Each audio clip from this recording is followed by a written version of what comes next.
about 10 meters away, which means someone or something had been less than a foot away from him to get this flashlight that was right next to him while he was fast asleep and totally helpless, and had moved it all the way over there. And immediately Sam thinks to himself, that's a trap. They are trying to lure me away from my campsite. Suddenly he felt so scared he wanted to vomit, but he knew in order to survive this situation, he needed to keep his wits about him. So he puts his boots on and he grabs his knife, and he knows he's not leaving this campsite. In fact, he's going to build the biggest fire he can. He's going to stoke that fire as big as he can get it, and he's not going to go anywhere near that flashlight. Wake up and smell the café.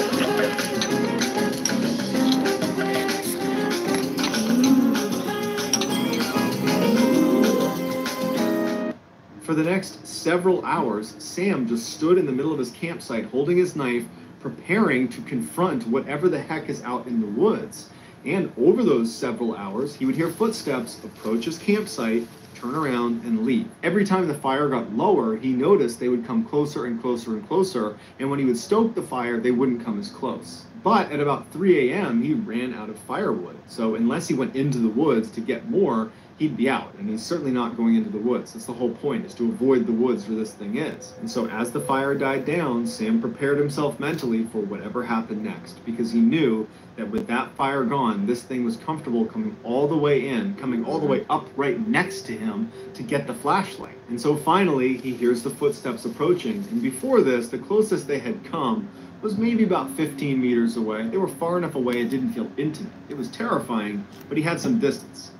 This time, they walk right up to about 3 meters away, but they intentionally come behind the thickest group of trees, so he can't see them. And it's still dark outside, and he's in that bubble of light near the fire, so he's blind to whatever's on the other side of those trees. But he knows they're there, and they've stopped. And for 2 hours, this poor kid is standing in the middle of this campsite, facing in the direction of whatever is behind the trees. Probably his imagination is going crazy at this point with what could be behind those trees, just waiting for whatever happened next. But ultimately, the only thing that would happen is the sun would eventually come up, and right before it actually popped over the horizon, this thing on the other side finally moved, it turned around and ran away, and it did not come back.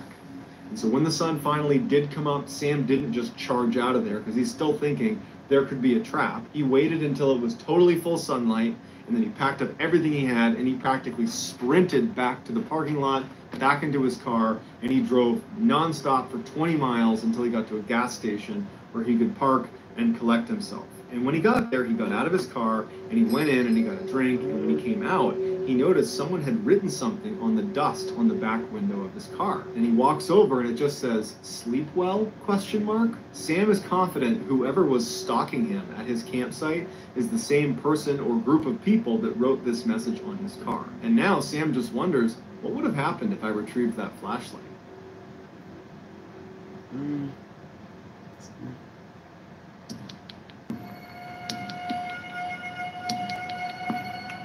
In 1982, a very outdoorsy teenage girl and boy who had recently started dating decided to go camping in Maine. Around 1 a.m. on the first night they were there, the girl wakes up because she has to go to the bathroom, and she's about to unzip her tent when she stops because she hears some strange noises coming from outside their tent. It wasn't that loud, but it sounded distinctly like something was digging in the ground. But she really had to go, and she figured, you know what, it's probably just some small animal or something.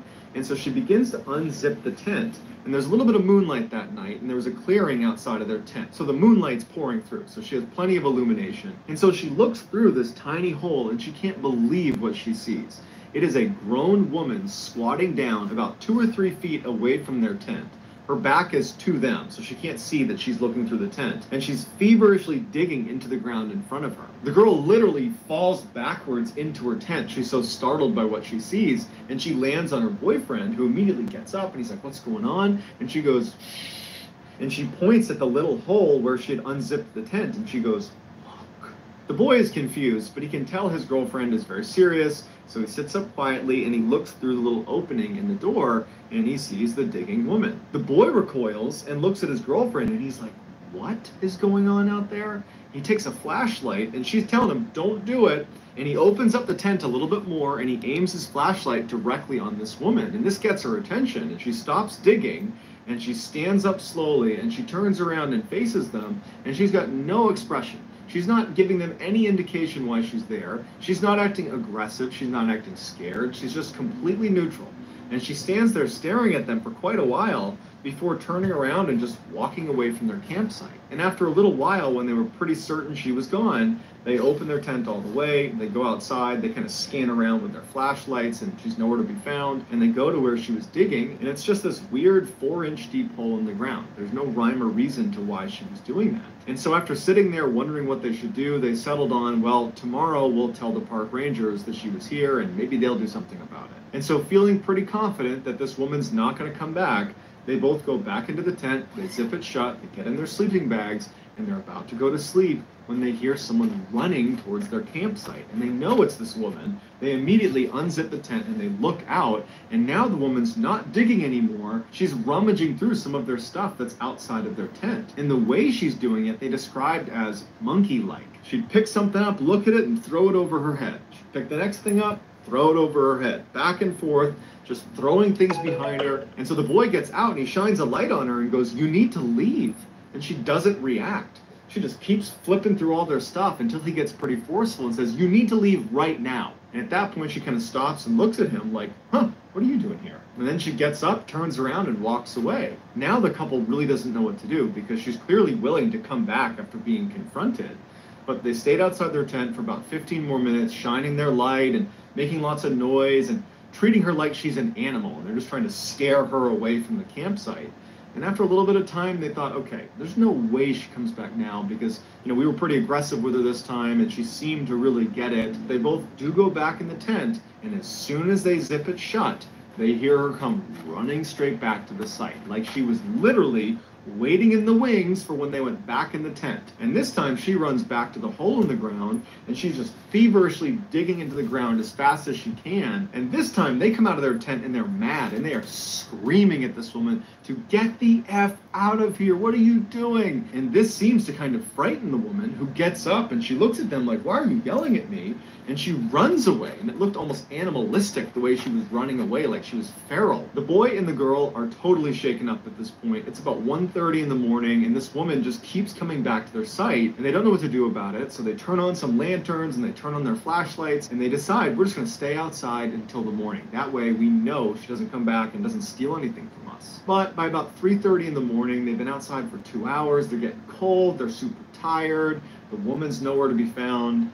And so they finally say, you want to go back in and get some sleep? I think this time she's really gone. They get back in their sleeping bags and they go to sleep. They don't hear her again. The next morning when they get up and they unzip their tent, they look outside and all of their stuff has been thrown all over the campsite. And the hole in the ground that the woman had dug that was previously about 4 or 6 inches deep is now well over a foot deep. And they realize this woman must have been lurking in the shadows in the woods, watching them from 1:30 to 3:30 in the morning. That whole time they were out there kind of warding her off.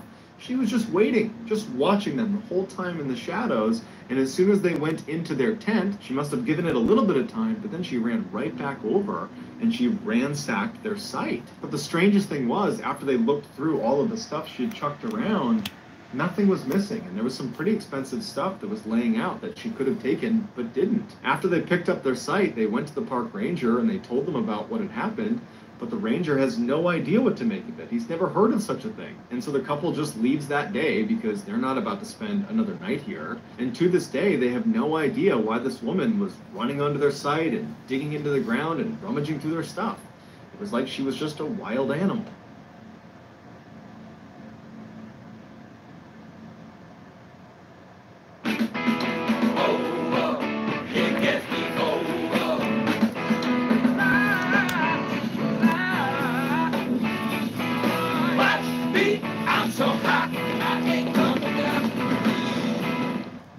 Another morning to savor the crunchy nooks and crannies splendor of a Thomas's English muffin. Tom, which is a nook and which is a cranny? That's a nook, cranny, cranny, cranny, nook, cranny.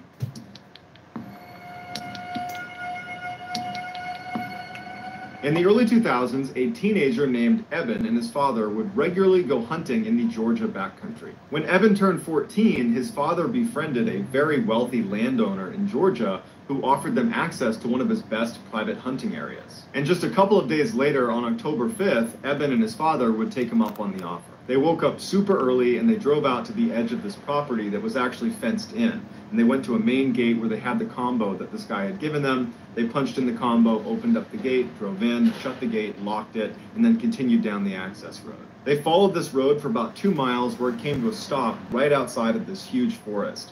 They parked their truck, they got out, they put on their gear, and in the pre-morning darkness began hiking into the woods. Even though they were there primarily to hunt, Eben and his father secretly enjoyed just hiking around the woods and camping out, and any chance they got to extend their hunting trips, they would, even if the hunting wasn't good. And so since they spent a ton of time in the woods together, they noticed almost immediately when they walked into this particular forest that something was off. There's no birds, there's no animals, silence. It's just totally silent. The only sounds they heard that were not them was a single plane that passed overhead. Although they found this very odd, they figured, you know what, this is private property, not a lot of people are out here. I'm sure as soon as we showed up, the animals were aware of us and they've scattered. They finally make it out to the hunting stand that the owner had told them about. They get all settled in, they're getting ready to see some animals, and all day long, they don't see a single animal. They don't hear a single animal. In fact, again, it is just completely silent. Frustrated, they began packing up their stuff, making their way down off the stand,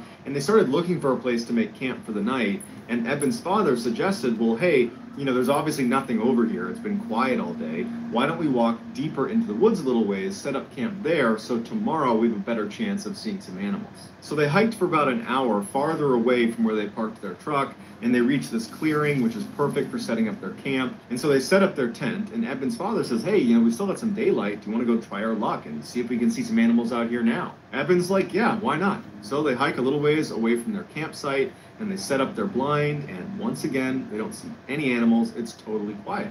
And so they turn around and they start heading back. As soon as they could see their campsite, which really was just their tent, they noticed that their tent was now collapsed. And Eben's father turns to him and says, oh, it must have been the wind. And Eben says, no, it couldn't have been the wind, because all day today we have been commenting on how quiet it is and how the fact that there's no weather, no wind, no anything is heightening the fact that it's completely silent. So it could not have been wind. So Eben's father is like, well, when you set the tent up, did you not put the posts into the eyelets? Did you not build it correctly? And Eben's like, no, I've made that tent like 1,000 times. I know it was set up correctly. They walk into their campsite and they look down at their tent, and they're really confused at what they see. The 2 rods that go in an X over the top of the tent that thread through nylon loops and then anchor at 4 different points on the base of the tent, well, they had been removed from the 4 corners. And if you know how a tent works, it works on tension. And once you have a rod anchored in 2 points, it doesn't just pop out. It's anchored at 2 sides. It's actually difficult to remove each anchor.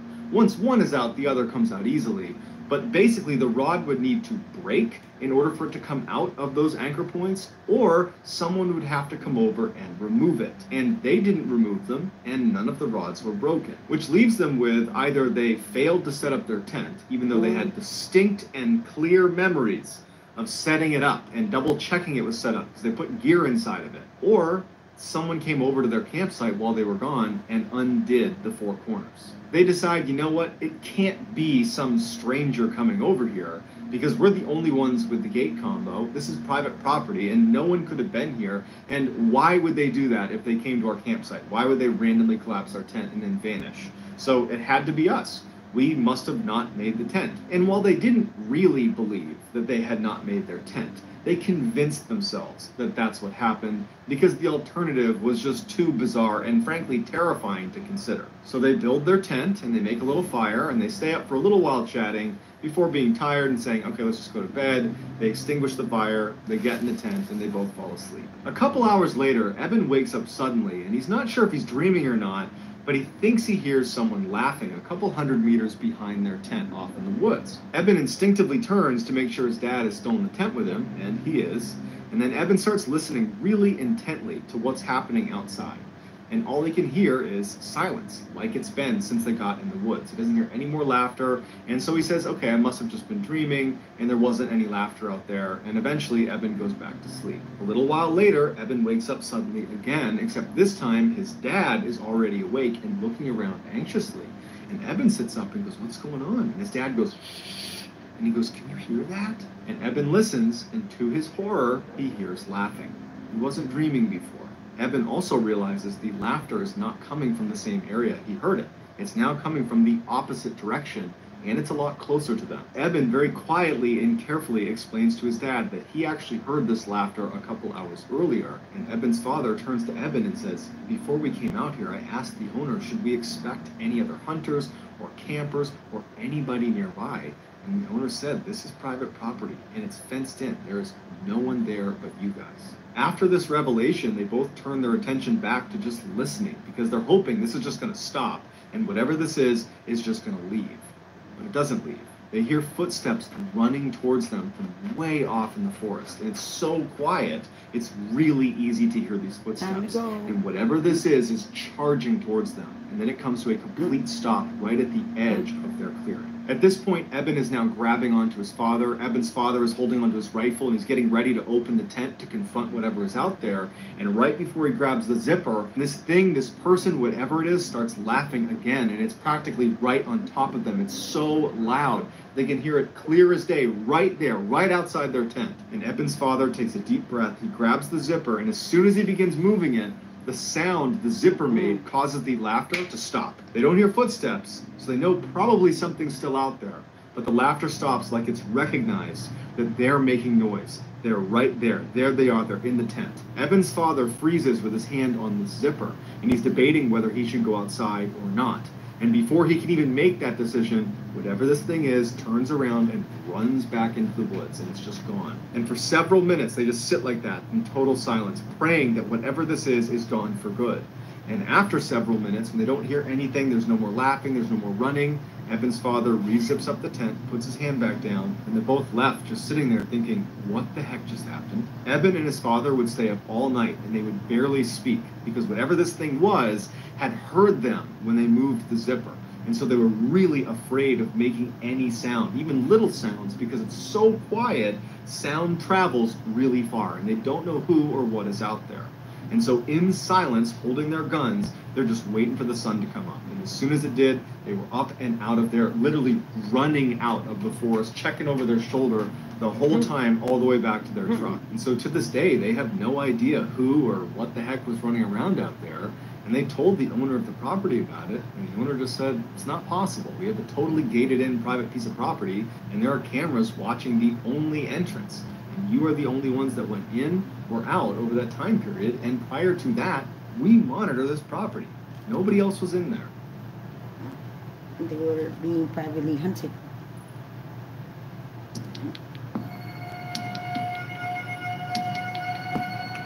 In 2016, a 25-year-old Wall Street banker named Matt was camping near Mount Rainier in Washington state. His job was so hectic that in the rare times he got a chance to, he would disappear into the wilderness for a few days to clear his head. Despite living in one of the biggest cities in the world, Matt was actually a very competent outdoorsman. And so for this trip, he decided he would stay way off any trail deep in the backcountry in random locations. On the first night, he found a nice clearing in the trees, and so he set up his campsite there. He ate some food over his fire, he pitched his tent, climbed inside, and within a few minutes, he was fast asleep. Several hours later, Matt woke up to some strange sounds coming from outside of his tent.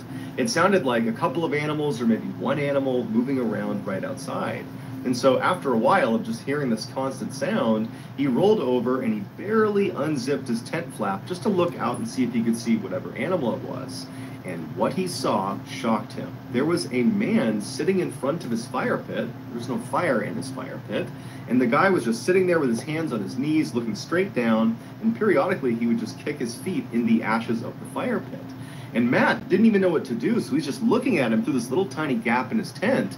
And this man all of a sudden looks up directly at Matt and makes eye contact with him. And the guy's eyes go wide, and he stands up, turns around, and runs away from Matt's campsite. Matt has no idea how to react to this, and so he just quickly unzips his tent, jumps outside, and shines his light into the forest looking for this guy. He's thinking to himself, who is this guy? I am in the middle of nowhere in the backcountry of Washington State. How long was he sitting outside there for? What does he want? And so as Matt is trying to make sense of this totally weird thing, he's thinking, okay, I'm going to look out and I'm going to see his flashlight somewhere, or I'm going to see his campsite. You know, maybe he's set up nearby, and he's looking around into the total darkness. He's looking through all the trees. Any light source anywhere out there he would see. And there's not one. There's no fire. There's no flashlight. There is nothing. And so eventually Matt goes back inside of his tent, he zips it up, and he's just left kind of dumbfounded. He can't understand how some person was just sitting outside of his tent for no apparent reason and then vanished into the forest without even turning on a flashlight. And so after a very restless night, finally the sun came up again, and Matt was very relieved. He stepped outside, and after a little bit of time now from this strange incident, Matt started to tell himself that all that was is some guy happened to set up his campsite nearby. It is possible, albeit rare, because we're in the backcountry, and maybe he was just intoxicated and he wandered over here, and, you know, stranger things have happened, so that's probably all it was. And so Matt felt like there was nothing to worry about. He packed up his campsite and he began hiking into the forest. Matt didn't have a planned route. Instead, he had a map and a compass, and he began just kind of wandering in the forest, kind of exploring wherever he wanted to go.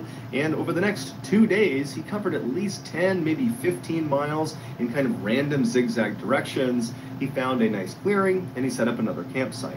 That night, he set up a fire and he was eating some food near his fire. And then as he's sitting there, he hears rustling coming from behind him. And he's pretty sure it's an animal, so he turns around and he doesn't see anything. And he goes back to eating his food. And then a little while later, he hears some more rustling behind him. And this time, he can't really just write it off. Clearly, there is something behind him that's moving around. And so he stood up, turned around, and remained motionless and just listened, expecting to see maybe a deer come out of the woods. But instead, he hears a man's voice come out of the darkness that says, "Do you know how to get to Bell's Canyon?" And Matt's heart starts racing. He knows that even though he can't see him, it has to be the same guy he saw 2 days ago. Because they are in the middle of nowhere. He hasn't seen any other hikers or campers or anyone. And clearly this guy has the ability to sneak up on him. And so he's thinking, what does this guy want? I just spent the past 2 days hiking in random directions for 15 miles, and he must have followed me. And so Matt, not knowing what else to do, just says, I don't know where Bell's Canyon is. And then there's silence. And Matt, one part of him is thinking, I hope this guy does not come into the light. I hope he just goes away. The other part of him is thinking, well, you know, maybe this is a different person that is lost, and they're looking for this place called Bell's Canyon, and they'll come into the light, it'll be a big relief, I'll send them on their merry way, and everything will be fine. But as Matt is having this wishful thinking, the voice from the shadows does not come any closer, but instead asks the same question, a bit more forcefully this time. "Do you know how to get to Bell's Canyon?" This time, Matt did not respond. Now he was scared. This is not some friendly hiker looking for directions. There's something wrong. And so Matt, knowing he's all alone out here, he knew he had to do something to try to take control of this situation. And so he took a deep breath, he reached down and grabbed his flashlight, and in one swift motion, he lifted his light up and shined it in the direction of this guy's voice. And what he saw was this guy from 2 days ago looking out from behind a tree right in Matt's direction. He was hiding from him. And when the light hit him, the man barked at Matt to aim it away. And Matt kind of instinctively lowered his light, but now he was too scared to raise it again, and now he knows it's the same guy. This guy has been following me for 2 days. And so for several minutes, Matt just stood there absolutely terrified, and this guy, he just stayed out there. Matt didn't hear him move. It was just a complete standstill. And then the silence was broken yet again by this voice, except somehow he had moved even closer to Matt. And when he came through asking the same question, "Do you know how to get to Bell's Canyon?" his voice was so close to Matt that Matt got scared and raised his light up, and the man was standing just a few feet away from him. And this time, the man's eyes got wide like they did the first time they saw Matt, and he turned around and he ran into the forest again. Matt, not knowing any better, just began running after him, but he only ran for about 30 seconds before he realized the terrain out here is so rough. he's going to fall, get hurt, he's going to get lost. And this guy's already long gone. He somehow managed to run immediately so far away.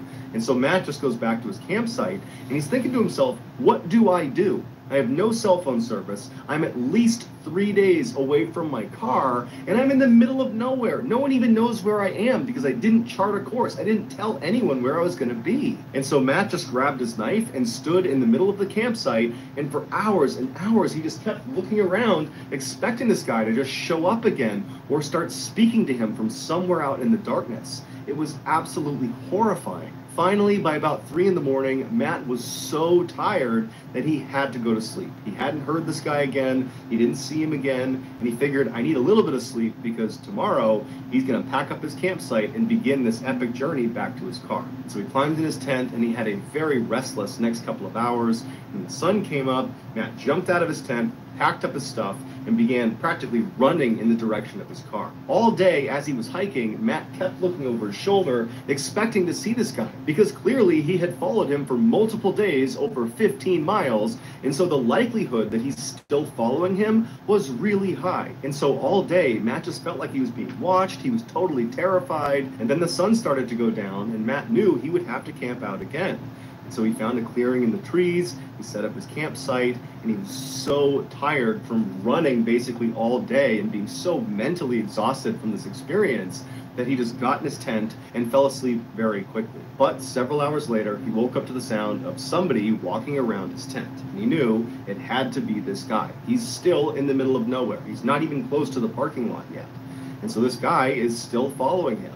And so Matt sat up in his tent, he clutched his knife, and for hours and hours and hours, all night, this guy just walked around his campsite. And then around 4 or 5 in the morning, he scampered off. When the sun finally came up, Matt leapt out of his tent, packed up his stuff, and literally just began running in the direction of his car, hoping that maybe he could get there before needing to camp out one more night. And so all day as he moved, he's looking over his shoulder, knowing this guy is following him. At this point, it's not even a question. He's somewhere in the forest, but he could never see him. And unfortunately, as the sun was setting, he knew he was not going to be able to make it to his car. He was just too far away. And so at some point, when it got too dark to keep moving, he had to find a clearing and set up his tent again. And so Matt climbed inside of his tent, he zipped it up behind him, he grabbed his knife, and he sat there, expecting to hear this guy come walking around. But after several hours, he didn't hear him. And Matt started to wonder, maybe this guy has left me alone, finally. Maybe he's not following me anymore. And so Matt, who was totally exhausted, laid down to go to sleep. And then, as he's laying there from somewhere out in the woods, Do you know how to get to Bell's Canyon? Matt immediately sat up. His heart began racing so fast that he actually was concerned he might have a heart attack. And he didn't know what to do. He didn't know what to say, so he just sat there holding his knife. And then this guy began running past his campsite, making animal sounds. And he would stop periodically and moan and grunt, and he'd kick up leaves, and then he'd run past his campsite again, over and over and over again, until the sun finally came up and this guy scampered off back into the woods. Matt didn't waste any time. He leapt out of his tent, packed his stuff up, and ran all the way back to his car. When he finally got inside of his car, shut the door, and locked it, he cried tears of joy. He was so unbelievably relieved. And he peeled out of the parking lot, he got to a nearby hotel, he finally got cell phone reception, and he considered calling the police about this guy, but he thought, what am I going to tell them? He didn't commit a crime, he was just terrifying. And so he decided not to call the police. He finally flew back to New York, and he just had to accept that there was some strange guy out in the wilderness of Washington State who was able to hunt him over 3 days and 30 miles in rugged terrain without the use of a flashlight, without any gear, and all he ever said to Matt was, Do you know how to get to Bell's Canyon? Wait, don't go anywhere. We actually have a bonus story for you. This final story has been pretty, and now you get to watch.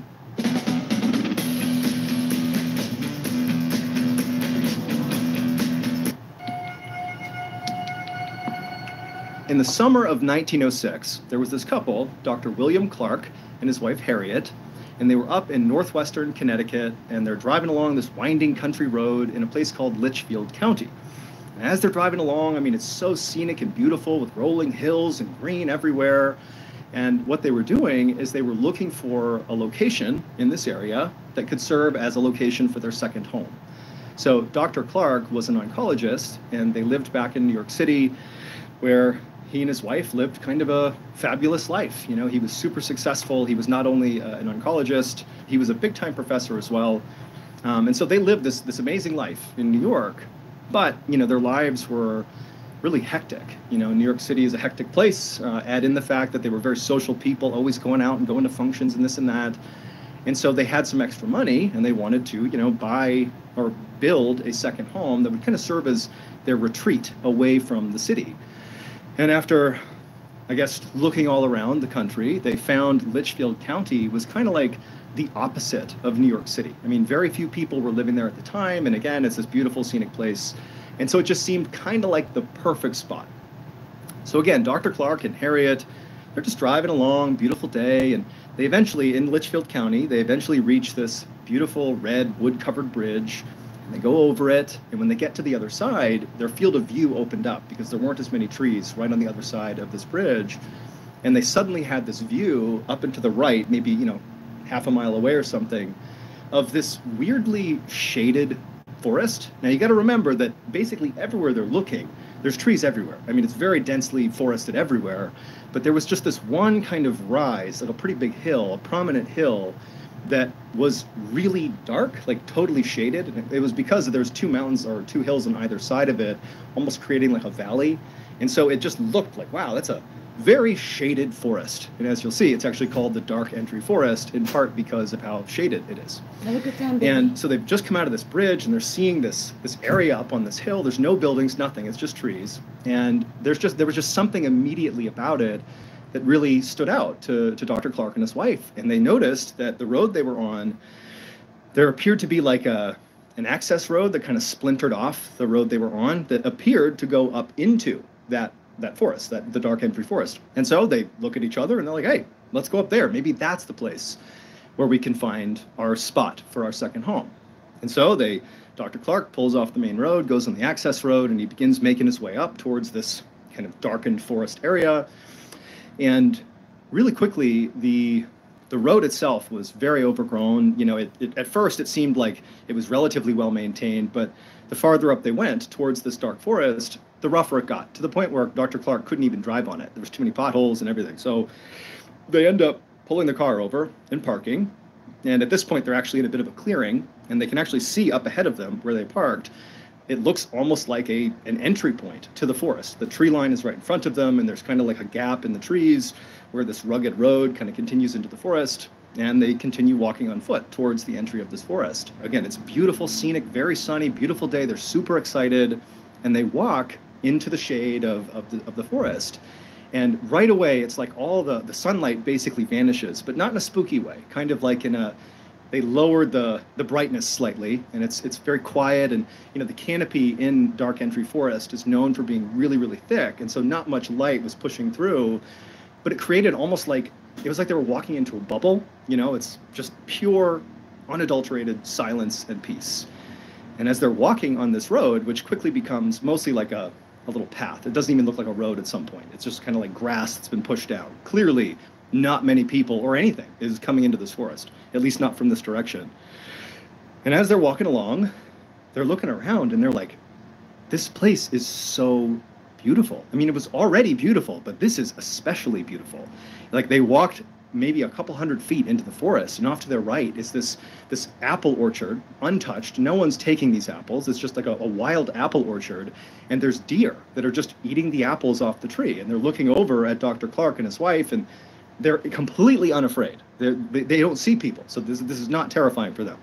Deer just eating their apples. And then, you know, on the other side of the road, there's these huge, you know, fields full of flowers that are, again, trees are everywhere, but there's all these flowers at the bases of the trees, you know, lilies and roses and yellow bitter tansies, or that's what they're called. So all these beautiful flowers. And then at some point, as they walked a little bit farther into this Dark Entry Forest, the sunlight that was poking through, it was hitting the ground in such a way that it was actually sparkling, because this forest was actually on a hillside, and there was this mineral called mica. If you're familiar, it's like this little translucent, it almost looks like kind of clouded glass. That's actually a mineral that comes from the ground. And when the sunlight hits it, it kind of looks like it sparkles. And so they're looking around at these wild animals that are unafraid of them, and flowers, and there's, you know, babbling brooks and streams. I mean, it's like out of, This is like a perfect place. And so by the time the couple came out of Dark Entry Forest, this is only, like they walked around for maybe an hour or so. By the time they were coming out, they were completely sold that that was going to be where they went ahead and bought their land to build a second home. Mm-hmm. And so they go back to New York City, and they put in the paperwork to buy the land, and they buy 1,000 acres in this forest, which it's ridiculous to imagine just casually buying 1,000 acres anywhere, but they did. They bought their 1,000 acres, and as soon as they had it, as soon as it was finalized, Dr. Clark began calling around to all these builders, local builders in Connecticut, that could help him build his home. And he had no intention of building some humongous home. They bought a huge amount of land, but they only wanted to build a small cabin. But despite the job being relatively simple, and despite Dr. Clark offering quite a bit of money to anybody who was willing to go out there and build this for him, none of the builders would do it. They never really gave a straight answer to Dr. Clark about why they would not go into Dark Entry Forest, but universally, no one would do it. And so, Dr. Clark, he definitely was discouraged by that, but he just kind of chalked it up to, okay, so obviously it's kind of an isolated place. It's relatively hard to get into Dark Entry Forest, and where they had bought this land, it was pretty far into the forest. And so he just decided, okay, it just might not be worth it for them. It's logistically kind of a nightmare. They don't want to do it. And so Dr. Clark is undeterred, and he decides he will just build the house himself. Dr. Clark, he grew up on a farm in New Jersey. He was a very handy guy. He had built buildings before, so this was something he could do. And so over the next several months, every weekend, Dr. Clark would make his way on his own to Dark Entry Forest, and it also was full of owls that were hooting all the time. So there's like this audio side of being in this forest, which is really intense. Like there's owls hooting constantly. And actually, Dr. Clark and Harriet thought it was really cute that these owls, it seemed like they were almost personally greeting them as they came into the forest. And so Dr. Clark, every weekend for several months, he would go into Dark Entry Forest and be greeted by the owls, and he would go to the land where the 1,000-acre land, and actually he had identified this one kind of flat spot in the 1,000 acres that was good for building a home. And so the first thing he did over these several weekends he was out there is he just cut down this massive swath of hemlock trees, just kind of clearing out that flat area. And then he chopped up the trees he cut down into lumber, and he used that to build a rustic, simple 2-story cabin. And then after this cabin was built, kind of up on this hill, there happened to be another hill not too far away from the cabin where there was a freshwater spring right at the top. And so, Dr. Clark, he went up and laid piping from the freshwater spring down to his cabin, so they had fresh water in the cabin. And then down the hill from where the cabin was constructed was a small brook. And Dr. Clark, he found himself always going down and just staring into this beautiful brook because there were all these trout, because nobody fished out here. This is like an abandoned place, basically. There's all these trout just swimming around unencumbered, just leaping out of the water. If they even do that, I don't know if trout do that. I think they do. And so he ended up actually building a swimming pool right next to the brook, specifically so he could sit in the swimming pool and watch the trout. And so by Thanksgiving of that year, so 1906, by Thanksgiving, the property was done. The cabin had been built, everything was done. And so that holiday season, Dr. Clark and Harriet and their whole family would come out and they would spend the holidays, sitting in their pool, watching the trout and just having a wonderful time. And really for many years, every summer and every major holiday, the Clark family would come out to their beautiful Dark Entry cabin and they would stay there. And it was really perfect. That is until 1918.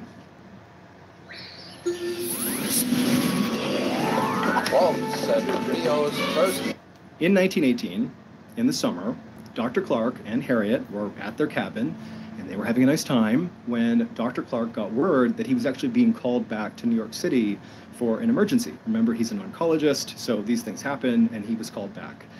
And for whatever reason, Harriet, who normally likely would have joined him and just gone back to New York with him, she decided to stay. I mean, they've been coming here for years by this point, so she probably felt somewhat comfortable, although admittedly she was very unhappy about this. She didn't want to be there alone, but again, she decides to stay. But she tells Dr. Clark, because she didn't know how long he would actually be in New York, and he didn't really know either. But she said, "You've got to promise me you'll be back here as soon as you possibly can." And Dr. Clark would tell her that, you know, I'll do my best. I should be back here in maybe, you know, a couple of days from now. And I promise you I will come home as soon as I possibly can.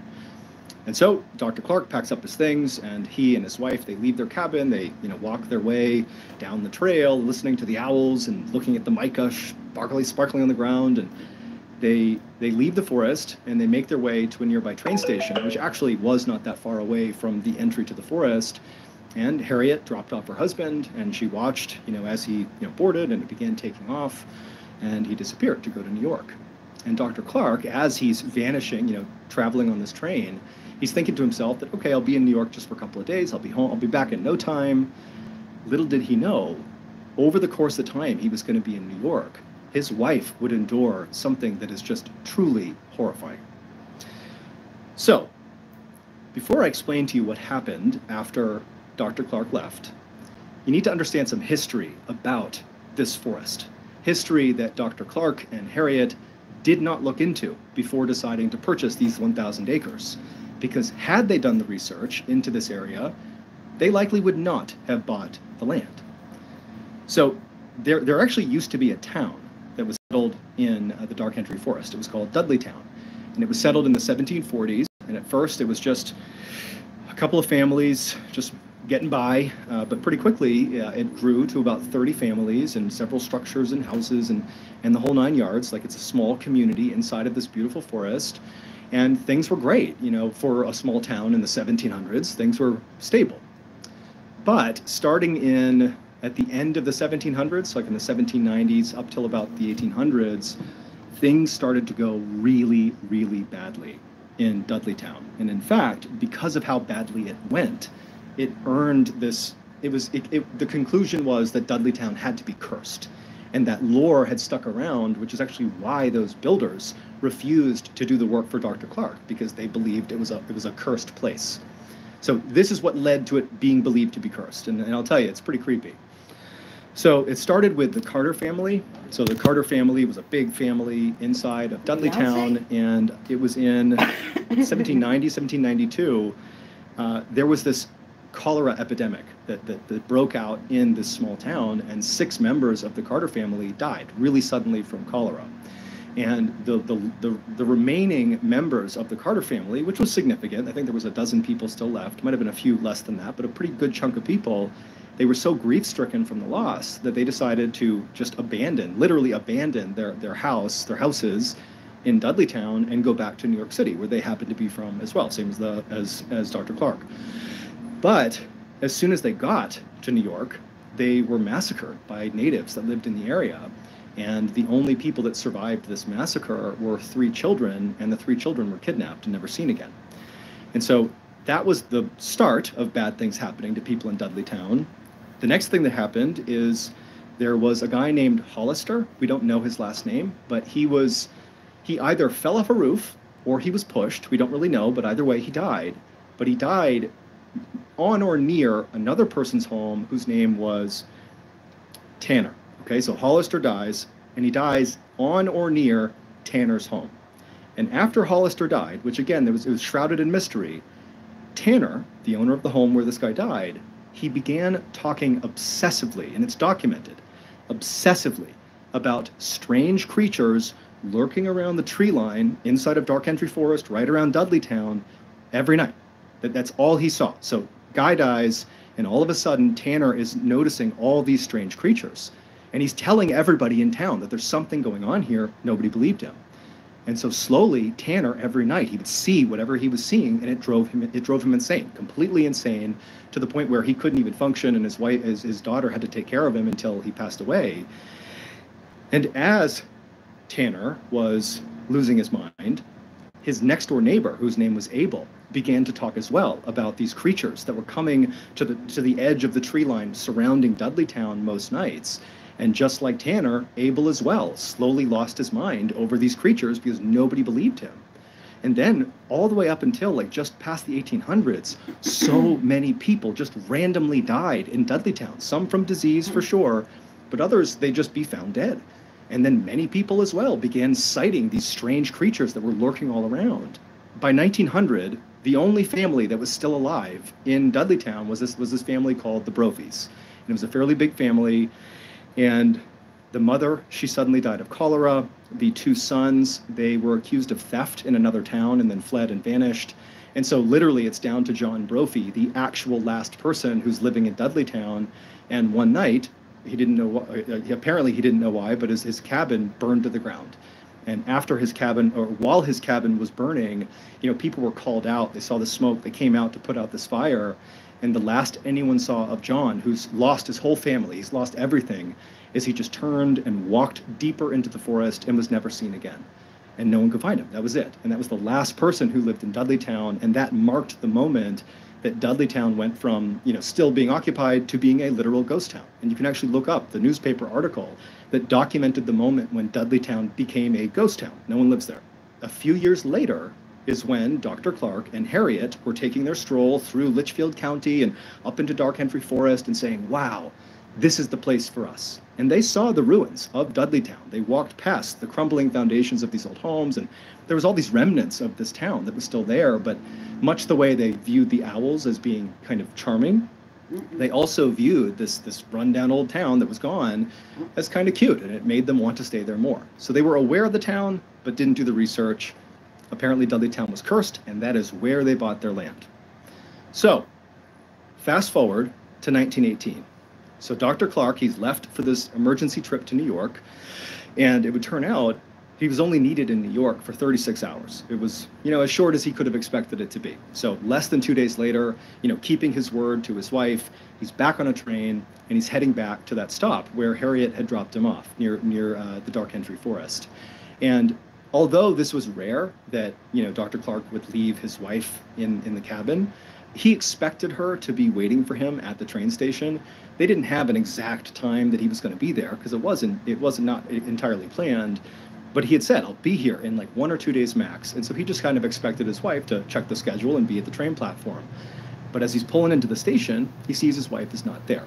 Now, this was not some huge cause for concern, but it was enough of a red flag that as, he's pulling into the station, Dr. Clark is thinking something feels off. And so he ends up going from the train station, and he actually walked the rest of the way. He didn't take a car or anything. He walked to that access road and made his way up to the entry of Dark Henry Forest. And as soon as he walked into the forest, so daylight out here, he steps into the canopy and it's dark again. And remember, it used to feel so welcoming and wonderful going into that forest. It was so peaceful, but now it has a different feel. He steps into the forest and suddenly it feels threatening. It feels ominous. And the owls that are hooting the whole time he steps in, it didn't feel like they were greeting him. It felt like they were telling him to leave. But he had to find his wife, and he's thinking she's up at the cabin. That's where we need to go. And so he begins kind of jogging, fast walking. He's getting a little nervous through the forest. And as he's moving through, the sounds of these owls are getting louder and louder and louder and more threatening until finally when he gets to the clearing, when he can actually look up and see where he built his cabin up on this hill, it's like a cacophony of noise. It's just constant hooting, almost like it doesn't even sound like hooting. It's just a loud sound that's constant. And so Dr. Clark is starting to panic, but he gets even more panicked when he looks up at the cabin. He doesn't see his wife, but he sees the front door to this cabin is slightly ajar. And so Dr. Clark, he runs the rest of the way up the hill, owls hooting the whole time. He gets to the door, and he's terrified. He knows there's something wrong here, but he gets the courage. He opens up the front door, and the second he steps into this home, which he has loved and spent years and years in with his family, he steps in and everything is different.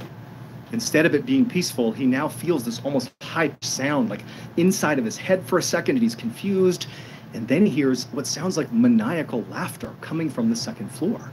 He doesn't see anybody on the first floor. He thinks it's his wife, and so he charges upstairs. He gets to the landing, and he sees the door to his bedroom, where he would expect his wife to be, is slightly open. And he can hear this laughter coming from inside of this room, this maniacal, crazy, loud, high-pitched laughter. And he's totally panicked. He goes to the door, and he opens it up, and there, in the back corner of the bedroom, is his wife. And she's in the fetal position, and her mouth has been opened as wide as it can go. And the laughter that he's hearing is coming out of her body, but her jaw isn't moving. Her chest is heaving, and this maniacal laughter is just coming out of her as she stares him dead in the eyes. And so Dr. Clark, he was so terrified at what he was seeing and all the hooting and all this craziness going on that he just turned and ran away. We don't know what happened to Harriet Clark over those 36 hours that her husband was gone. But something happened to her. And when she was taken away from this cabin, the only thing she would say is the strange creatures kept coming back. I kept seeing strange creatures. Same thing that all the people in Dudleytown had said that caused them to flee the town. And so we don't know exactly what became of Harriet. There is one account that says she was forever, she went to a mental hospital and stayed there until she passed. Another account says she went back to New York with Dr. Clark, where she took her life. But either way, the final thing was she claimed to have seen the...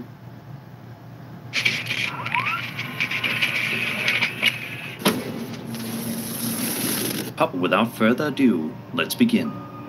Posted on January 25th, 2021 by the YouTube channel Haunting Jersey, starts off normal enough as we watch a young girl playing around with her pet kitty, simply enjoying the day. It's a cute video as we watch the adorable animal being pet and showed some love. But unfortunately, this wholesome video is about to take a seriously dark turn in just a moment. Let's watch. You look so tired.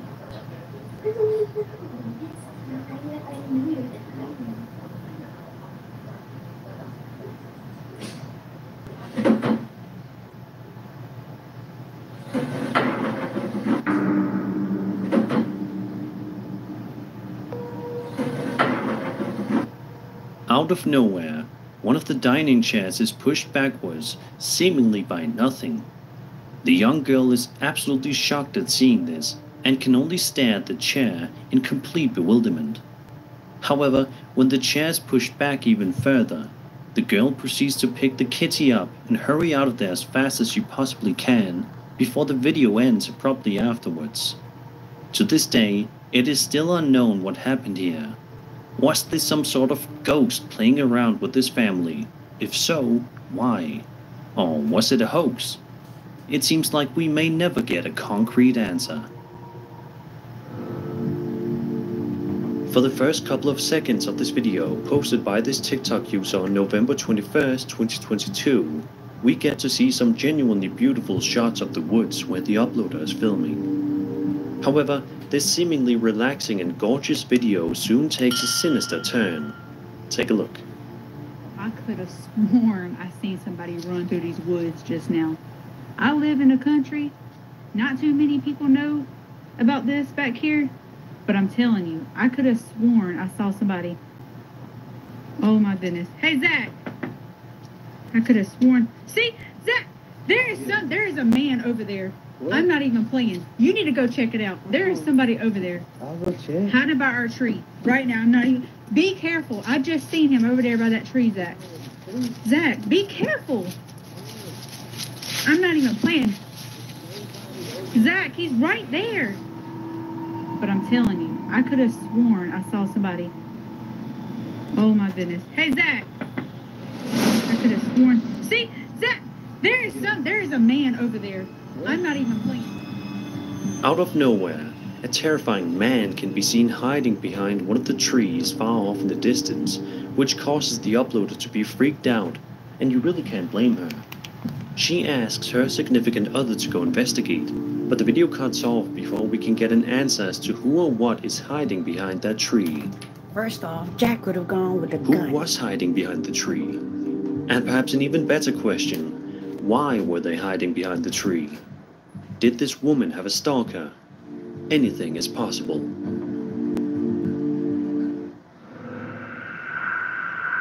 Imagine you're just working in a basement, minding your own business, when suddenly something incredibly strange happens, causing you to question what it is that you just saw. That's exactly what happened to this particular guy one day. Posted to TikTok by a user named Johannes, he says that his friend was working away in a dark basement when all of a sudden this happened.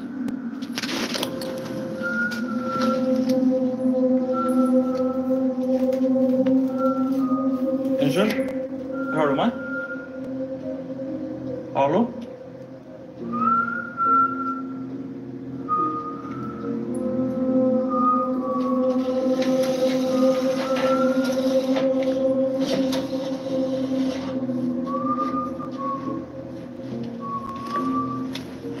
Bro,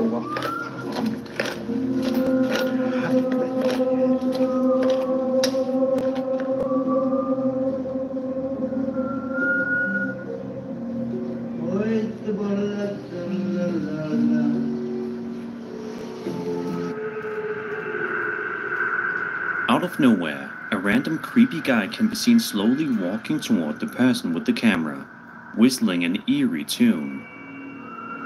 At one point in the video, the cameraman proceeds to ask the strange man some questions such as who he is, but the man does not reply. If you ask me, the videographer did a really good job keeping his calm, because I know for sure that a lot of people out there wouldn't be so cool and collected. What would you do if you found yourself in this situation?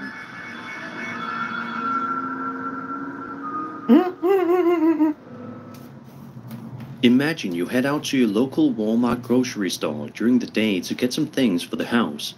Obviously not thinking anything of it, because why would you? Only to then realize later on that somebody followed you home from the store. That's the situation that this Reddit user found themselves in.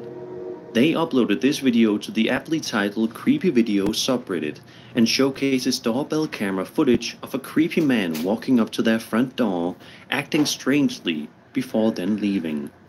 Take a look.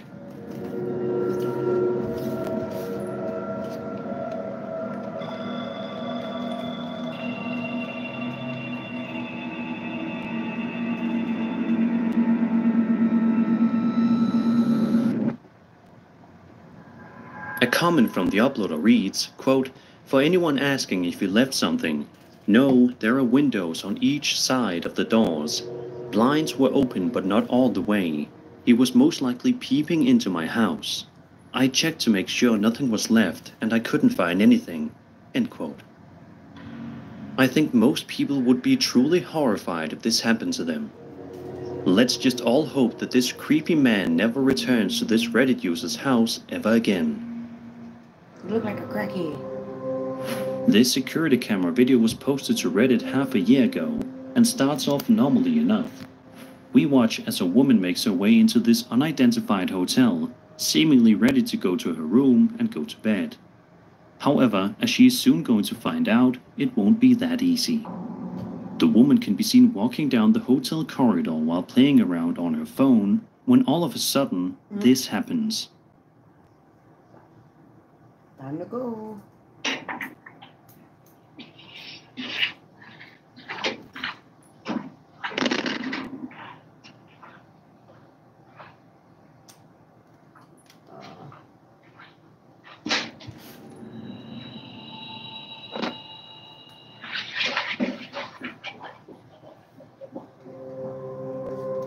A plant can be seen randomly tipping over, much to the confusion of the woman shown in the footage.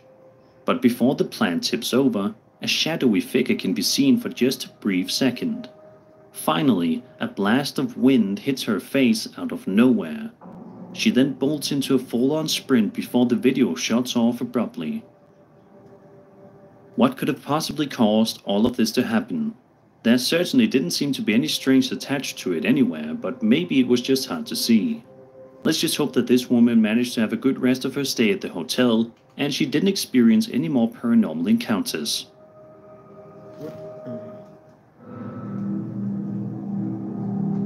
This next video was filmed on a trail camera, but it's unknown who the owner of the video is.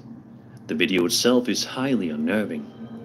The footage in question is trail cam footage, which appears to be relatively fine and normal at first, but in just a few seconds you will see that this particular piece of footage is anything but normal. Let's watch.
As you can see, a strange, bony creature can be seen making its way across the area that the camera is recording.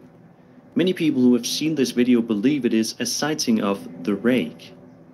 For those who are unfamiliar, the Rake is a monster in the online horror fiction genre, creepypasta. It is depicted as an unusually tall, hairless, pale, humanoid creature who generally crouches or crawls on all fours. Do you think that this trail cam managed to capture authentic footage of the Rake, or is this something much less terrifying than we think? Let's hope that it's the latter. This final video was posted to YouTube on June 2nd, 2010 by a man named Andres Gonzalez. In the video, Andres writes, quote, "Sometimes I've heard noises at home, but I don't really care about it. But once, when I started to practice with my piano, strange things happened." End quote. He then goes on to insist that the footage is 100% real. Let's take a look at the video in question.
Hallå?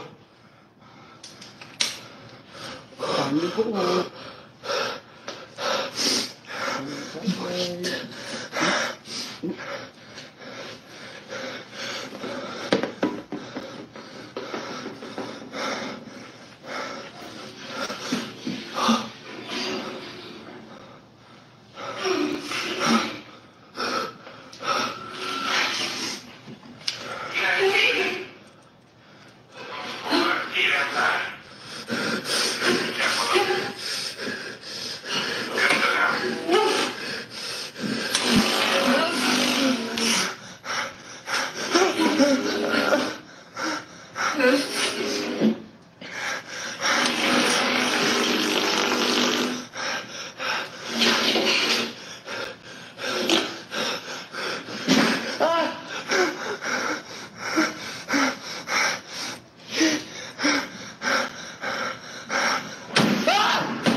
While playing around on his keyboard, he hears a strange noise that startles him immediately.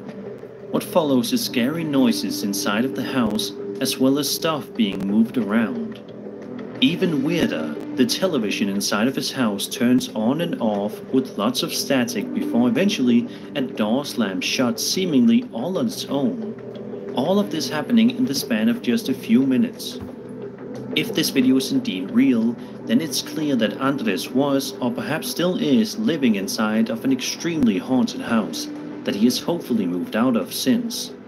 This video is 13 years old, so let's hope that in that time he has been able to live peacefully. This next video was published to YouTube on August 8th, 2020 by a channel known as jbish26. And shows some seriously frightening and unsettling stuff that was captured on a Wise camera. In the description of the post, the uploader says that at the time of this video's recording, he was on vacation for 4 days in Oregon when he suddenly got this alert on his phone, saying that there was something detected on his camera. This is what the camera captured.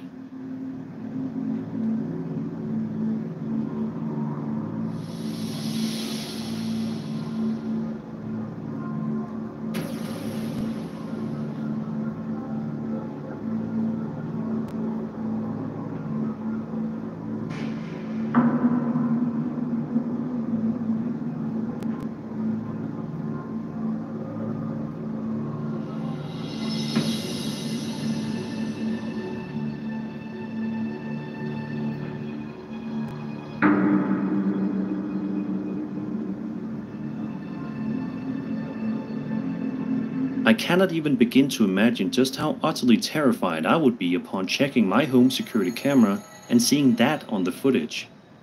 If you look carefully, in the footage you can make out what appears to be some sort of paranormal entity peeking around the room, seemingly trying to hide from the camera. The video eventually abruptly ends, leaving us all to wonder what in the world we just saw and whether or not the thing we saw was a ghost or not. Either way, I'm genuinely curious as to what this homeowner did upon arriving back home from his trip. Let's hope that today he's doing a lot better and hopefully he moved into a new house.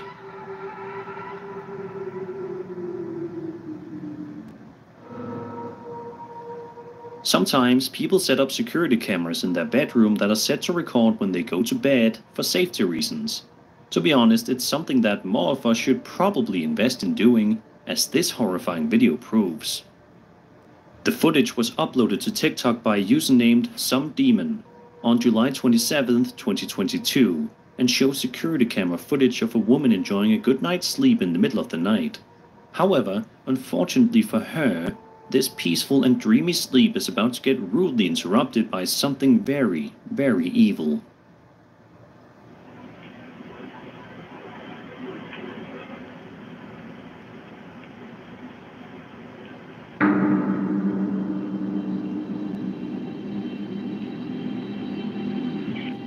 Out of nowhere, the young woman sits up out of bed in an unsettling manner before opening up her mouth as wide as possible before abruptly lying down again. I don't know about you, but this video reminded me a lot of Reagan in The Exorcist, who also gets possessed in bed and starts screaming. Do you think that this woman on this TikTok video really did get possessed, or was it just an example of really good acting?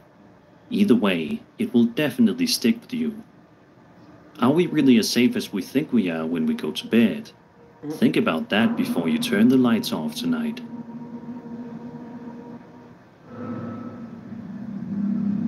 When you get a notification on your Ring doorbell camera, you probably check it expecting to find someone and get an immediate answer as to who was at your door. Not so much in this instance.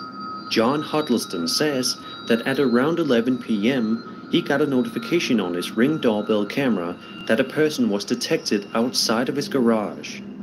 The following video is that footage.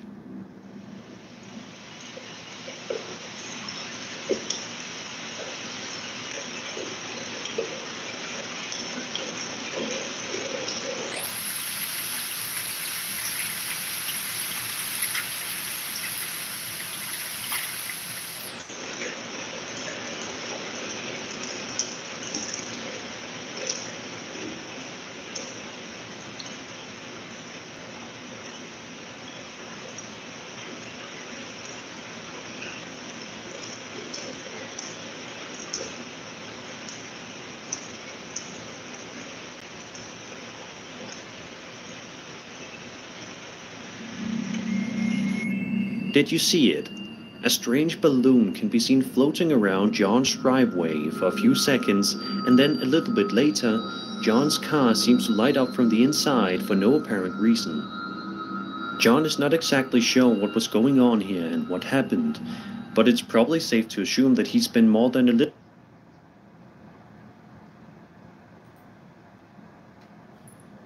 Maytag knows cats shed, which is why Maytag engineered the Pet Pro washer to remove 5 times more pet hair. Incoming. Cats, right?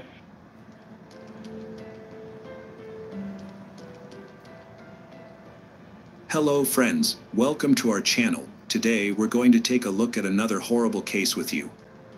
The case of Jassy Correa. Jassy Correa was born in Praia, Cabo Verde, but her family moved to the United States when she was just 3 years old. She grew up in Dorchester, Massachusetts, and Boston became her hometown. As she grew older, Jassy became a loving mother to her daughter, Gabriella. However, Jassy's personal life was marred by difficulties. Jassy's husband, Miguel Castro, physically attacked her. Despite wanting to leave him, Miguel refused to let her go and severely beat her. Jassy eventually reported the incident to the police, and Miguel was sentenced to 4 years in prison. Jassy worked as a waitress at Del Frisco, a Boston restaurant. In her free time, she enjoyed dancing and photography. She cherished moments spent with her family, friends, and daughter, Gabriella. One of her favorite activities was taking her little daughter to the park. On the evening of February 23, 2019, Jassy celebrated her birthday with friends at Venue, a nightclub in Boston's Theater District. Before heading out, she left her 2-year-old daughter with her family and got ready for a night out, wearing a new orange jumpsuit. They had spent the evening dancing and drinking champagne at a nightclub. When the club closed, Jassy and her 2 friends stepped outside, but they eventually went their separate ways, leaving Jassy alone. She never made it home that night, and her phone was turned off, with all calls going straight to voicemail. For 2 days, Sunday and Monday, there was no news from Jassy. No one had seen her since she left the nightclub on Sunday morning. On Tuesday, February 26th, Jassy's father, Juan Correa, and one of Jassy's friends went to the police station to report her disappearance. The police immediately launched an investigation. The detectives' first priority was to determine where Jassy went after leaving the nightclub. Jassy's family and friends distributed flyers around the city, hoping someone might have information about her whereabouts. The detectives also interviewed Jassy's friends who were with her that night, but they didn't know where she had gone after leaving the club. According to her friends, Jassy had planned to head home after saying goodbye. To gather more information, the police interviewed witnesses and reviewed CCTV footage from cameras inside and outside the nightclub. One recording showed Jassy on the sidewalk on Tremont Street, near the nightclub, talking to several people at 2:14 a.m. This was after she had left the club. The footage revealed that Jassy, who appeared to be intoxicated, mistakenly got into an Uber she hadn't ordered. The driver, unhappy about the mix-up, argued with her and eventually pushed her out of the vehicle. After being forced out of the car, Jassy continued to argue with the driver.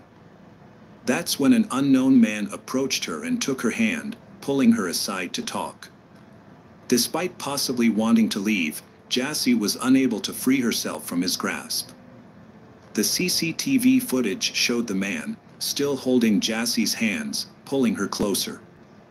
Eventually, Jassy left the area with him. In hindsight, it's clear that she had fallen prey to a predator who took advantage of her vulnerable state.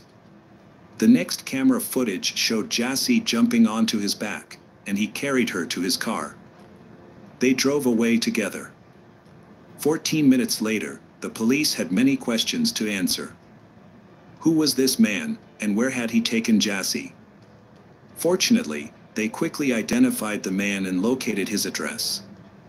Louis Coleman, a 32-year-old man from a good family background, was with Jassy at the time of the incident. He had earned a master's degree in physics and had no prior record with the law. Notably, there was no information in the police database about Louis owning a car. However, his mother, a resident of California, was the owner of a 2016 red Buick, which matched the type of vehicle involved in the incident with Jassy. Louis lived in Providence, Rhode Island, about 50 miles from the Venue nightclub where he was last seen with Jassy. When police arrived at his home, they found that Louis was no longer there. However, CCTV footage from inside and outside the building revealed disturbing evidence. It's worth noting that the drive from the Venue club to Louis's apartment typically takes about an hour. Since Louis returned to his apartment at 4:15 a.m. on Sunday, approximately 2 hours after he was seen leaving with Jassy, it's likely that he stopped somewhere along the way. The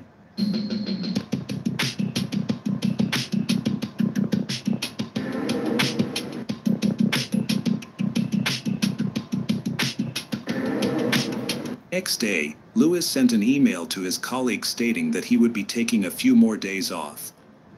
Based on the content of the email, it appears that Louis was trying to buy time to cover his tracks. Over the next 2 days, Louis attempted to conceal evidence of the crime. Further CCTV footage analysis sheds light on what happened to Jassy after she left with Lewis. Although the police never released the initial footage due to ethical concerns, it showed Lewis entering his apartment building with Jassy. FBI Special Agent Thomas Zukus described the footage as follows. Lewis was seen walking from a red sedan towards the front of the building, carrying a body with long hair and orange pants. Agent Zukus believes that this footage shows Lewis carrying Jassy's body into his apartment building. According to Zukus, security footage from the building's lobby reveals that at approximately 4:27 a.m., Lewis entered the building carrying an unconscious or already deceased Jassy in his arms. He proceeded to the elevator and took it to the 6th floor. Notably, on February 26th, the same day Jassy's father reported her disappearance to the police, Lewis made a suspicious purchase at Walmart. His receipt shows he bought multiple items that raise red flags, including protective suits, duct tape, electrical tape, candles, gloves, safety goggles, a mask, and Clorox bleach. The next day, while friends and family distributed flyers with Jassy's picture, Lewis made another concerning purchase at Walmart, caught on camera at 9:22 p.m. This time, he bought a large suitcase and a canister. On February 27, 2019, at around 9:58 p.m., Lewis returned to the apartment building, and video footage appears to show him carrying the newly purchased large suitcase. Further footage captures Lewis taking the suitcase from his apartment to his vehicle in the parking lot, as evidenced by a recording at 2:15 a.m. on February 28. A video shows a man, later identified as Lewis, struggling to lift a suitcase into the trunk of his car. This footage is part of a larger investigation into the disappearance of Jassy Correa, who was last seen on February 24 and was believed to be at Lewis's apartment. Between 2:44 a.m. and 4:02 a.m., Lewis was seen leaving the building multiple times, carrying various items including cardboard boxes, trash bags, a bottle of bleach, a computer tower, a laptop case, and a small duffel bag. On February 28, 2019, police obtained a search warrant for Lewis's apartment. During their search, they found several suspicious items, including 2 packages of hooded coveralls and 2 respirator masks. They also examined a sofa in the apartment, which was missing one of its 4 large cushions. Outside the apartment complex, in a dumpster, police found a collection of items that raised further suspicions. These included white trash bags, a bag containing plastic sheets, men's jeans with bleach stains, and the belt. Additional items found in the dumpster included a white nylon hooded coverall, an unfilled box of baking soda, clear safety goggles, duct tape packaging, rubbing alcohol, Walmart bags, used plastic gloves, an empty package from a car air freshener, 3 used packages of purifying charcoal, and a sponge. On the afternoon of February 28, 2019, police stopped a car driven by Lewis near Wilmington, Delaware. Officers ordered Lewis to exit the vehicle and asked if he was alone. Lewis reportedly responded by saying, "She's in the trunk." When police investigated, they found the body of Jassy wrapped in a sofa cushion cover inside a black trash bag, which was placed in a large suitcase that matched the one Lewis had taken into his apartment the previous day. Experts who inspected the car found 2 cracks on the passenger side windshield, leading police to suspect that the man had attacked Jassy inside the vehicle. As a result, Lewis was arrested and taken to a Delaware State Police barracks. During questioning, Lewis had a large bandage on the right side of his face, which he claimed was from sheep when asked about it. A forensic examination revealed that Jassy died from a combination of strangulation and blunt force trauma. Additionally, seminal fluid was found on her body, and DNA analysis matched Lewis's DNA. Prosecutors noted that Lewis's DNA was also found under Jassy's fingertips. Although the exact location of Jassy's death could not be determined, it is believed to have occurred either in the car or at Lewis's apartment. On Saturday, March 9, 2019, family and community members gathered at St. Peter's Parish in Dorchester to pay their respects to Jassy Correa. Many wore white or displayed buttons, shirts, and sweatshirts with Jassy's face and the phrase, "Justice for Jassy." Maka DeAndrade, Jassy's cousin and best friend, delivered the first eulogy, expressing the community's sadness and acceptance of Jassy's passing. DeAndrade said, "We may not understand why Jassy's life was cut short, but I have faith that her death was not in vain. I trust that God has a plan, and I have faith in that." Boston Mayor Marty Walsh addressed the crowd, vowing to work towards creating a safer world for women. Google Cloud AI knows he has a 10-foot lead, his sprint speed is 28 feet per second, and that when a team's mascot women. He emphasized that young women should be able to go out and celebrate without fear and return home safely to their loved ones. He acknowledged the immense pain Jassy Correa's family has endured and expressed his condolences. When Correa expressed gratitude to the city and law enforcement agencies for their tireless efforts in investigating Jassy's disappearance and death. He also paid a heartfelt tribute to his daughter, saying, "Rest in paradise, my dear Jassy, rest in peace, my dear child." Lewis Coleman, the suspect, has been charged with kidnapping resulting in death, a crime that could carry the death penalty or a life sentence. However, prosecutors have announced that they will not seek capital punishment. During the trial, prosecutors presented evidence, including a video of Coleman dragging Jassy's body into his apartment and his online search history following her disappearance. FBI agents reported on Lewis's online activity in the days following the alleged kidnapping. He searched for topics such as whether a person can fit inside a suitcase and how to remove a tooth that is not loose. However, Lewis's defense team has disputed the relevance of this evidence to the kidnapping charge. They argue that the prosecution's focus has been on Lewis's actions after the alleged victim's death, rather than on the kidnapping itself.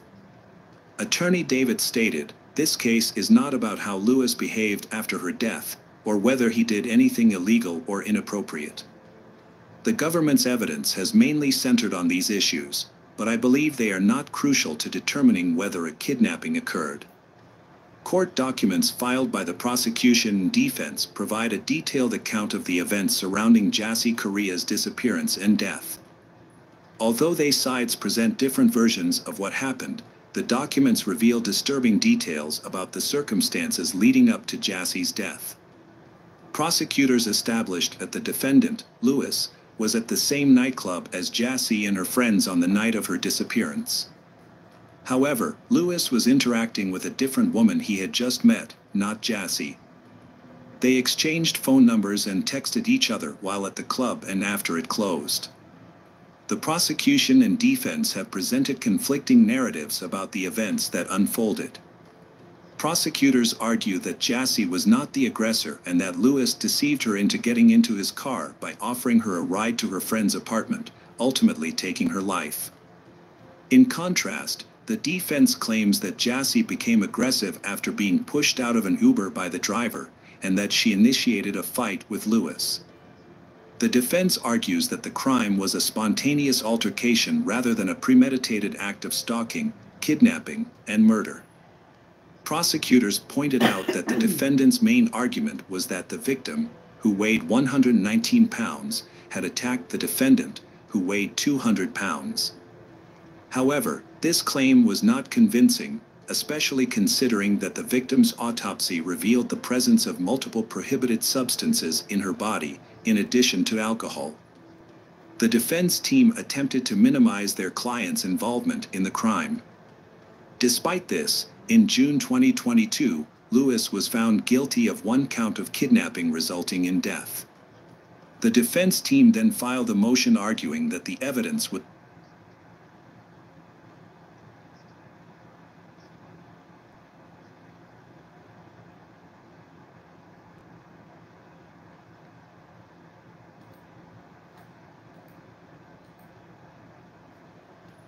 Litter Robot has now solved the litter box problem for over 1 million pet parents around the world.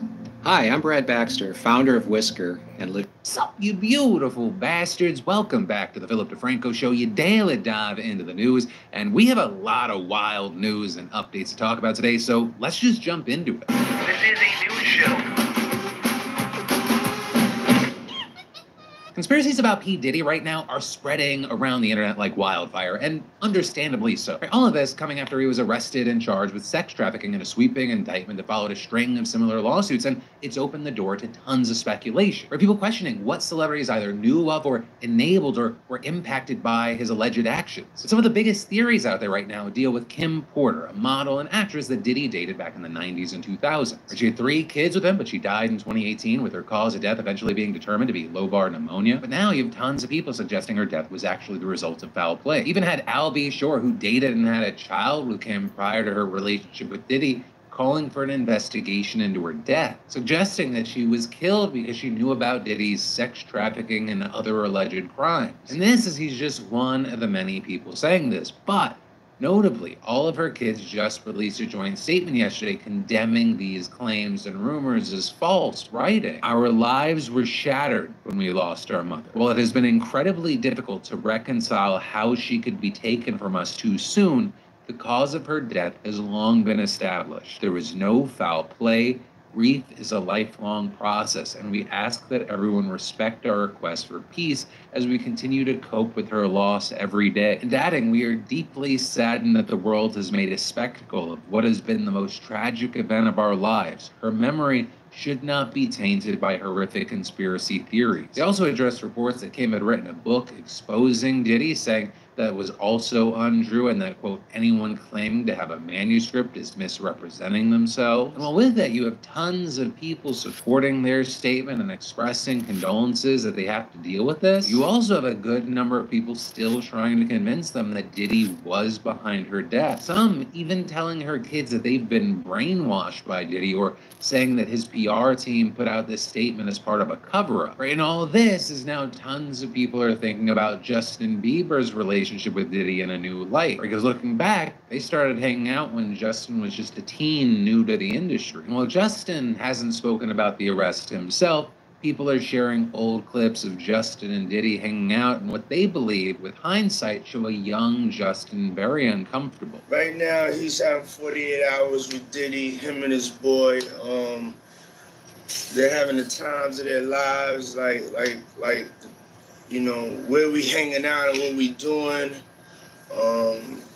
We can't really disclose, but it's definitely a 15-year-old's dream. Right, even though Justin hasn't made allegations against Diddy or really said anything in this case, you have a lot of people out there reading between the lines and trying to fill in blanks. Some also sharing this clip of Justin from 2020 where he discussed his desire to protect Billie Eilish from the industry, and really wondering what he has witnessed or went through when he was a kid to be so emotional here. It was hard for me being that young and being in the industry and not knowing where to turn, and I just wanted to protect her, you know? I don't want her to go through anything I went through. I don't wish that upon anybody. Yeah, if she ever needs me, I'm just a call away. Right, and all the interest and speculation here has gotten so big that a song people claim Justin made about Diddy is going viral on TikTok with lyrics like, "Lost myself at a Diddy party. Didn't know that's how it goes. I was in it for a new Ferrari, but it cost me way more than my soul. Wasn't worth all the fortune and fame. All the girls never walking the same. Signed a paper so he never had to ever say sorry. Lost myself at a Diddy party." and that song has been featured in thousands of TikToks, some with millions of views. But as you may have suspected from listening to it, researchers told CBS News that the song is likely AI generated. It's not in his catalog, there is no record of him releasing it, and CBS even ran it through detection tools that determined that it was at least partially AI. And notably, all these discussions are coming as Diddy separately is now even in more legal trouble right now. Yesterday, him being hit with another lawsuit. This one from a woman who claimed that Diddy and his bodyguard raped her in 2001 and recorded it. There's even more claims and allegations getting stacked up against him. We're gonna have to wait to see where things go, especially because there's no running away from this. Because while he has pled not guilty to the charges against him, he is currently behind bars. And with us obviously nowhere near the end of this saga, I think the final note that I'll hit on, this is a good mindset to have really with any story, but when you have something that has this much attention, know that it is going to be very messy. There's going to be real stuff, there's going to be fake stuff, there's going to be speculation that's just fucking outlandish, and then there's going to be speculation that absolutely makes sense. And it's important to have that healthy amount of skepticism and not treat everything as equally valid or the same. Because when the fake stuff gets exposed for being fake, it hurts the legitimacy of the very real things. But for now, as we wait to see what happens next, I gotta pass the question off to you. What are your thoughts with this? But then, shifting gears, unfortunately, we need to talk about what happened to Marcellus Williams. We just talked about the man on Monday. He was convicted of murdering a woman by the name of Felicia Gale back in 1998, though he has always maintained his innocence. And last January, the prosecuting attorney in the same office that convicted Williams more than 20 years earlier, he said that he thought Williams was innocent as well, with him even filing a motion to overturn the conviction, saying that the original prosecutor wrongly rejected a black juror, that the two main witnesses were not credible, and then on top of those things, that there wasn't any physical evidence tying Williams to the murder, with actually last month a new analysis finding no traces of Williams' DNA on the murder weapon. Instead, they found that the knife had been contaminated with DNA from a prosecutor and investigator working on the original case. But instead of that exonerating him because the evidence had been mishandled, it couldn't be used to prove Williams' innocence. And so eventually, after a bunch of back and forth, we got to this week, with the Missouri Supreme Court at least agreeing to consider a last-minute appeal by Williams' attorneys, just a day before his scheduled execution. Right, and Williams' lawyers didn't really even focus on the innocence claim, but basically explained how the process had been so flawed that his execution just couldn't be justified. But by Monday evening, we saw the Supreme Court not buying that, and they declined to halt Williams' execution, with the opinion saying, despite nearly a quarter century of litigation in both state and federal courts, there is no credible evidence of actual innocence or any showing of a constitutional error undermining confidence in the original judgment. And in the end, his other avenues of appeal, they failed as well. Governor Mike Parson denied clemency, and finally, yesterday, the U.S. Supreme Court rejected the final request to halt the execution, though that split 6-3, with the objecting justices being Sotomayor, Kagan, and Jackson. So last night, after more than 2 decades on death row, Marcellus Williams was executed. One of the things with this is he is actually just one of 5 people being executed this week. The first execution was carried out on Friday in South Carolina, again after a failed appeal to the state Supreme Court, with that being a man by the name of Freddie Owens, who was convicted for a 1997 murder. And very notably there, he was killed days after a key witness in the case admitted to lying on the stand, with the witness writing in a statement to the court, "I thought the real shooter or his associates might kill me if I named him to the police." Also last night, along with Williams, there was a man in Texas who was executed for killing his infant son, though very notably there, he had waived his right to appeal and there was no claims of innocence there. And then finally, you have 2 more executions scheduled for tomorrow. In Alabama, you have Alan Miller, who's already gone through 1 botched execution, and he's being put to death for killing 3 men during back-to-back workplace shootings in 1999. And then in Oklahoma, you have Emmanuel Littlejohn, who's set to receive a lethal injection in connection to the killing of a convenience store owner during a robbery in 1992. And notably there, you have Littlejohn admitting to his role in the robbery, but claiming he didn't fire the fatal shot. And while the state's Pardon and Parole Board voted 3-2 last month to recommend that his life be spared, the governor has yet to make a clemency decision. But if the 2 remaining scheduled executions are carried out this week, it will mark the first time since 2003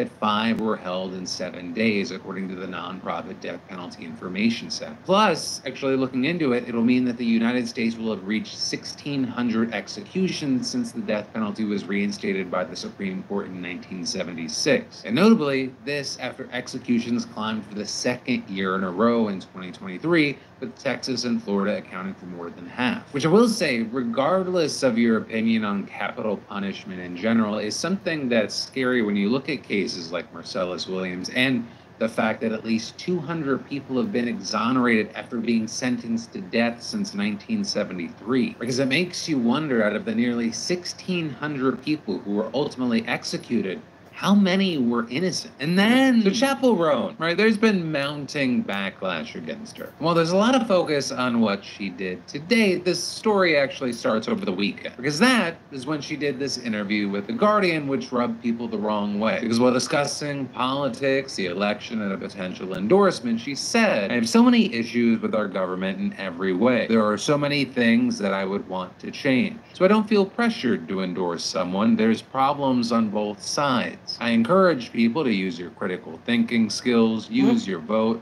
vote small, vote for what's going on in your city." And many of her fans were immediately upset, noting that her work is inspired by drag and that she is a vocal supporter of LGBTQ+ rights, and one party specifically is working against those rights. There were people saying things like you can't play the both sides are equally bad card and pretend that the party that would criminalize our happiness is the same as the one who protects it. With some even going so far as to say she is a secret Republican. So this, as other fans defended her, noting that her political leanings are clear even if she isn't prancing around in a Kamala tee. Noting elsewhere in that specific article she spoke up for trans rights, and separately she invites local drag artists to her shows, and as proceeds of tickets and merch go to LGBTQ+ rights. The 2024 Kia Sportage was built for adventure. Sportage offers unmistakable style, plus all the comfort and space you crave with class-leading cargo room and second-row legroom. Its smart tech and advanced standard and available driver assistance features make it stand out among other compact crossover.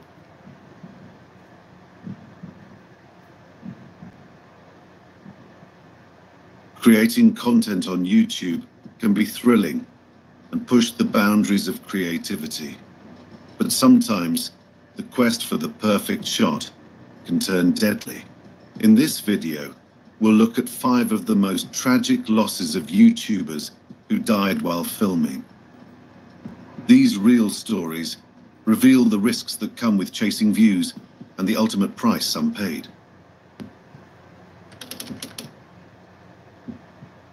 It was June 26th, 2017, in Halstad, Minnesota. Mona Lisa Perez, a 19-year-old, was in her home with her boyfriend, Pedro Ruiz, 3. They were a young couple, deeply in love, and always looking for ways to make their mark on social media. Their YouTube channel featured a variety of pranks and stunts, some more dangerous than others. On that day, they decided to film what they hoped would be their most popular video yet. Unfortunately, the stunt went tragically wrong. Mona Lisa and Pedro were getting ready to shoot a video where Mona Lisa would fire a .50 caliber Desert Eagle handgun at a thick book that Pedro was holding against his chest. Pedro was convinced the book would stop the bullet. He had even shown Mona Lisa another book he'd shot before, where the bullet hadn't gone all the way through. Confident their stunt would work, Pedro set up 2 cameras to catch the action, one mounted on the back of a vehicle and the other on a ladder. Mona Lisa, 7 months pregnant at the time, was hesitant. In the video transcript, she can be heard saying, "I can't do it, babe. I'm so scared." Pedro reassured her, saying, "As long as you hit the book, you'll be fine. Come on." Trusting Pedro's confidence, Mona Lisa aimed and fired from about a foot away. The bullet pierced the book and struck Pedro in the chest. Panicking, Mona Lisa called 911, telling the dispatcher, "We were doing a YouTube video and it went wrong. Please hurry up." Despite the quick response of the paramedics, Pedro Ruiz, 3, 22, was pronounced dead at the scene from a single gunshot wound to the chest. In the days following the incident, the video of the shooting, captured on 2 cameras, became key evidence in the investigation. Mona Lisa was charged with second-degree manslaughter. She pleaded guilty to the charge and was sentenced to 180 days in jail, which she would serve in 30-day increments each year for the next 3 years.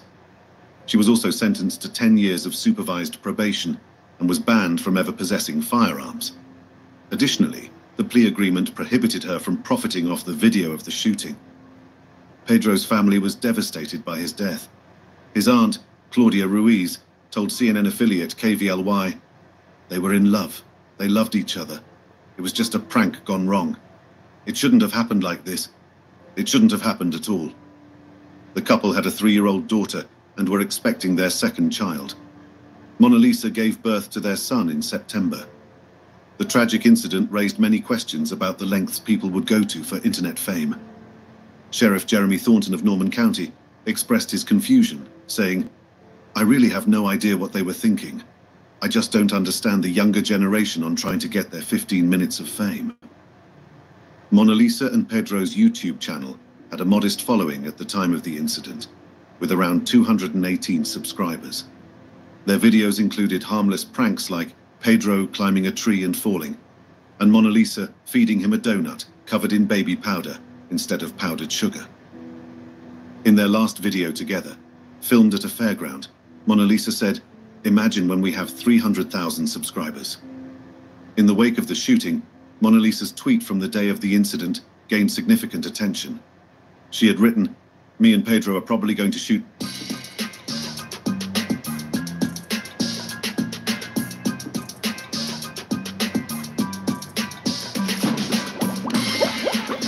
one of the most dangerous videos ever. His idea, not mine." The tweet was retweeted over 2,000 times and garnered nearly 1,500 replies, a mix of sympathy and criticism. It was May 28, 2013, in Cornwall, England. Jacob Cockle, a 28-year-old thrill-seeker and professional photographer, stood at the edge of Carnsue Pool, part of the Haley estuary. He had always been drawn to danger, capturing extreme moments through his camera lens.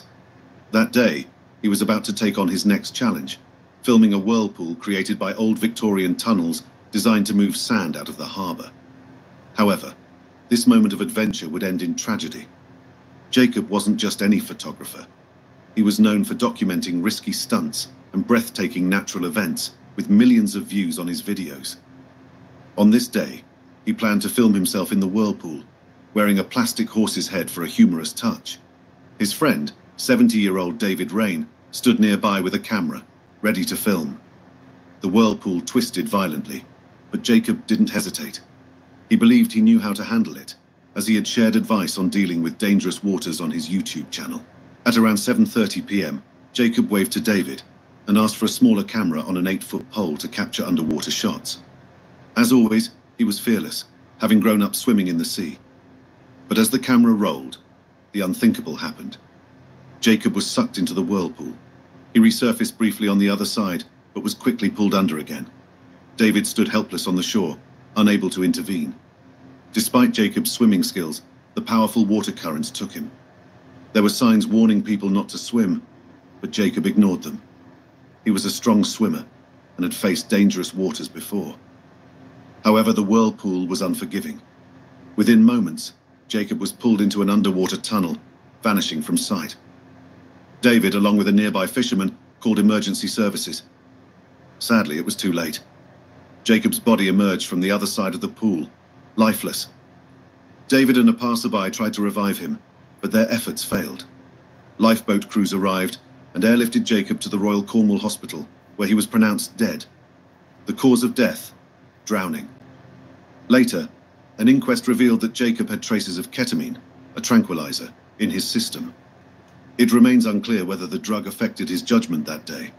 The coroner ruled Jacob's death an accident, stating that while Jacob took risks, they were usually well considered. In his final moments, he was doing what he loved, capturing the power of nature. Jacob's relationship with the sea began when he was young.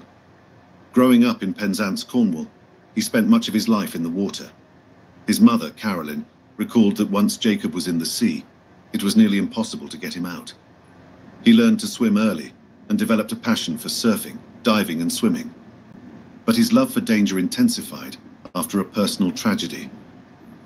When Jacob was a teenager, his older sister Grace passed away from a brain tumor. The loss devastated the family, and Jacob was particularly affected. He and Grace had shared a close bond, even creating a secret language as children. Her death changed Jacob's outlook on life. He began living fearlessly, believing he had to live for both himself and Grace. Her passing pushed him to take more risks, feeling that life was short and should be lived without fear.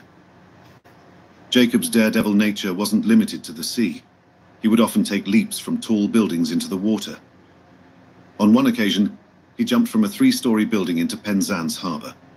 Another time, he jumped into the harbour outside a nightclub, narrowly avoiding being crushed by a ship. Despite these close calls, Jacob always managed to survive, until this day. Beyond his thrill-seeking nature, Jacob was an incredibly talented photographer. By his 20s, he had won awards from National Geographic and the Sunday Times. His photography, often focused on the sea, captured both its beauty and its danger. In 2011, he took a famous image of 2 surfers being swept off a sea wall by 30-foot waves, nearly losing his own life in the process. His work earned him international recognition. Just weeks before his death, Jacob had won a 28,000-pound expedition to Antarctica, a dream opportunity for any photographer. But he would never make that trip. His friends and family believed he was on the verge of achieving his greatest ambitions. Yet, in the end, his love for extreme moments cost him his life. Jacob's death left a deep void in the lives of those who loved him. His mother described him as a free spirit who saw no danger in life, while his friends remembered him as someone who lived without fear. His girlfriend, Rachel, spoke about how, after Grace's death, Jacob felt he had to live life to the fullest for both of them. On July 3rd, 2018, a tragic accident unfolded at Shannon Falls in British Columbia, Canada, when 3 well-known YouTubers from the High on Life travel group lost their lives. Riker Gamble, Alexei Liak, and Megan Scraper, known for creating thrilling travel content, were exploring the area that day. Their adventurous spirits, which had attracted millions of followers on social media, ultimately led to a devastating outcome. Riker and Alexei, both from Vancouver, started the High on Life YouTube channel in 2012 with their friend Parker Hughes. They wanted to inspire people to explore the world, take risks, and live fully. With our servers designed for AI, you can revolutionize the way you do business, power your workloads, and empower innovation at any scale. We meet you where you are and take you where you want to go.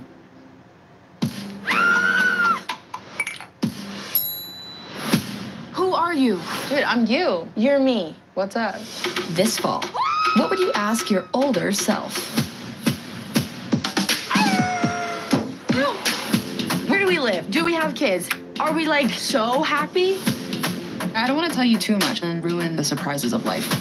Ta-da! It's our missing pinky toe. Oh, that has not happened yet. My old ass. Rated R. Over time, the channel gained over 500,000 YouTube subscribers and over 1 million Instagram followers. Their daring adventures, often showcasing extreme stunts in breathtaking locations. Megan Scraper, a former field hockey player and social media consultant, later joined the group, bringing the same love for exploration and adventure. Their message was always about living in the moment, pushing limits, and making the most of life. On the day of the accident, the group decided to swim in one of the pools at the top of Shannon Falls. Maybe too much The information, waterfall, but standing at 1,099 feet, is the 3rd highest in British Columbia. Though it's a beautiful spot, it's also known for its danger due to slippery rocks and strong currents. As they stood near the edge, Megan tragically slipped on the wet rocks and fell into the waterfall. oh my God. Seeing her fall, Riker and Alexei immediately jumped into the water to save her.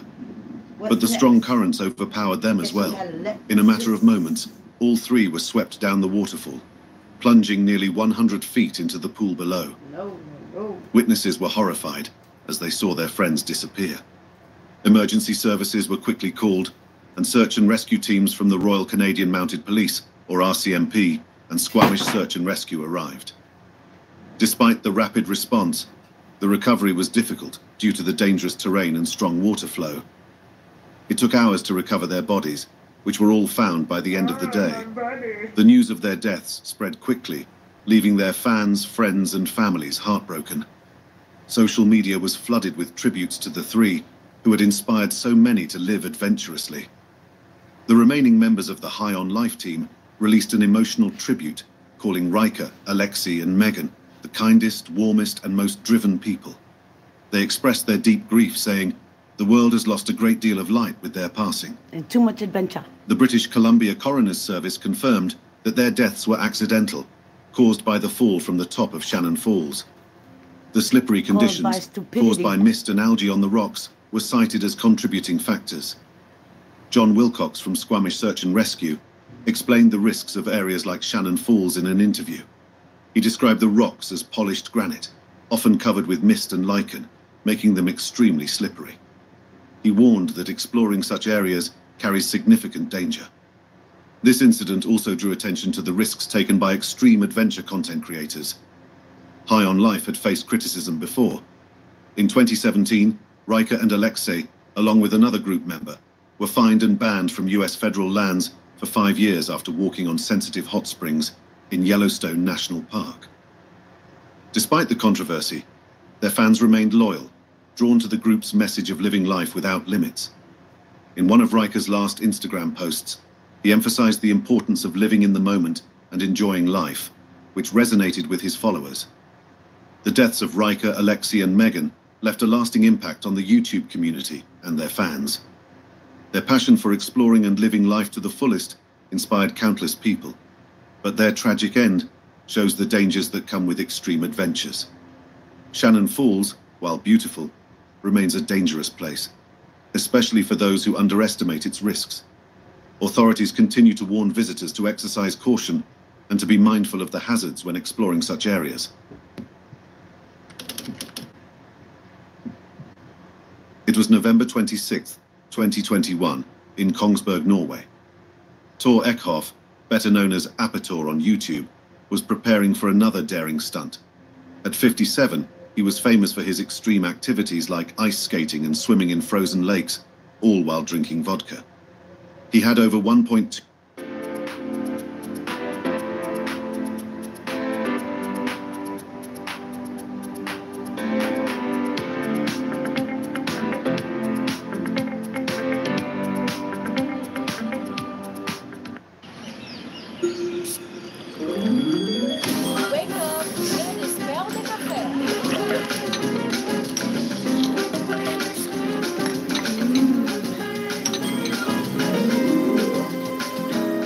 million subscribers who eagerly watched his content.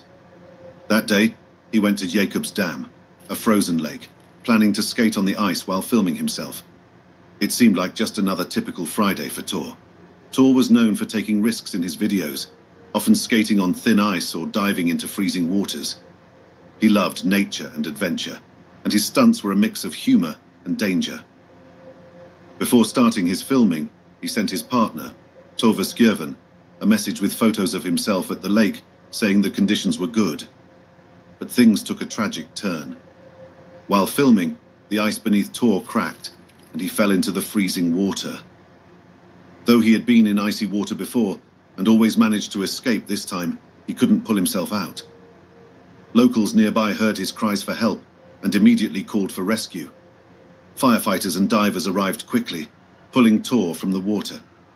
He was rushed to Ullevål Hospital, but by the time he arrived, it was too late. Tor had been underwater too long. On November 27th, the day after the accident, doctors made the difficult decision to turn off life support. Tove and their son Johannes were with him in his final moments. It was a heartbreaking and sudden end for a man who had spent his life pushing boundaries. Tor's stunts were always dangerous. He skated on frozen lakes, often using a chainsaw to carve his way, and took freezing dips while drinking vodka. His unique mix of adventure and comedy made him a beloved figure in the YouTube community. Just 5 days before his death, Tor had posted a video celebrating his 57th birthday, humorously titled, "I am not dead, I am 57 today." In it, he sat in an outdoor bathtub, drank vodka, and filmed quirky moments like kissing a tree. Ironically, it would be one of his last videos. Fans were shocked and saddened by the news of Tor's death. Many saw him as more than just a YouTuber. He was the epitome of fearless adventure. The epitome. His final video, which had nearly 2 million views, was filled with comments from fans expressing their grief. Some called him a legend, while others shared how his videos had brought joy to their lives. Joy to Tove shared her pain in a heartfelt Facebook post, recalling the events of that day. She described how Tor had messaged her with excitement about the lake, only for tragedy to strike. She explained how the divers had tried to save him, but couldn't because he had been underwater for too long. She ended her post by saying, "We have endless good memories, and we miss you so indescribably." Tor's death, while tragic, was not entirely unexpected. His stunts always carried risk, and those who followed him knew it. He had lived life on the edge, constantly testing his limits in dangerous situations. Unfortunately, on that cold November day, the risk caught up with him. In the wake of his death, tributes poured in from fellow YouTubers and fans. Swedish YouTuber Niemen wrote on Twitter, "He died doing what he loved, producing his wacky and nonsensical videos that never failed to make people smile." Other fans shared similar sentiments, remembering the laughter and excitement Tor had brought to their lives. Tor's YouTube channel, which he started in 2006, was filled with content that reflected his adventurous spirit. Whether it was road trips, sunsets, or ice skating stunts, his love for nature and adventure was always clear. In an interview, Tor once said, "When you are ice swimming or messing around almost naked in the snow, you have a limited amount of time before you get too cold. During that time, you just have to handle the cold mentally." His mental toughness allowed him to push through challenges, but even his strong will couldn't save him in the end.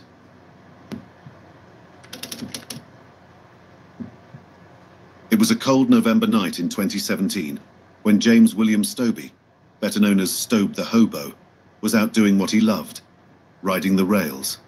Oh boy. Stobie had become famous on YouTube for documenting his life as a modern-day train hopper, showing a dangerous world few dared to enter. His videos were more than just clips of train hopping. They were artistic, with his piano music playing in the background as he crossed vast landscapes. His commentary was dry, honest, and often humorous, providing a raw look into the risks of the lifestyle he had chosen. On November 9th, 2017, Stobie was in Maryland, filming one of his latest adventures, but something went terribly wrong. Some reports say his backpack got caught on an Amtrak train, dragging him to his death. Others suggest he may have fallen from a bridge while trying to hop a train and ended up on the tracks. No matter the exact details, the outcome was tragic. James Stobie died while pursuing his passion. Stobie was only 33 when he died, but in those years, he gained a loyal following. His videos were popular not only because of the danger, but also because of his unique style and eye for capturing the beauty of America from a moving freight train. His work had the spirit of Depression-era hobos who rode the rails in search of a better life. For Stobie, train hopping was more than just a thrill. It was his way of rejecting a modern life he found unfulfilling. Born to Michael and Mary Stobie in Colorado, James had always embraced an unconventional lifestyle. Friends described him as intelligent, quirky, and passionate about his interests. His videos often featured his own piano music, blending his creativity with a sense of rebellion against societal norms. As Stobie's popularity grew, so did the dangers he faced. Train hopping is illegal and risky, something he didn't shy away from discussing in his videos. He openly talked about close encounters with train wheels and the dangers of hopping while tired or drunk. In one interview, he recalled an incident where he nearly lost his life after jumping off a train while drunk and fatigued. Despite the risks, Stobie kept going. His fans admired him for it, and on a Facebook memorial page, one person wrote, "He died doing what he loved." His YouTube channel had nearly 11,000 subscribers, drawn in by his honest, humorous, and often thrilling content. Watching Stobie ride through swamps and across plains felt like joining him on his journey.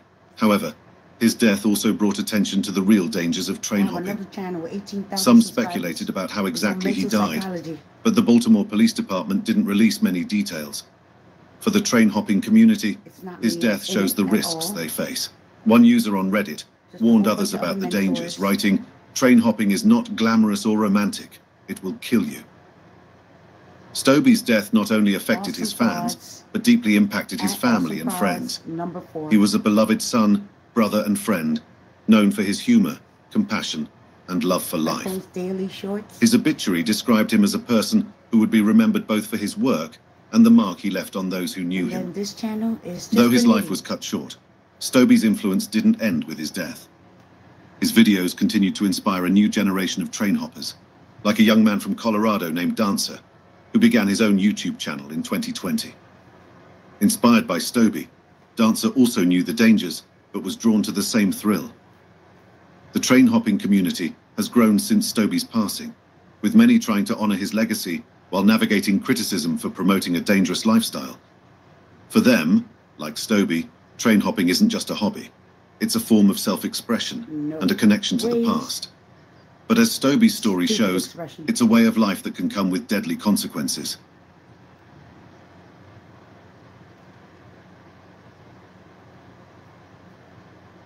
Deadly indeed. She had mentioned to me that she just had gotten assaulted by an individual and that this individual pointed a gun at her. Me sacó la pistola y me quería subir y yo empecé a gritar, help me, help me. The woman you just saw is 27-year-old Erica Pena. On September 14th, 2018, a customer kidnapped her in his car and tried to kill her in Laredo, Texas. I'm telling you, walk away. You're not listening to me. But luckily, she managed to escape. When asked by an officer, she revealed that the man was actually a former U.S. Navy medical technician. His name was Juan David Ortiz, and currently worked for the U.S. Border Patrol. The police located David at a gas station after noticing his truck and confronted him. Turn around. Oh, hey, hey, hey, hey, hey, hey, hey. After hours of chasing him, David was finally arrested, but the situation became more complex when they realized that Erica wasn't the only woman affected. There were many other women who became his victims. What started as a seemingly clear-cut case of assault took a gruesome turn when David's crimes revealed a shocking reality, making the situation far more disturbing. As the body count rose, it revealed the mind of a killer who lived on the line between cleverness and dark madness. But why? What could have led this man to such extreme actions? Before this escape on September 14th, Erica went to meet this client and got into his truck, intending to go to his house on Burr Oak Drive. For months, they'd been visiting his house together, driving from Laredo to a middle-class neighborhood surrounded by desert. Their relationship had evolved beyond a simple client and sex worker dynamic. However, during their latest meeting at his place, an unsettling tension emerged, making the atmosphere uneasy for Erica, and sensing her fear, the man asked if she was scared. Despite being alone with them in an unfamiliar suburban area, Erica mustered courage and mentioned the name of her murdered friend, Melissa Ramirez. She asked the man if he knew about her, as news of women disappearing and later their lifeless bodies being found was prevalent during that time.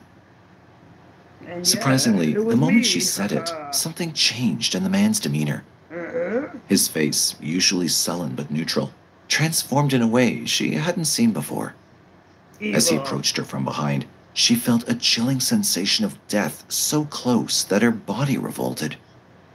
In terror, she rushed out the front door and vomited in his front yard. He also followed her outside, and she hastily made up an excuse that she was feeling sick and needed cigarettes. That was her story. She needed cigarettes, and they had to leave. Maybe the man considered the law enforcement officers among his neighbors, but something convinced him to agree with her. Together, they drove a tense few minutes to a Valero gas station on the loop road nearby. Inside the truck, the conversation escalated into an argument. Erica mentioned Melissa's name again, and the man reacted by pulling out a gun and pressing it against the middle of her chest. He grabbed her shoulder, and despite her fear, Erica twisted against his grip. In the struggle, she reached for the horn, and as they fought, her shirt ripped off. But in an attempt to break free, she rushed out of the door, running and screaming without looking back. She ran towards a blur of lights, fearing a gunshot the whole time. To her relief, she found a state trooper, Francisco Hernandez, who was refueling his patrol car. In a state of panic, she screamed, "He's trying to kill me," which shocked the officer. Me sacó la pistola y me quería subir y yo empecé a gritar, "Help me, help me." ¿Ya se fue? Sí. Ay, me asusté bastante, sir. He quickly got her into the back seat, but by then, the truck Erica had escaped from was gone. I know, pues it's a shock. I mean, you just escaped from a possible kidnap. Es que de repente me dio un feeling, sir, de algo de él, and he got very weird all of a sudden. I got a vibe. A bad vibe. Simultaneously, the police started taking a statement from Erica at a nearby substation. The trooper who rescued her was aware of the ongoing investigation into Melissa Ramirez's murder and promptly took her to the investigators. By the time the SWAT team finally entered the house Erica had described, it was already vacant. Among the discarded firearms, they discovered an exception, a Heckler & Koch .40 caliber pistol. Remarkably, it matched the same gun that had been pressed against Erica's chest. He had a AR-15 pistols, and they were staged ready for use. What did that tell you? That he was ready to shoot it out for anybody knocking on his door. Looking for a way to work smarter and not harder? With Elementor's powerful AI features, you can supercharge. So now, in the hunt for the man, a swift manhunt unfolded, and the police promptly issued a Be on the Lookout alert, also known as a BOLO. It didn't take long to find him, and within a few hours, the police located David at a gas station after noticing his truck and confronted him.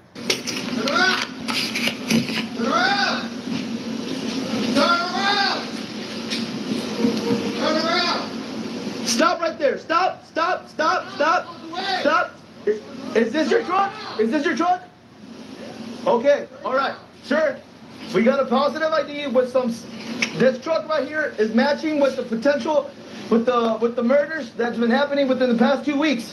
We want to do an interview. We want to do some questioning. We just need for you to cooperate with us, okay? All right, fine. Make my way. Just turn around and make my way this way, okay? Turn around, please. Turn around. Hey!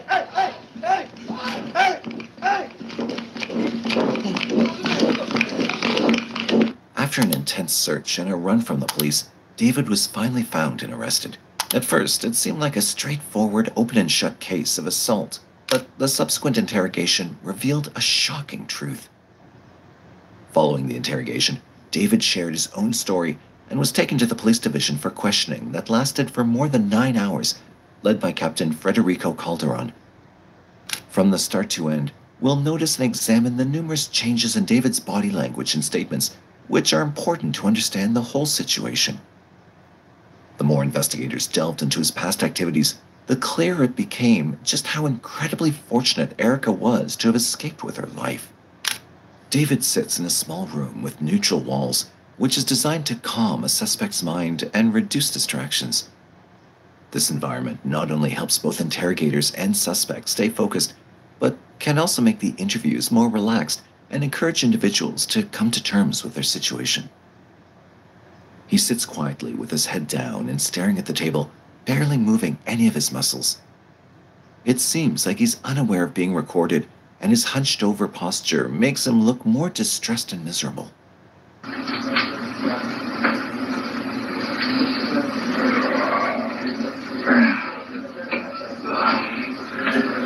Who's the trooper I smoked, man? The trooper couldn't keep up with me, dude. Suddenly, David's behavior changed. From sitting quietly, he turned around and started making fun of the troopers who were chasing him. This was completely different from the behavior he'd shown earlier. Tell him he needs to work out some more, man. 2 of them.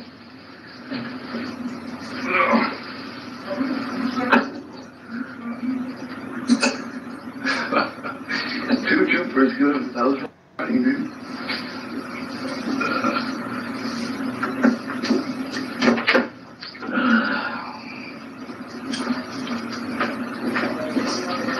He again started waiting for the interrogators as they made him wait for a while, a common tactic to build tension and pressure before starting the questioning. This technique aims to make a suspect feel more uneasy, which increases the chance of them willing to reveal information. Hello. You okay? Good. Safe. comfortable? You need some water or anything? Yeah. Right hand or left handed? Left handed. Okay.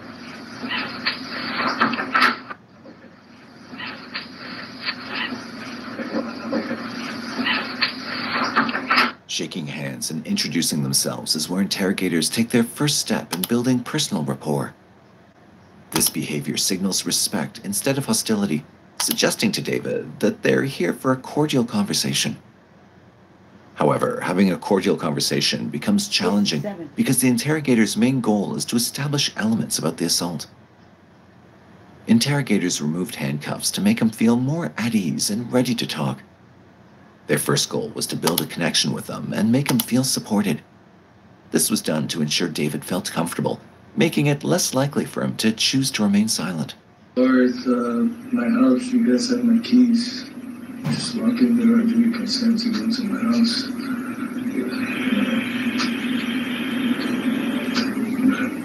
Do you have any weapons in the house? After reading David his Miranda rights, interrogators' initial move was to learn more about him, and for that, they began by asking about the evidence found at his house. Even though the interrogators already knew the substantial background information on David, they wanted to hear it straight from the suspect, starting with the weapons he had. Bushmaster, loaded. I have a 12-gauge shotgun, which I actually don't know where it's at. It's probably somewhere in my garage. I have a 20-gauge single-shot Remington. I have a 22 lever-action Ruger. And I have a very, very nice custom Kimber 45 cal. Are these birds throughout the house, or you know somewhere else? My AR-15 is in my kitchen counter. My 2 shotguns and the lever action are in my garage. And my real nice 45 Kimber is under my bed in that master bedroom. I think that's it. Right from the beginning, David's hanging his head and sitting uncomfortably, showing signs of impatience and anxiety. However, when you look at his breathing, it seems normal in both depth and pacing, but there's something different about David. Before they begin questioning, interrogators always consider 2 possible reasons for someone's actions. Either there's a psychological problem, like a mental health issue, or there might be sinister motives behind it. So, to figure out which could be the possible reason for David's actions, the interrogators made conscious efforts to avoid displaying any adversarial indicators and strategically transitioned to the next step, asking him about his condition. Do you have any issues with? Yeah, I got a PTSD. They put me on paroxetine, which is Paxil, for anxiety and depression. Okay. There's one right now for Paxil, for anxiety and depression. They put me on Divoprox for irritability and anger. Okay. They put me on Trazodone for sleeping due to nightmares. Okay. They put me on gabapentin for migraine headaches. They put me on another one, I don't know the name of it, for that's the high blood pressure. And I was squared away until I started going to the VA and my life went to shit. So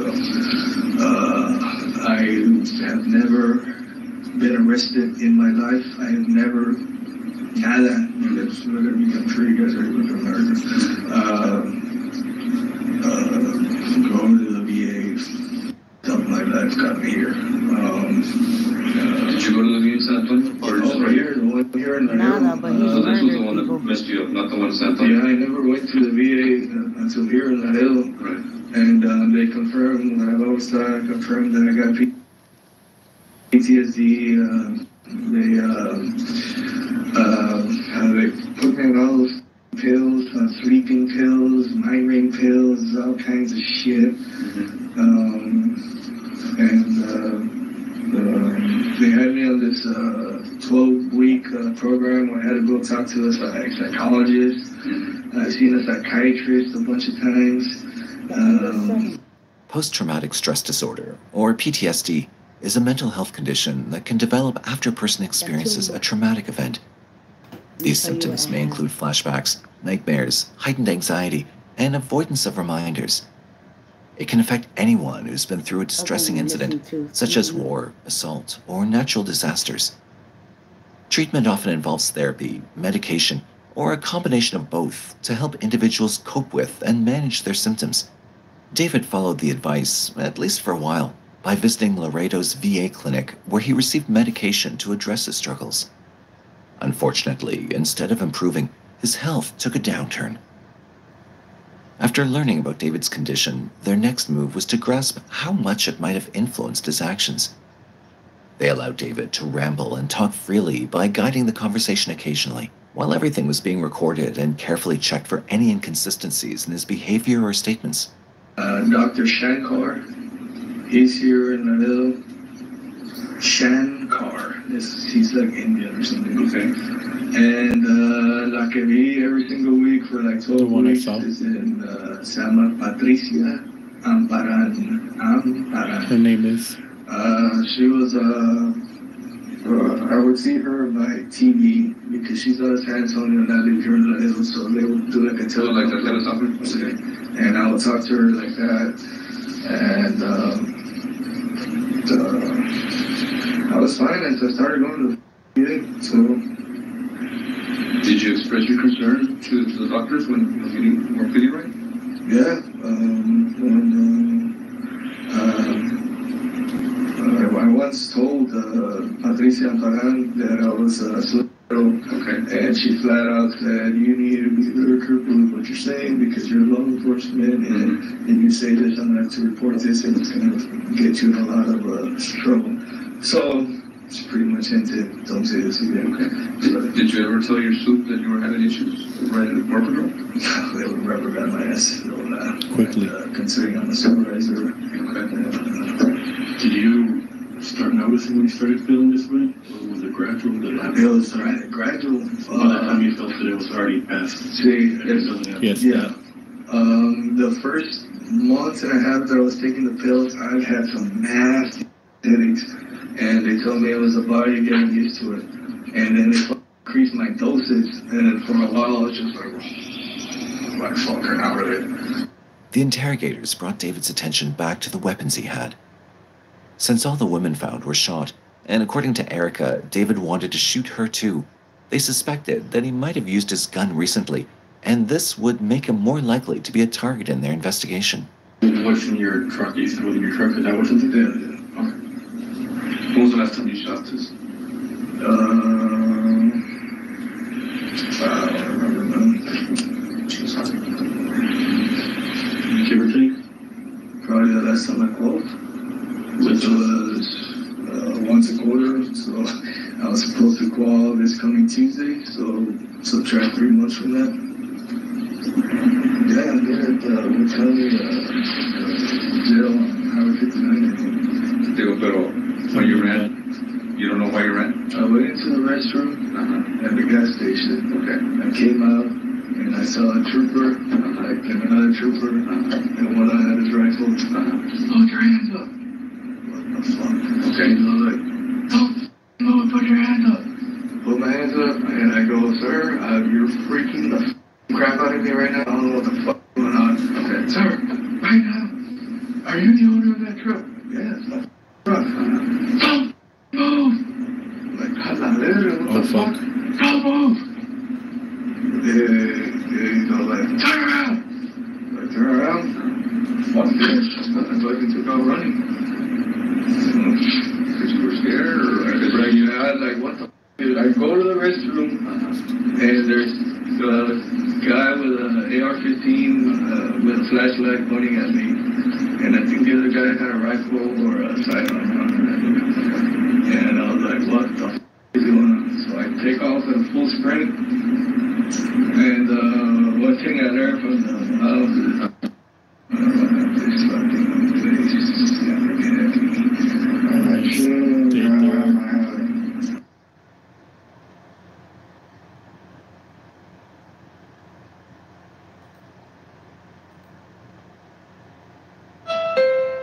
The world has changed. You can order anything online and get it delivered to your front door. Why not a call? Hey you, and welcome. My name is Mike, and in this old video, folks, it is time for some more of the darkest and strangest disappearances. This is always a very weird and unsettling topic, because, you know, some of them were like, we know, but we don't know, while others are just so baffling they make the hairs on the back of your neck stand up. Because sometimes it's just like, you know, how is that even possible? Don't know, but it happened. And once again, we're going to go through this iceberg style, which is the stories get darker and more disturbing as we go on. But before we get into it, please click that subscribe button to see new stories for the dark every single week. Now, let's give it a go, big dog.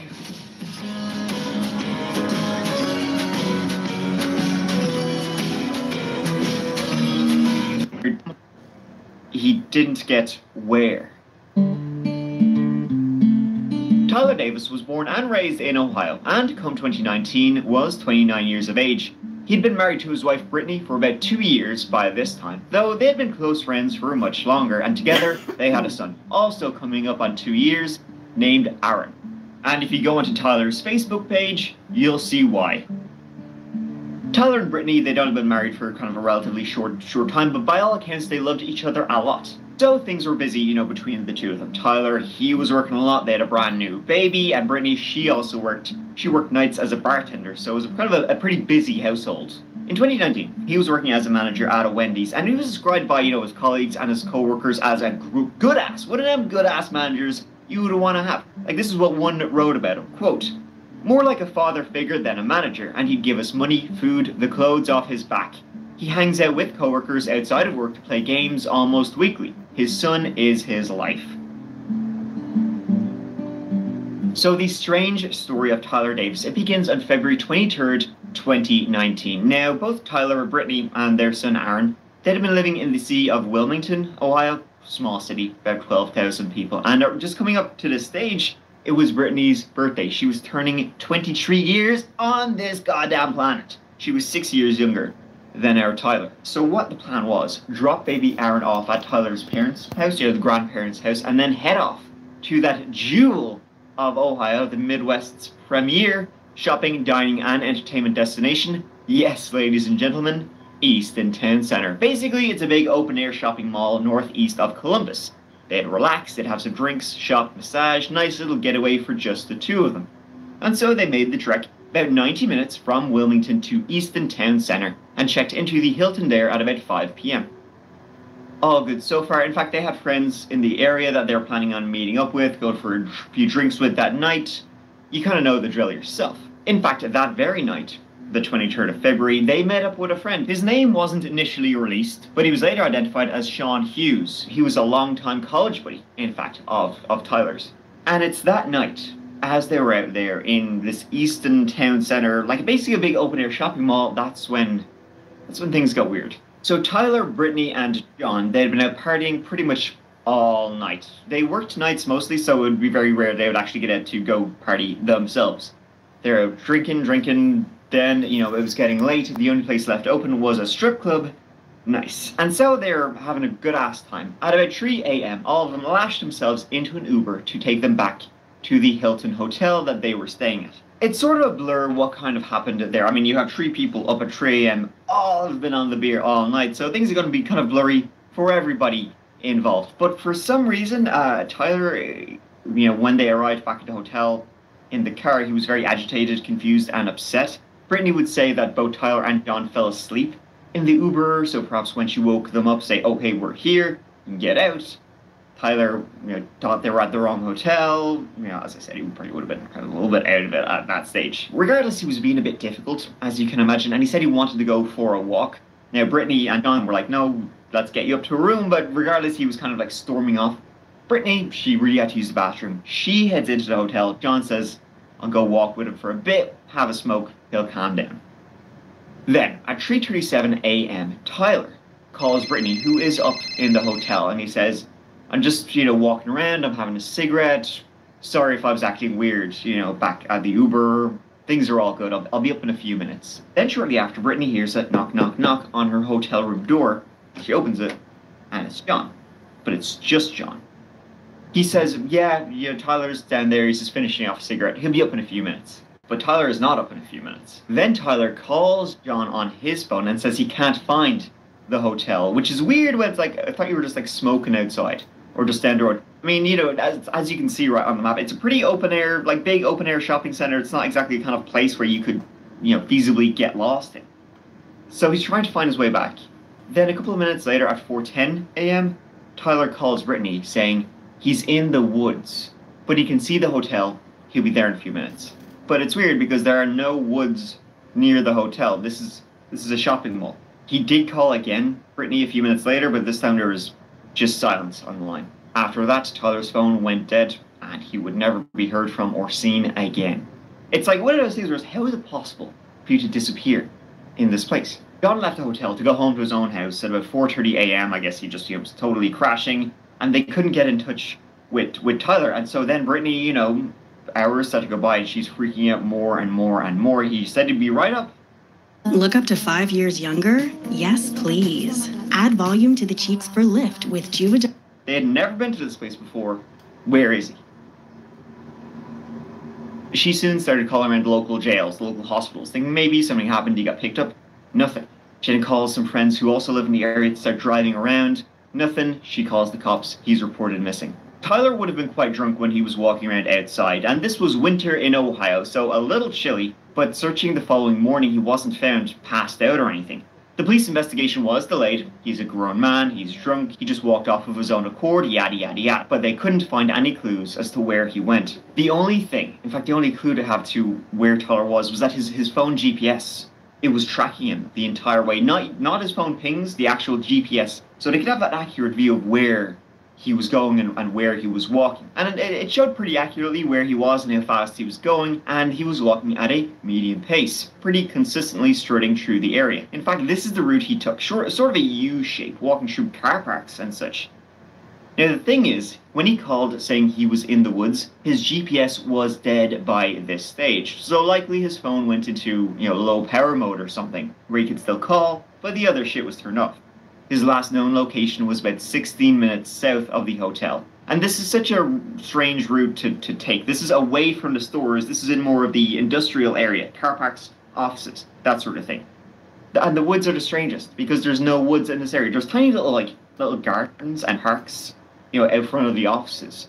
But I'm not talking deep-ass forests or anything here. There is one across from the hotel, but from the direction you would have been coming in, the hotel clearly visible on the left, the deep dark woods on the right, and they're not even that deep or dark at all. He wanted to get back to the hotel. There's a recording that the police released of him asking Siri to take him back to the hotel, but he never made it.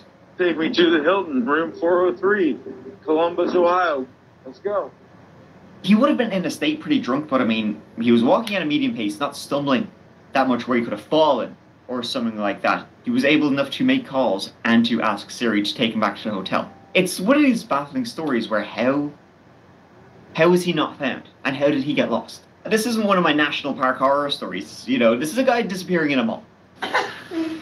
One day, boy, you're going to be too big for your dad to do that. He is such a good dad. And it's just really frustrating when I'm trying my hardest to just stay strong for my son. This little boy's father, Brittany Davis's husband, Tyler, hasn't been seen or heard from since February 24th, Brittany's birthday. They had planned a birthday celebration at the Easton Town Center in Columbus. I'm like, oh my gosh, this hotel is so nice. It's huge. Look at this whole area. There's a Tiffany's over there. This just makes no sense. 2 months later, Brittany says she's still searching for answers. I'm not giving up. I'm not ever going to stop. And at Columbus Police Headquarters, he's been missing for 221 days as of today. Missing Persons Detective Jason Brommer shows the evidence collected so far. A map of Easton, time-stamped, next to yellow pushpins showing the path Tyler walked. Still photos of Brittany, Tyler, and his friend Sean at Easton Town Center. Nearby wetlands being searched. And Tyler arriving back at the Hilton at 3:18 a.m. after partying before he disappeared. There have been many theories as to what happened, from human trafficking, which seems unlikely that they would want a 30-year-old man, to him getting in the wrong car, maybe robbed and killed, to a hit and run, and then his body was taken away. That maybe Brittany and John had something to do with it, but, well, no, we're fairly sure that they didn't. They didn't even want Tyler to go for a walk, and Brittany was for sure back in the hotel. Maybe he's still in the area. The extensive searches that happened, they just missed them. There were small bodies of water that wouldn't have been deep that were searched. Maybe they missed them? In December 2021, a judge declared Tyler Davis legally dead. But that doesn't change the fact that we simply don't know what happened to Tyler, and it's so strange to disappear in the area he did. It's a baffling case. This next story is ongoing. Well, okay, I mean, all of these stories are ongoing, but this one is like going right up to now. It's about the disappearance of Chelsea Grimm, a 32-year-old woman who disappeared in a national forest not far from the Grand Canyon. She was only a few days into her cross-country trip from her home in San Diego, traveling to a friend's wedding in Connecticut, when she simply disappeared in the woods. Chelsea was born in 1991, growing up on the East Coast in Connecticut. She studied psychology at Pace University, then graduated from NYU with a master's in social work, and began working for the New York City Department of Education, caring for kids as a social worker. Chelsea was very loving, very compassionate. I mean, as you can imagine, right, working with kids. But it seems that after working in New York for a while, it seems like she wanted to do more, be more adventurous. She was always described as a very skilled photographer. So she kind of wanted to, maybe do something like that, help people in some other way. And so she'd eventually move across the country to San Diego and continue doing social work, but kind of leaning more and more into her passion of photography. And so it was on September 24th, 2023 that Chelsea Grimm set out for Connecticut in her Ford Escape. Rubber meets the road, she was going to drive across the country. Now, her original plan was to actually fly from San Diego to Connecticut, but she found out that the airline she wanted to fly with, they wouldn't let her, bring aboard her beloved bearded dragon named Roz. So, cross-country trip it is, shucks. Now, the cross-country trip from, San Diego to Stanford, her home, that's 2,800 miles, or a 42-hour drive, and Chelsea, photographer, planned to document the entire trip with her camera. However, it was a mere 3 days into her adventure that Chelsea, it seems, had a change of... You're leaving me? Or a TurboTax expert who charges me less but gives me more. Sing it, Adam. Hurt. She called up her parents and she was kind of saying, I don't think I can do this. This is too big for me. She told them she wasn't going to continue, and by this stage she said she was in Arizona, and so she would just hang out here for a few days before heading back home to San Diego. It sounded like she wanted to just camp, in the desert for a few days and do some photography of, the beautiful Arizonan wilderness. But what's very strange about her being in Arizona is that she would have been 3 days into her cross-country road trip by this stage. And she was only in Arizona by this, she should have, that would have taken her 6 hours. She should have been much, much further, almost in Connecticut at this stage, and she wasn't. So it's like, what was she doing? What was taking her so long? Maybe she wasn't planning on going to the wedding at all, but who knows? Chelsea did make plans to have lunch with a friend in Phoenix, Arizona on the 28th of September, but she would never show. In fact, after that, she was never heard from again, or at least not from anyone who knew her. With no word from her for about a week, Chelsea Grimm was reported missing on October 4th, 2023. The next day, a discovery was made, giving them a clue. It was on October 5th that her car was found. Car was found with 2 flat tires by a couple of hunters in the Kaibab National Forest. This is an extremely remote place in the desert. The closest town, a good 40-minute drive. The hunters had seen the car parked in this unusual place and could see something was off about it due to its slanting, the flat tires. The car was locked, no one was inside, and some items were missing. So the hunters called the police, who ran the plates, who linked it back to Chelsea Grimm. So what happened? Was Chelsea, had she gone camping, in the forest? What's missing from her vehicle was her phone, her wallet, some camping equipment, and her bearded dragon, Roz, which, she wouldn't have left the bearded dragon behind. So it would kind of seem likely that with the flat tires, and the flat tires were found to have been done just by the terrain, that maybe she was driving, she got a flat tire, and so she was like, well, I gotta huff it out of here. I'll grab my shit and go. Regardless, this wasn't good, and it's not exactly a place you kind of want to be out alone in. It also turned out that she'd been acting strangely kind of in the days leading up to this. I mean, well, first of all, as I said, she was in Arizona. She should have been much further if she was planning on driving across country by this stage. So what was she doing for the past few days? Nobody knows. Then, after she cancelled lunch with her friend, she drove north to these small little towns that dot this part of Arizona. Why she was there, we don't know, but she tried to check into a hotel and pay in euros for some reason, saying she wanted to stay off-grid. Unless you take euros, or anyone in town exchanges euros. I was trying to stay off the grid. That same night, she was stopped by a police officer responding to a suspicious vehicle not far from a graveyard.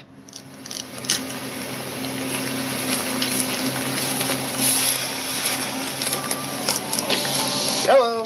Hello. How are you doing? I'm okay. How are you? I'm doing great. Are you doing all right? Yeah, I just was doing a photo shoot of the lost soldiers. I got a little emotional, so I was crying before I got... I'm just making sure someone called it in, so... Oh, I'm sorry. No, you're quite all right. I mean... I was just doing a photo shoot, yeah. Packed up. I'm going to leave soon. Okay. But I just didn't want to drive like that. Sad. I got you. You've been smoking a little bit of marijuana? Earlier today, yeah. Okay. Cool. Do you have your license on you by any chance? It gets me all emotional, too. Yeah, it's just, I'm trying to do a series on the lost and the forgotten people in this country. I know you told me that you smoked marijuana and you're kind of, well, obviously I would be in an emotional state as well.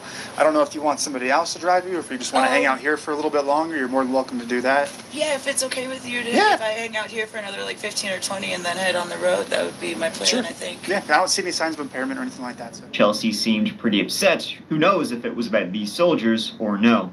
Yeah, no, with my eyesight and then crying, it's not the best combination at night. I totally was like, understand. I'm just gonna cry on the road, or I'm just gonna sit here and cry. So Do you have a hotel around here or anything? I don't. I was actually thinking of just camping for the night, but I wasn't really sure exactly yet. Gotcha. Well, I didn't plan to be here until sunset. Okay, you can't camp in the city limits. It's kind of like a city statute we have. Okay, good. But you can always go. I don't know if you can see the yellow lights over there, the Loves. It's a trucker stop in the gas station here. You can just sleep there. Nobody will bother you. Awesome. Yeah. Love that. Cool. All right. Well you have a great time. That was also the day when activity on her phone and her banks stopped. The next time she was seen, and this is actually the last time she was seen, was September 30th. So 4 or 5 days before her car was found. And she was seen camping, kind of again in the same area. She was seen camping by a woodcutter. He went to check on her. She said she was fine. She was just in the area, doing some photography.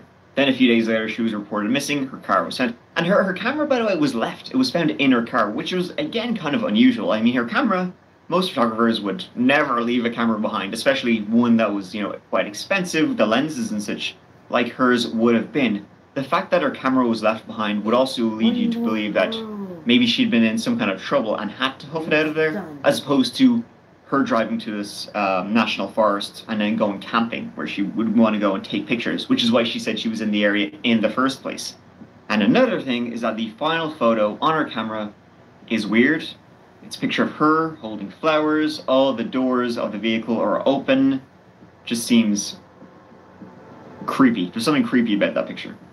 You wouldn't wish it on anyone. It's been 2 weeks since Stephen and Janet Grimm have heard from their daughter every morning since, waking up with hope that will change. It's been just a horrible.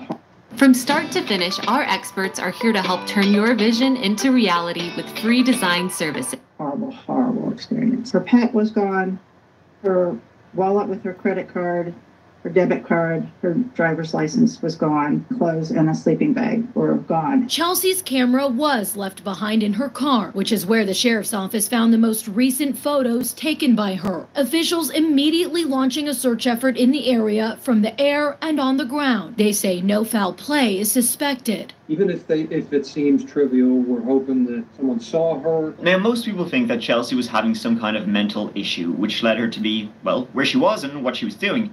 That, mixed with drugs, the officer said he could smell weed, perhaps led her to go into the woods. The flat tires seemed like it was from the road she was driving on, and maybe it made her paranoid. Huge searches have been done to find her in the forest, and all have come up empty.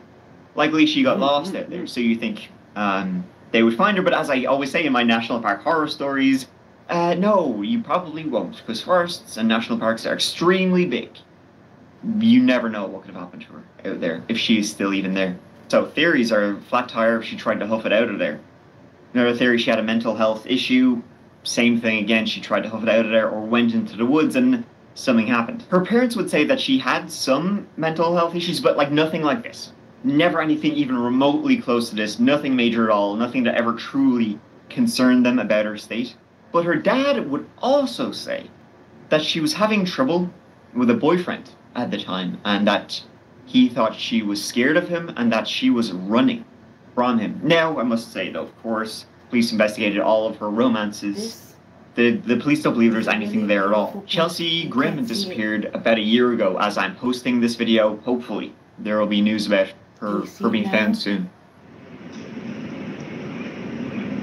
Marion Barter was a teacher and a mother of two, living in Southport, Australia. This is a little town just north of the city of Gold Coast in Queensland. Come the year 1997, Marion, 51, had been married 3 times, divorced 3 times. She was an outstanding teacher, and she had a number of secrets. Ones she kept from everybody. Secrets that would only begin to spill out over the spring and summer of 1997, because that is when she vanished, under very unusual and concerning, disturbing circumstances. Marion was described as an adventurous woman, vivacious, lively. She was a loving mother, an excellent teacher, but it seemed like she was someone who simply wanted more from life.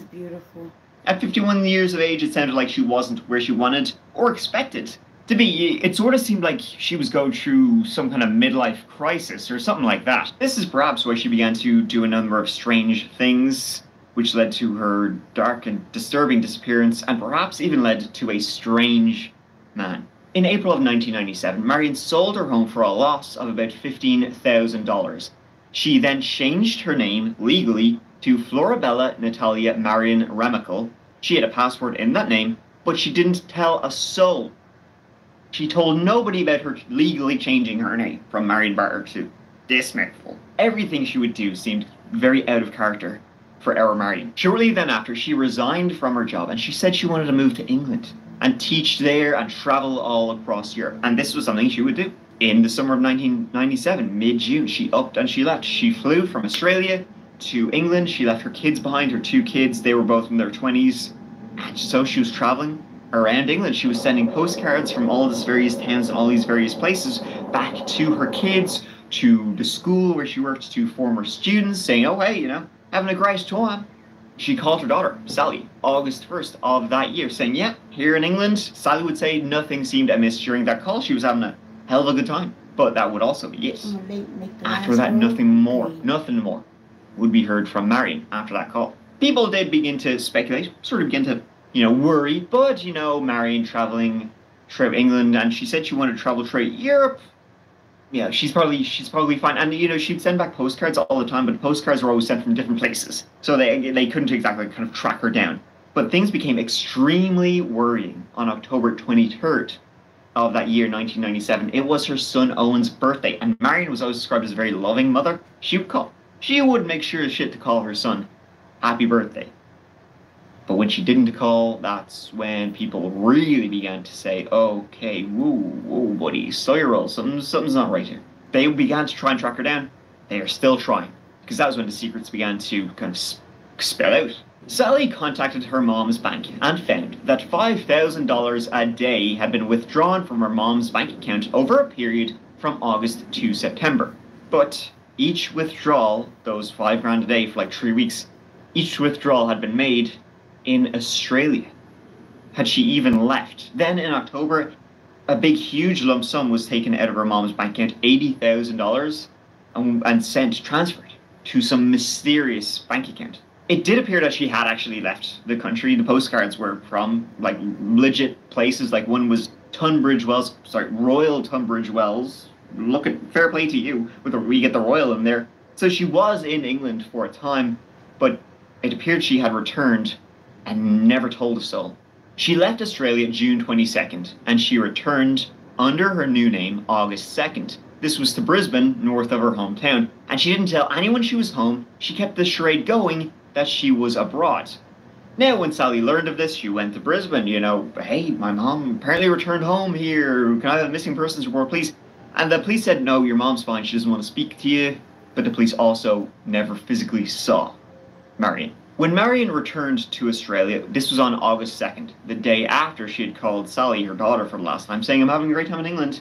And on the customs and immigration form she had to fill out, coming back to Australia, she said she was married and living in Luxembourg, and she would only be in Australia for a couple of days. Then, about 10 days later after that, her Medicare card was used in Australia, don't know what it was used for, and then that was it. She just fell off the face of the earth. And over the next decade, some very weird stuff came out about who Marion may have been involved with, who she maybe ran off with. A scam artist, a possible killer, who maybe had promised Marion a new life, and instead ended it.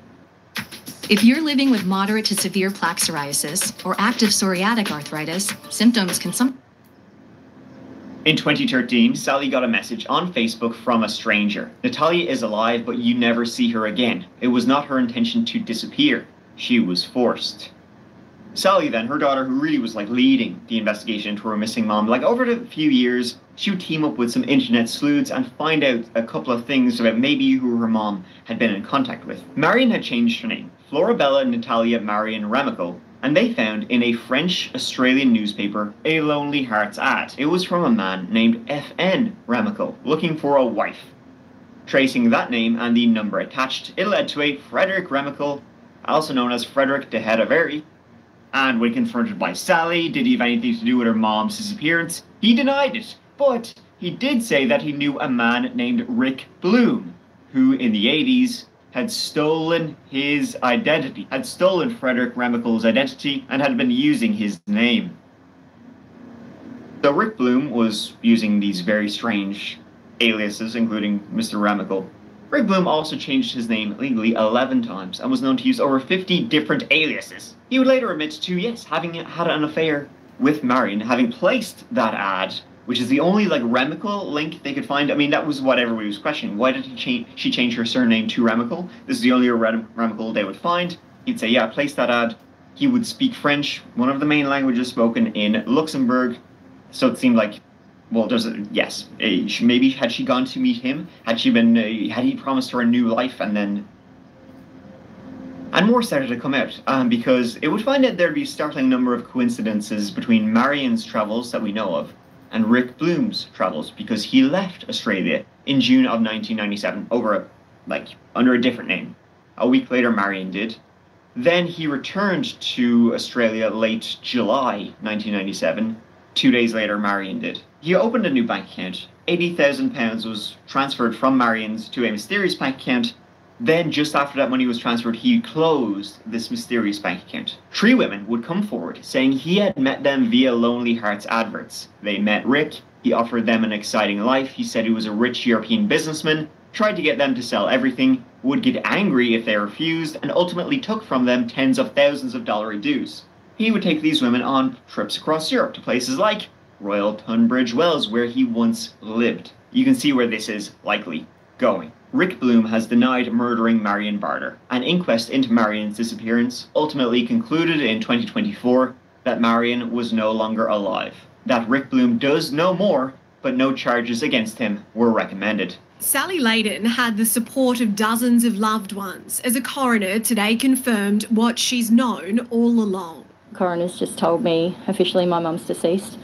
So that's the first time I've heard that in 27 years. Her mother, Marion Barter, disappeared in 1997 after changing her name, selling her house and quitting her job. She'd been dating a man named Rick Bloom who lied about his identity. Today, Coroner Teresa O'Sullivan found the pair travelled to the UK, returning without telling Marion's family. She found Bloom preyed on vulnerable women and withheld crucial information about Marion from the inquest. She also found New South Wales Police bungled the missing persons investigation, recommending it now be referred to homicide detectives. And so we do not, to this day, know what happened in the strange disappearance of Marion Barter. I mean, her daughter, Sally, is the one who's kept this in the news, which ultimately led to an inquest and more coming out. And likely the only man, the last man who probably was with Marion Barter, who took her to Europe, who maybe took her back to Australia, and then something happened. And all her money mysteriously vanished, which he has a history of known for. And now he is off the hook. For now, he is off the hook.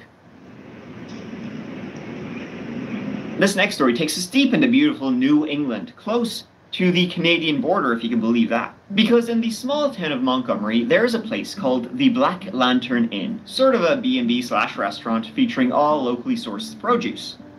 The reason I'm yapping away about it is because in 2004, a young woman named Brianna Maitland, she was working there.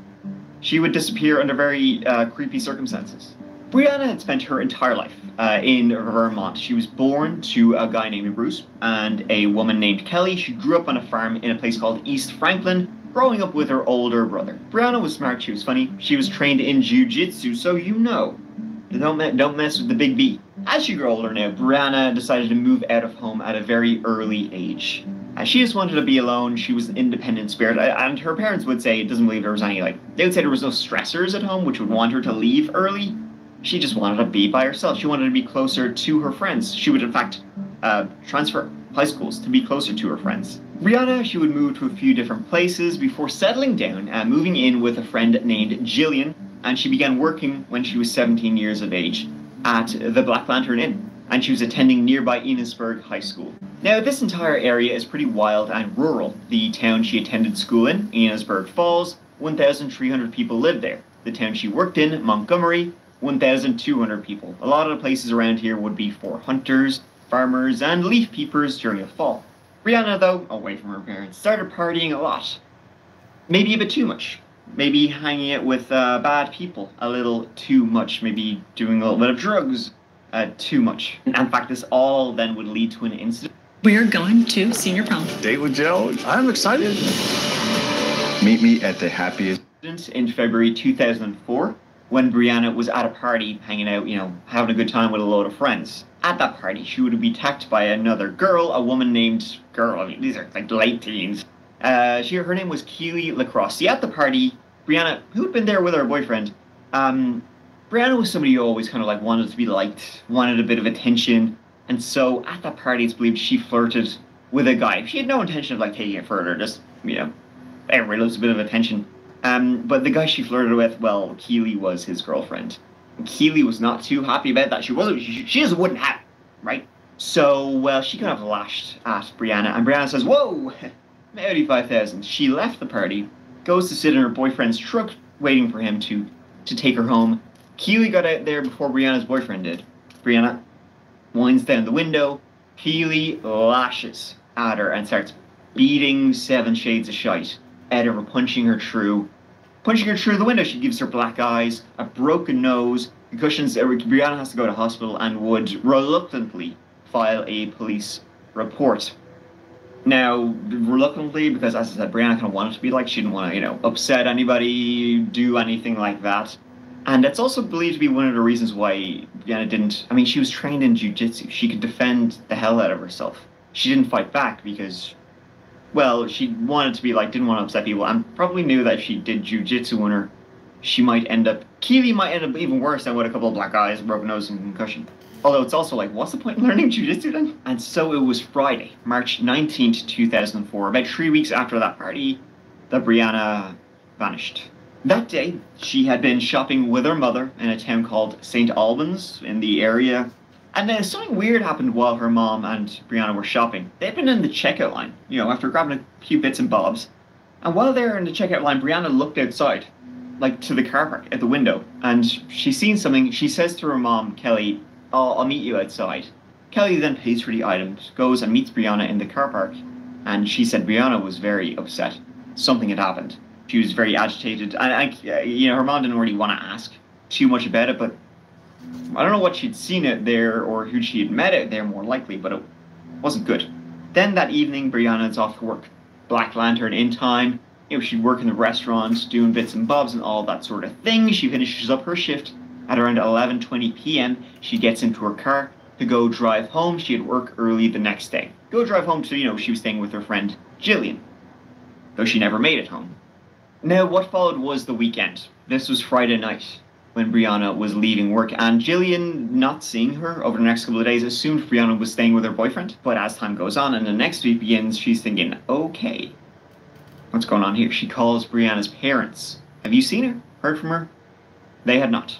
They file a police report. No one had heard from her. Quite simply, she had left work, that finished up her shift as per normal, gotten into her car, was driving down a short distance through, though, quiet, deep, dark woods of Vermont. She never made it. It was then Thursday. Brianna's parents, they go to the police station with photographs of Brianna, you know, what she would have been wearing, all that kind of stuff that police would, you know, need to send out far and wide. And as they're sitting in the police station describing Brianna, describing her car, one of the cops goes, is this her car? They say that was her car, but she never would have left it in that state, ever. It had been found on March 20th, which was the day after she had last been seen. It looks like it had been reversed into an abandoned house, reversed quite heavily as boards of the house had broken. Inside the car was a water bottle, an unsmoked cigarette, and 2 of Brianna's paychecks from work. She was 17 years old, living by herself. She would have needed those paychecks. And the house was very creepy. You take one look, that's like haunted as shit. But the car was the real scary thing. The doors were unlocked, no evidence inside. So who had left it there? Probably not missing Brianna. The search began in earnest, but from Jump Street, they were shit out of luck. No forensics were found inside the car, no signs of a struggle, no blood or anything. It was just in this very weird and creepy location, in a manner it should not absolutely be. The police had found it on the Saturday, which was the afternoon after, you know, she had left work. They didn't report it missing because the police officer, he'd like the next few days off, so he never bothered to kind of like, you know, follow up on it or give it to another officer. And there was snow in the area, but, you know, it had melted by the time the police found it, so there was almost no evidence there to say how her car had gotten it and where was she.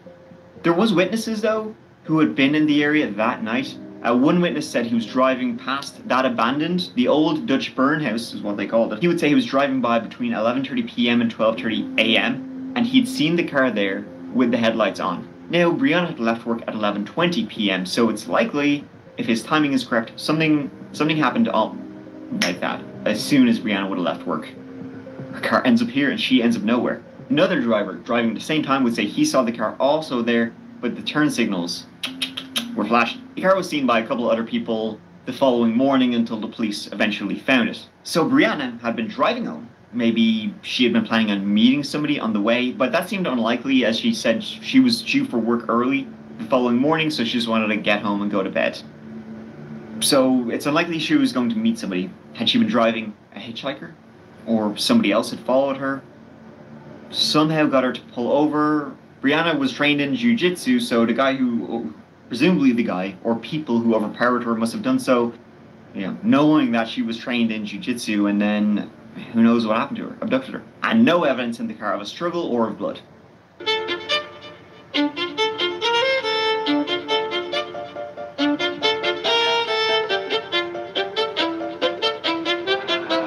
I grew up with low self-esteem. It was me and my mama, just us and the trauma. Hands up if you know what I mean.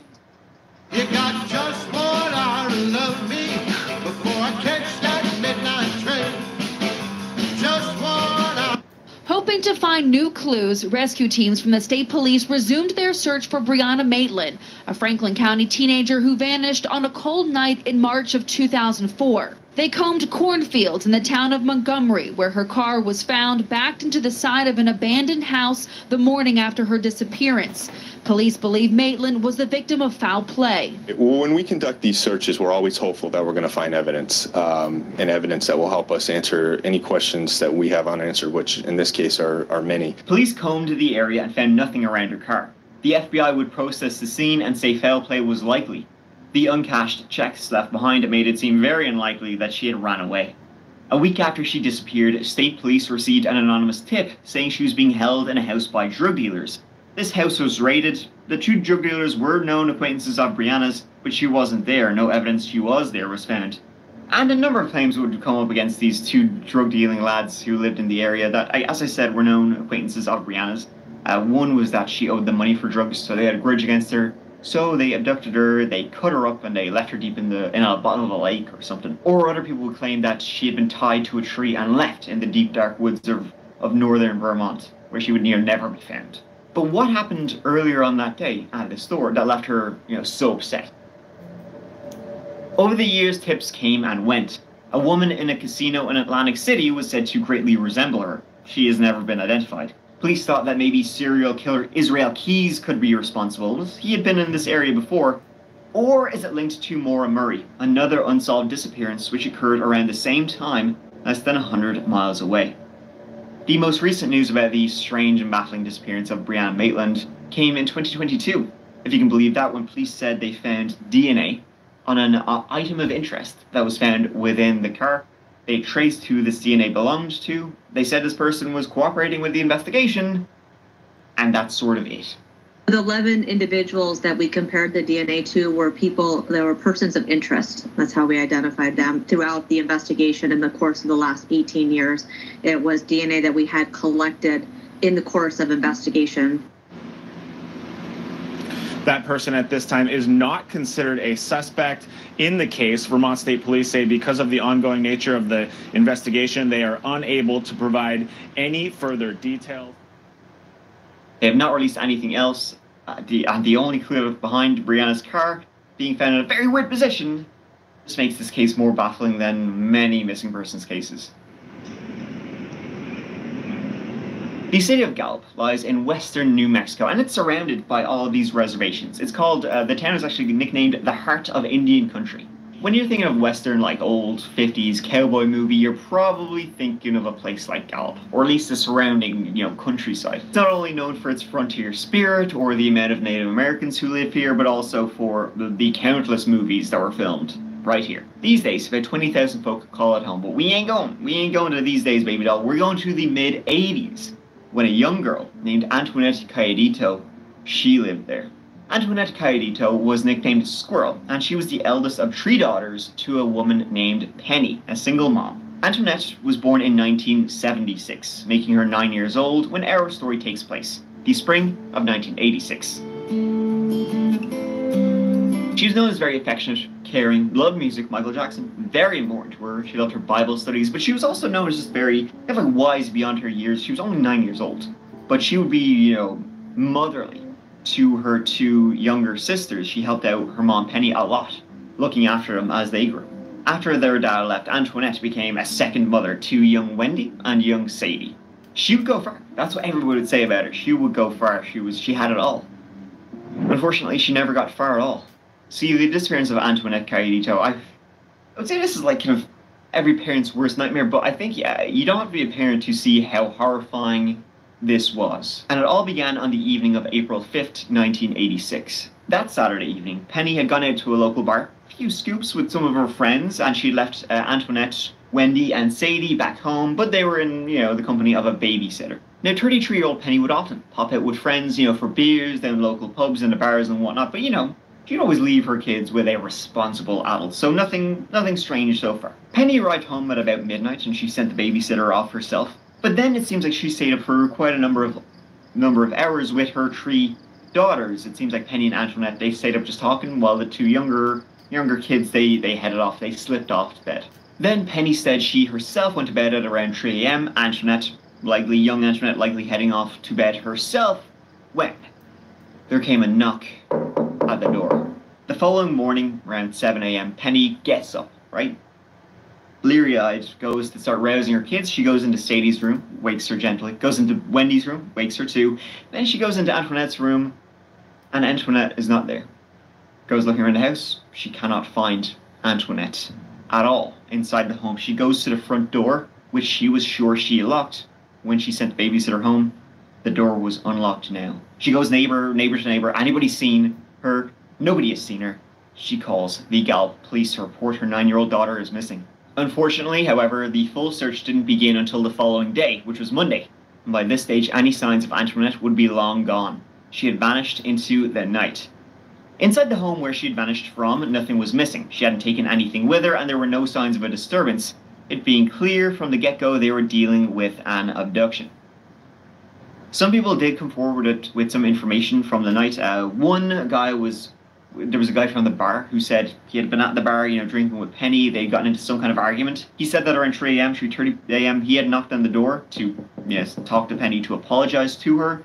But, no answer, so he went home himself. And his alibi was cleared. He had gone home to a friend's house and stayed there. He hadn't, interacted with anybody in the house that night. And in fact, searches in the area were largely fruitless for the first year. They brought in dogs to try and trace her scents from the house, and the dogs led nowhere. They Are we Latinos? Are we Americans? What if we are both? The ones who care for one another and the ones that fight for our freedom. We are. Didn't find any scent of where she'd gone. No one, it seems, that night in Gallup had seen anything notable of, a missing girl. But one person, they did have a secret. In fact, maybe more than one person. The next clue, it would be almost a year, 1987, April 1987, that a clue would come in. And this clue, it was a phone call. This is pretty disturbing, just as like a warning of what happened.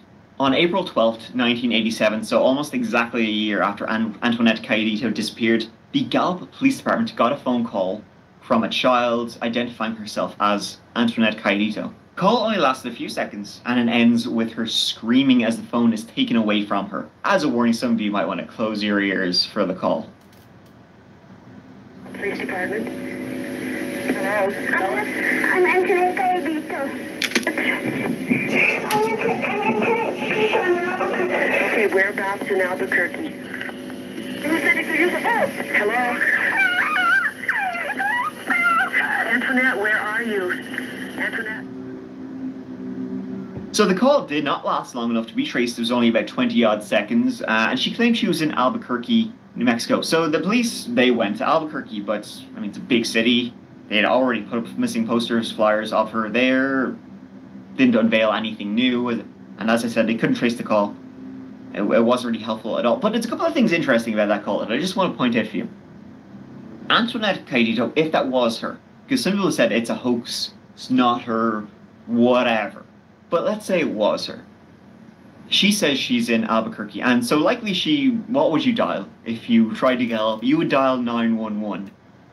That couldn't be possible then. If she was in Albuquerque and dialed 911, she would have gotten Albuquerque police. But this call went straight to Gallup. So that means that whoever was calling must have known the local, number, right? The local police number. How many of you know your local police? I mean, I'm going to say probably not a lot of you. Some of you, I'm sure, do, but most people don't know it. And a 9-year-old girl knowing her local police department's number? Possible, kind of unlikely. So who knows if that was or not? Let me know your thoughts on that one. But regardless, a horrifying clue came, but the police had no way to follow up on it other than renewing their search in Albuquerque, which is a large city. And the police did have their suspicions about the family. They publicly voiced them that somebody may know something. Maybe Penny had hid some other information, but nothing really came out. Then something else interesting happened 4 years after Antoinette Cayetito disappeared.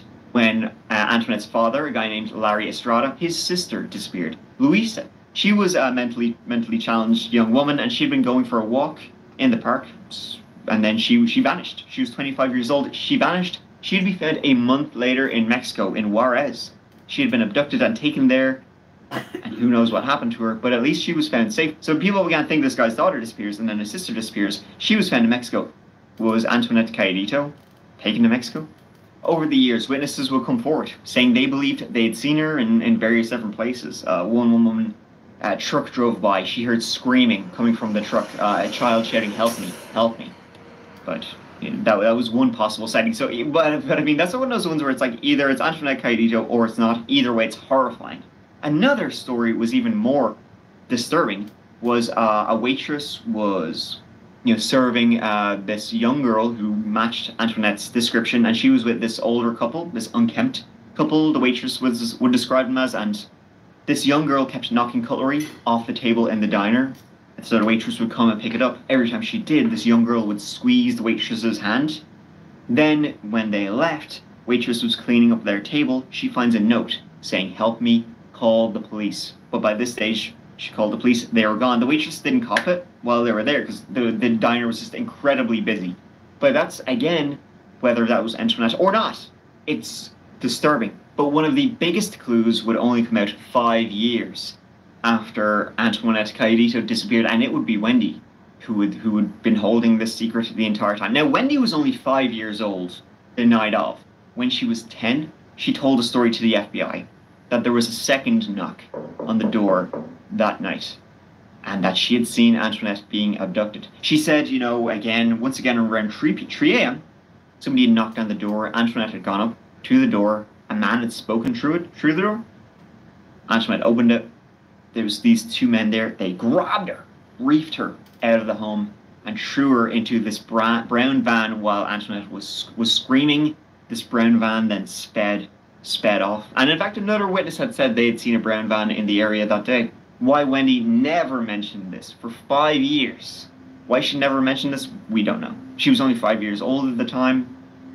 Who knows what was going on in her head. Wendy's life would later spiral into drugs and addiction and gangs. She would eventually, though, be able to turn it around.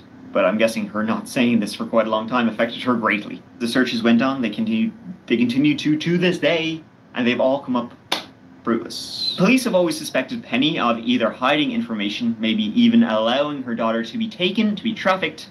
She did change her stories a few times, and she mentioned once that she didn't come home alone that night, and she also failed a lie detector test. There was also mention of some guy, only known as Emiliano. Who knows who he is, but allegedly in the days leading up to Antoinette's disappearance, he had taken a keen interest in her, bringing her flowers, having her sit on his lap, that kind of thing. This guy was somebody Penny never mentioned. In fact, Penny never mentioned this creepy guy until somebody else mentioned it in Penny, like while the police were there, and Penny was like, "Oh yeah, I guess I better admit it." But who knows if Penny knew more about what happened to her daughter, but she passed away in 1999. And Antoinette Caidito, probably the most disturbing disappearance in this video, is still missing. Everybody in this video is still missing to this day. So you know what about any of these? Do they look familiar? Please call the police. Thank you so much for watching. I hope you enjoyed this whole video. It means so much to me. A shout out to the folks over on Patreon who are helping support and keep running that chapter if you ever want to join. The 2024 Kia Sorento. It's the perfect blend of style, comfort, and adventure-ready capability. You'll enjoy advanced. Welcome to Watch Mojo. And today we're exploring the horrifying true life world of serial killers. And we're starting with the most disturbing serial killers that the world has ever known. I'd go off into fantasy worlds that you'd never want to share with anybody because they're so cruel. Welcome to Watch Mojo, and today we're examining the 20 most terrifying and disturbing serial killers. Well, the point with that is I never told anybody the name. The more you listen to Samuel Little, the more horrific the story becomes. For this list, we'll be looking at the creepiest multiple fatality felons that kept us up late at night due to their terrible actions and unsettling behavior. Which of these appall you the most? Dennis Rader. Having named himself BTK after his modus operandi, for 20 years, Rader was a massive thorn in the side of the police in Kansas. When BTK came forward, everybody's life changed. He would see a woman walking and he would say, "She's next." Like the infamous Jack the Ripper, he sent mocking letters to the cops and media. But in person, Rader seemed nice. He had a loving family and was the president of his local church congregation. His first victims were the Otero family in 1974, and his 10th and last victim was Dolores Davis in 1991. Then he dropped off the map. But in 2004, he began taunting them once again. However, he got sloppy with a floppy disk, and it was traced to his church. He asks the police in one of the communications, "What if I were to give you a floppy disk with more details of the killings? Could you identify me?" In 2005, Rader pleaded guilty and got 10 consecutive life sentences. Robert Hansen. As a teenager, Robert Hansen would take part in hunting to escape his rough home life. But as he got older, his victims went from animals to human beings. He would abduct women, often sex workers, and assault them before driving or flying them out to the wilderness. Here was where he would hunt them down like prey, toying with their lives. Nicknamed the Butcher Baker by the media, Hansen was confirmed to have assaulted and killed at least 17 women. In his confession, Hansen described how he would take his victims into the woods and hunt them as prey. In 1983, a teenage sex worker named Cindy Paulson was set to be on that list. However, she managed to escape when he was stalking his plane and alerted the authorities, who would arrest him. He received a sentence of 461 years and died in prison after serving 31 years. After his sentencing, Hansen accompanied troopers into the field to find more of his victims, represented by X's on his map. Israel Keys. What's most terrifying for the police and the public is a killer with no MO. But to make things worse, how about one who was also trained by the U.S. Army? This was the case of Israel Keys. I would let them come to me. Just remote area.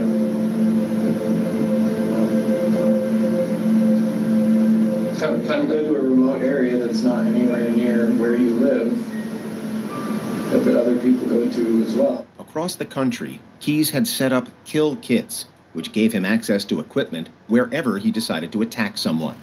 After he killed 18-year-old Samantha Koenig, the FBI was able to track his bank account use and make an arrest following the demand for a ransom. Police arrested 34-year-old Israel Keys 4,000 miles away in Texas. Once he was in custody, however, it was discovered that Keys was responsible for the murder of multiple victims. We did spend a fair amount of time talking about his crimes and his offenses as well, and those times were definitely very chilling to hear him talk about what he has done. Before he faced trial in 2012, Keys took his own life, and taking with him information that might have been used to solve other crimes. Marcel Petiot. With France under German occupation in the 1940s, Marcel Petiot, a doctor, preyed on those attempting to escape persecution. Later claiming he was working for the resistance, even though there was no evidence, Petiot set up a fake escape route under the name Dr. Eugène. In the midst of the German occupation during World War II, Petiot is considered a hero for operating a secret escape route for Jewish people attempting to leave Paris. He gave those running a fake vaccine containing cyanide before stealing their valuables and disposing of their bodies. 23 remains were discovered, but Petiot's lifetime victim count is suspected to be as high as 60, if not higher. In 1946, Petiot was executed by guillotine, which was still the country's method of capital punishment at the time. His last words? "Gentlemen, I ask you not to look. This will not be very pretty." Karl Denke. Born in modern-day Poland in 1860, Karl Denke appeared to be a beloved member of his community. After all, they nicknamed him Papa, as he let homeless people live in his house for free and volunteered at his local church for a time. But away from prying eyes, he held a very dark secret. In 1924, a badly injured Vincenz Olivier alerted townsfolk that he was attacked by Denke. While the authorities didn't believe him, they later arrested their stand-up citizen as they investigated. Shortly after, Denke took his own life. The police then found human remains of at least 30 people in his house, some of which were made into items. There's also speculation Denke sold the remains to unsuspecting locals. Joseph James D'Angelo. Police officers are meant to be honorable and find justice for victims, not cause a wake of destruction like Joseph James D'Angelo. For decades, Joseph James D'Angelo was America's most wanted man, the Golden State Killer. In 1976, he began his spree of assaults and burglaries in Sacramento, California. In the space of 3 years, he had committed 50 attacks. By 1978, D'Angelo progressed by slaying Brian and Katie Maggiore. He morphed into the original Night Stalker and later the Golden State Killer before the crime stopped in 1986. Then, in 2018, the police used genetic genealogy from the DNA found at D'Angelo's crimes to trace it back to him. The search takes anywhere from 24 to 48 hours. Within a day, I had the list of potential relatives to the Golden State Killer. In 2020, amongst several charges, he pled guilty to 13 murders as part of a deal to avoid capital punishment and got a life sentence. But tonight, the Golden State Killer muttering this apology to his victims. And I'm truly sorry. Moments later, Joe D'Angelo was sentenced to life without parole. Dean Corll. After leaving the Army in 1965, Dean Corll returned to Houston, Texas to work in the family candy business. He was known to hand out free treats to children, earning him the nickname Candyman. Known as the Candyman, because of his family's sweet shop that used to be across from a school off 22nd Street. Shortly after, he began a relationship with the underage David Owen Brooks. When Corll began his killing spree in 1970, Brooks helped him select victims. Corll then got Elmer Wayne Henley involved too. In 1973, After slaying 28 people, Coral decided to take out Henley along with 2 other victims. The teenager managed to convince Coral that he was on his side. But when the opportunity arose, Henley fatally shot his former mentor.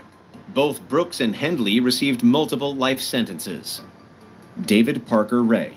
Sometimes killers go that extra terrifying mile with their modus operandi.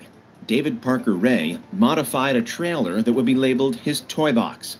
The trailer was soundproofed and filled with instruments for his violence. He called it the Den of Satan.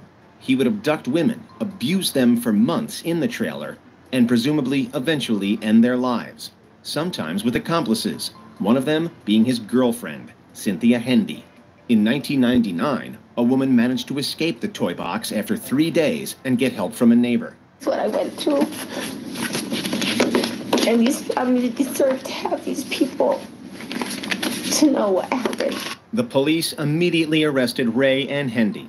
On a plea deal, Ray was sentenced to 224 years in jail, while Hendy, who testified against her former partner, got 36 years. It's unknown how many women Ray killed, but some estimates are upwards of 60. He claimed to have abducted 40 women from across the U.S. Hollow Scream has resurfaced at SeaWorld Orlando with 12 haunts, including 4 all-new haunted houses, 3 all-new scare zones, and coasters in the dark. Get tickets for as low as $49.90. Since no bodies were ever found, he was never charged, and he never will be. Ray died in prison in 2002 by heart attack. Edmund Kemper. At 6'9", Edmund Kemper was an intimidating figure. I was dreaming, thinking, fantasizing murder all day long. I couldn't get it out of my head. But with his gentle demeanor, he seemed harmless. However, as a teenager in 1964, he fatally shot his grandparents. 5 years later, he was released from a psychiatric hospital and went to live with his abusive mother, Clarnell Strandberg. By 1972, Kemper began driving around Santa Cruz, California, picking up young women who were hitchhiking. He would act impatiently, which enticed them inside the vehicle since they believed he was too busy to be an attacker. In custody, Edmund Kemper would reveal to investigators the full horror of his extraordinary crimes, in minute and graphic detail. But he was. This MO earned him the nickname the Co-Ed Killer. In 1973, he brutally killed his mother and her friend before handing himself to the police. With 10 victims altogether, Kemper received a life sentence. Andrei Chikatilo. Having grown up in difficult circumstances in rural Ukraine under USSR rule, something broke in Andrei Chikatilo. But to the outside world, all seemed okay. He had a wife, 2 kids, and began working as a school teacher in 1971. As a teacher, the 34-year-old hoped to find acceptance and respect, and yet instead he found constant humiliation. His students didn't take him seriously. They refused to behave and smoked right in front of him in the classroom. But not long after getting the job, Chikatilo began assaulting pupils. By 1978, he moved on to killing, with his wife providing him an alibi. Using jobs that required traveling as a cover, by 1990, Chikatilo claimed to have slain 56 people, mostly in the Rostov Oblast, earning him the moniker, the Butcher of Rostov.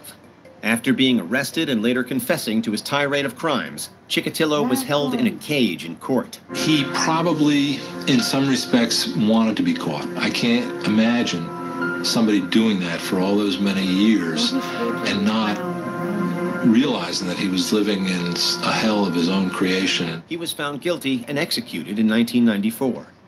Ted Bundy.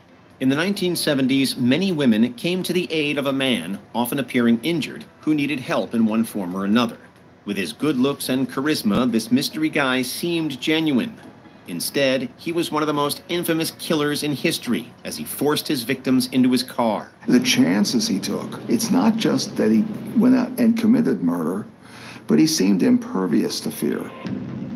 And from there, the nightmare began. Ted Bundy escaped capture multiple times, continuing his grim spree as he did. But by 1980, he faced court for the final time. Bundy had confessed to slaying 30 women and teenagers across multiple states in the U.S. However, there's speculation that the true figure could be over 100. For the third and final time in his life, Bundy was sentenced to capital punishment, which took place in 1989. So it ended for Ted Bundy. 10 years, 28 confessions, millions in Florida's legal battle to end his life. Ed Gein. Serving as inspiration for several horror movie villains, such as Buffalo Bill in The Silence of the Lambs and Leatherface in the Texas Chainsaw Massacre, Ed Gein was a disturbing killer. Twisted Killer was a quiet loner named Ed Gein. Hidden inside the 51-year-old's rural farmhouse was a ghoulish treasure trove. He was raised by an abusive mother that taught him that women were evil. In 1957, one Bernice Warden vanished in Wisconsin. Following a lead, the police arrived at Gein's isolated house and discovered a terrible scene. On top of Warden's body, they found a catalog of items made from human remains. Altogether, there were pieces made from around 40 people. Gein claimed to have grave robbed most of the remains. In 1968, he was deemed fit to stand trial and was found guilty of Warden's slaying. Gein spent his remaining years in psychiatric hospitals. He was such a little person that I found it hard to picture him as the person who'd committed all these homicides. He lived there very peacefully. He never caused any problems. John Wayne Gacy. One pretty common phobia is clowns, and the case of John Wayne Gacy certainly didn't help ease any of those fears. 36-year-old John Wayne Gacy was a popular socialite who spent his weekends dressed as a clown, entertaining children. Gacy regularly performed in a clown persona at parties and events, but behind the scenes, he was a rampant killer of boys and men. In 1978, after suspecting the police were onto him, a paranoid Gacy would confess his crimes to his lawyers. The police had what they needed to search his house, where they would find several remains in his crawl space. 29 bodies buried in that house of his on Summerdale, a crime of horrendous proportions. In the crawl space underneath, bodies covered with lime and encased in plastic. He was charged with the assassination of 33 young men and would spend 14 years on death row before being executed by lethal injection. It was a circus. We were in a room at some point and we saw a television screen and we saw thousands of people lined up at least a mile down the street at the prison with signs, "Kill the clown, kill Gacy." Fred and Rosemary West. Occasionally, serial killers come in pairs. You're talking about two people who literally plumb the depths of human depravity.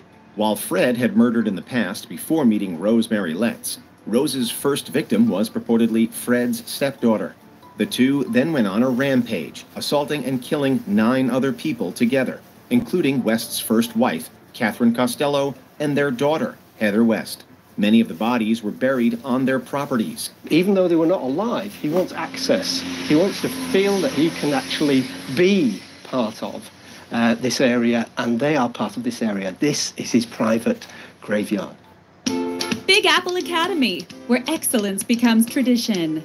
Elementary and junior high schools, advanced programs in English, math. After investigating assault charges against the couple, the police found evidence of the violence. Although officially charged with 12 killings altogether, that number is estimated to be higher. In 1995, before his trial, West took his own life, and Letts was sentenced to life in prison. And I was absolutely gutted. I wanted him to pay the proper price. And he just, took his own way out and had his own way about what happened to him. He was in control right to the end. Jeffrey Dahmer. From his late teens, Jeffrey Dahmer began a horrific killing spree. His victims were all men or boys, and many of his later crimes involved unspeakable acts to the bodies. Jeffrey Dahmer was responsible for killing more than a dozen people. The majority of those murders happened in an apartment near the Marquette campus. In 1991, Dahmer enticed Tracy Edwards back to his apartment with the promise of beer and payment for photographs. However, Edwards realized something was wrong and managed to escape. After he flagged down police officers, Dahmer's apartment was investigated, and grim evidence was found, leading to Dahmer's arrest. His macabre 13-year crime spree finally ended when this man, Tracy Edwards, brought the police to the infamous apartment. Like the others, he had gone there with the promise of money. He was listening to my heart, because at a point he told me he was going to eat my heart at that point. He was convicted of 15 murders and sentenced to life imprisonment. However, in 1994, he was fatally attacked by fellow inmate Christopher Scarver. There were a number of people who felt that Jeffrey Dahmer got exactly what he deserved. And I called his mother. She said, well, now everybody got what they want. The monster is dead. And then she said, he was my son. He was my boy. Albert Fish. Nearly 100 years ago, New York had a killer on the loose, nicknamed many things, including the Gray Man and even the Boogeyman. Honestly, it's not too far off. Albert Fish was a disturbed individual who targeted children. While we can't exactly list off the crimes toward them, just know they're terrible. To make things even more disturbing, the unhinged Fish sent the mother of one of his victims a letter describing what he did. 10 years after Fish began his acts, he was captured in 1934 after witnesses claimed to have seen him with missing children. Fish would admit to the murders, but would also claim he had over 100 victims. At his trial the following year, he was sentenced to execution, which was carried out in 1936. H.H. Holmes. Thought of as one of the U.S.'s first serial killers, Herman Webster Mudgett, better known as H.H. Holmes, dabbled in fraud in his early years to earn cash. Then he constructed what would be nicknamed the Murder Castle in Chicago, Illinois. It contained secret passageways and trap doors that allowed Holmes to slay privately and dispose of the evidence in the basement's furnace. But what Holmes has done is to create really a killing machine, a factory. He would usually entice women into the building and later opened it up like a hotel. In 1894, Holmes was arrested for a different crime before his killing was discovered. He confessed to 27 victims, but loftier speculations have the number over 200. In 1896, Holmes was executed for his grim crimes. You are cleansed and delivered. May God have mercy on your soul. As Holmes waits for his life to come to an end, he remains cool and composed. Samuel Little. In 2019, the FBI confirmed that they'd identified Samuel Little as the most prolific serial killer in U.S. history. After being convicted for slaying 3 people in 2014, the unsettling extent of his crimes began to leak out over the next few years. By 2018, Little had confessed to killing 93 women across the country. It's disturbing to listen to, but investigators want to hear it all and more. 79-year-old Samuel Little has confessed to 93 murders. That's more than were committed by Ted Bundy and Jeffrey Dahmer combined. Little provided the FBI with details on many of the cases from 1970 to 2005, and even drew the victims from memory to prove he was telling the truth. These are the portraits drawn by Samuel Little himself. They're the women he claims to have killed.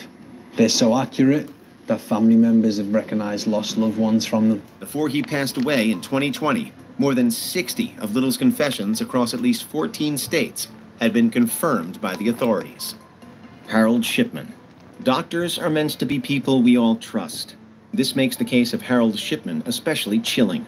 He was a general practitioner in England who took people under his care only to end their lives. 5 of the 15 women he'd been convicted of murdering died in his surgery. Normally, doctors have no such deaths. He signed 70% of his death certificates. Normally, it's no more than 30%. In 1998, one of his patients suddenly passed away, and a will, one that the family knew nothing about, gifted a lot of cash to Shipman. Police investigated the doctor and found evidence of forgery. He falsified computerized medical records. He entered false information on his victims' death certificates and lied to their families. Upon further examination, they found that many of his patients seemed to pass from overdoses of diamorphine. In 1999, Shipman was charged with the murder of 15 patients, many of whom were older women. He was sentenced to life in prison, and in the aftermath, there were thought to be as many as 250 victims. Now he's taken his own life. He was found in his prison cell at 6:20 a.m. Pedro Lopez. What's worse than a serial killer? Well, how about a known one authorities can't currently locate? Born in Colombia, Pedro Lopez was a serial murderer across South America and was nicknamed the Monster of the Andes. It seemed impossible that one man could have carried out so much violence. If Lopez was telling the truth, he'd rank among the most prolific serial killers in history. In 1980, after attempting to abduct someone, Lopez was arrested in Ecuador.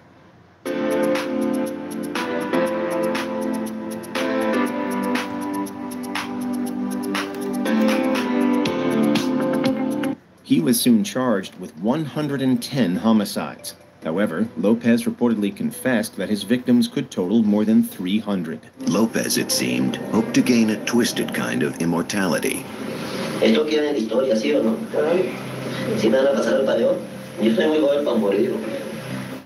2006, the Guinness World Records actually named him the most prolific serial killer before it was taken down in bad taste.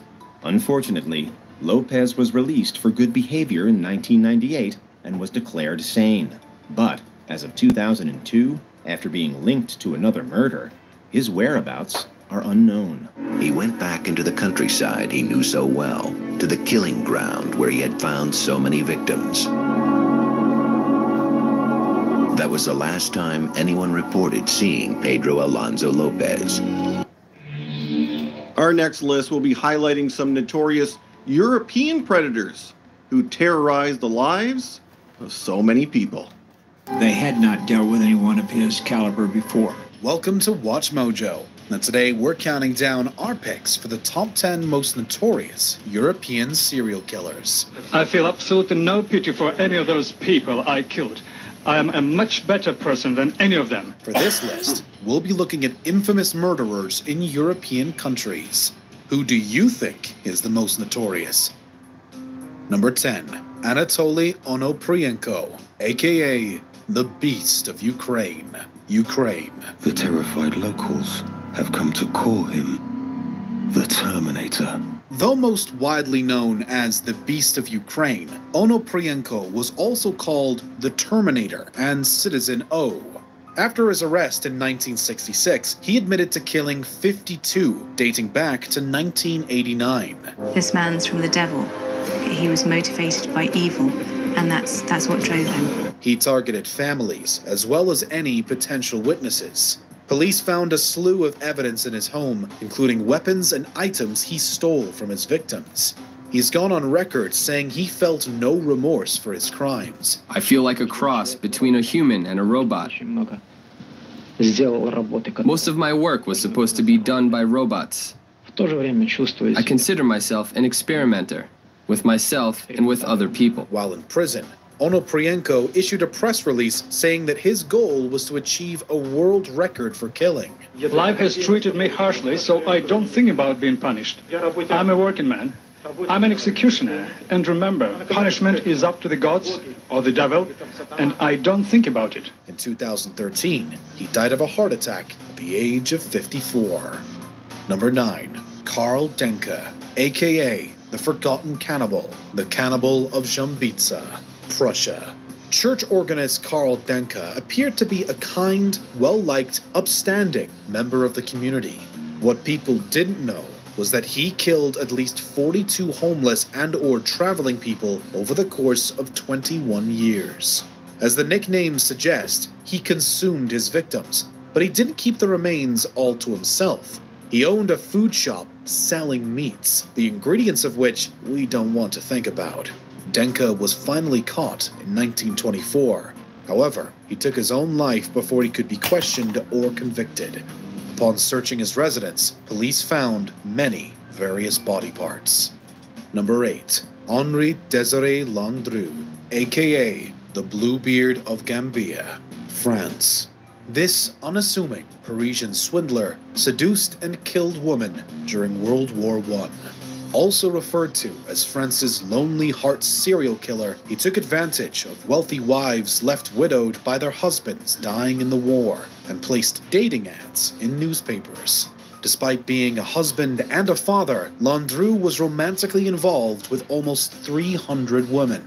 Though no bodies were ever found, he was found guilty of 11 murders. It's believed that he murdered over 70 more women. In February 1922, he was executed by guillotine. Number 7, Mikhail Popkov, aka the Werewolf, Russia. Ex-policeman Mikhail Popkov used his occupation to lure his victims, offering them late-night car rides. He admitted to targeting women he saw as immoral, killing them for going out partying. One of the survivors, who was 17 at the time, said she was violently attacked and left for dead. Since his arrest in 2012, Popkov has confessed to killing over 80, all women except for one policeman. However, these are just the murders he can remember. He's widely regarded as Russia's worst serial killer and reportedly brags to his cellmate that he'd killed more people than Andrei Chikatilo. Number 6. Mariam Solokiotis, aka the woman Rasputin, the killer nun, Greece. Mother Superior Mariam Solokiotis was a nun who embezzled the dowries of wealthy women joining the covenant. The abbess allegedly killed 177 men and women at the Karatia convent. Huh. Pirate's treasure. Arrgh! I eyed a pirate's treasure. See it before you buy it with Valspar's free paint chip. She led the Old Kalendaris sect, which is separate from the Greek Orthodox Church for its practices. Solokiotis strictly imposed abstinence and fasting among the members of the convent, leading to many deaths, both youths and adults alike. Police arrested the nun for her shocking crimes in 1951. She received life in prison in 1952, dying 2 years later. Number 5. Alexander Pichushkin, aka the chessboard killer, Russia. Pichushkin's crimes went uninvestigated until the body of a retired police officer was discovered in 2005. He also killed a co-worker who left a note for her parents naming him as the person she'd be with. A metro ticket was found on her body, and police saw Pichushkin on the station's surveillance footage. These are the last images of Marina Moskalyova alive. She doesn't know it, but she's walking with a man who has a hammer in his bag and who fully intends to kill her.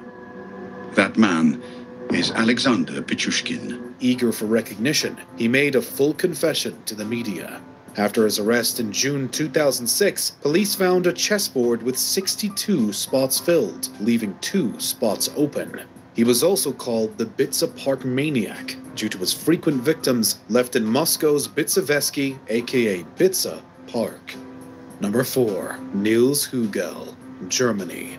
As a nurse, Hugel deliberately put his patients into cardiac arrest in order to save them in front of his colleagues, but many did not survive. Colleagues called him the resuscitation Rambo because he would manhandle them out of the way so he could get to the sick.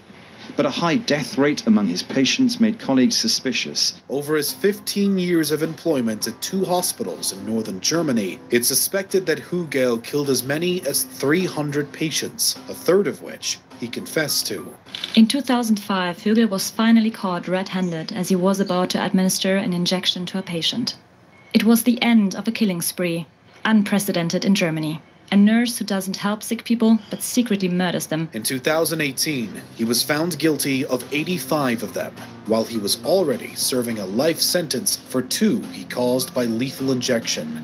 He's regarded as Germany's worst serial killer in modern history. Number 3. Elizabeth Báthory, aka the Blood Countess, Hungary.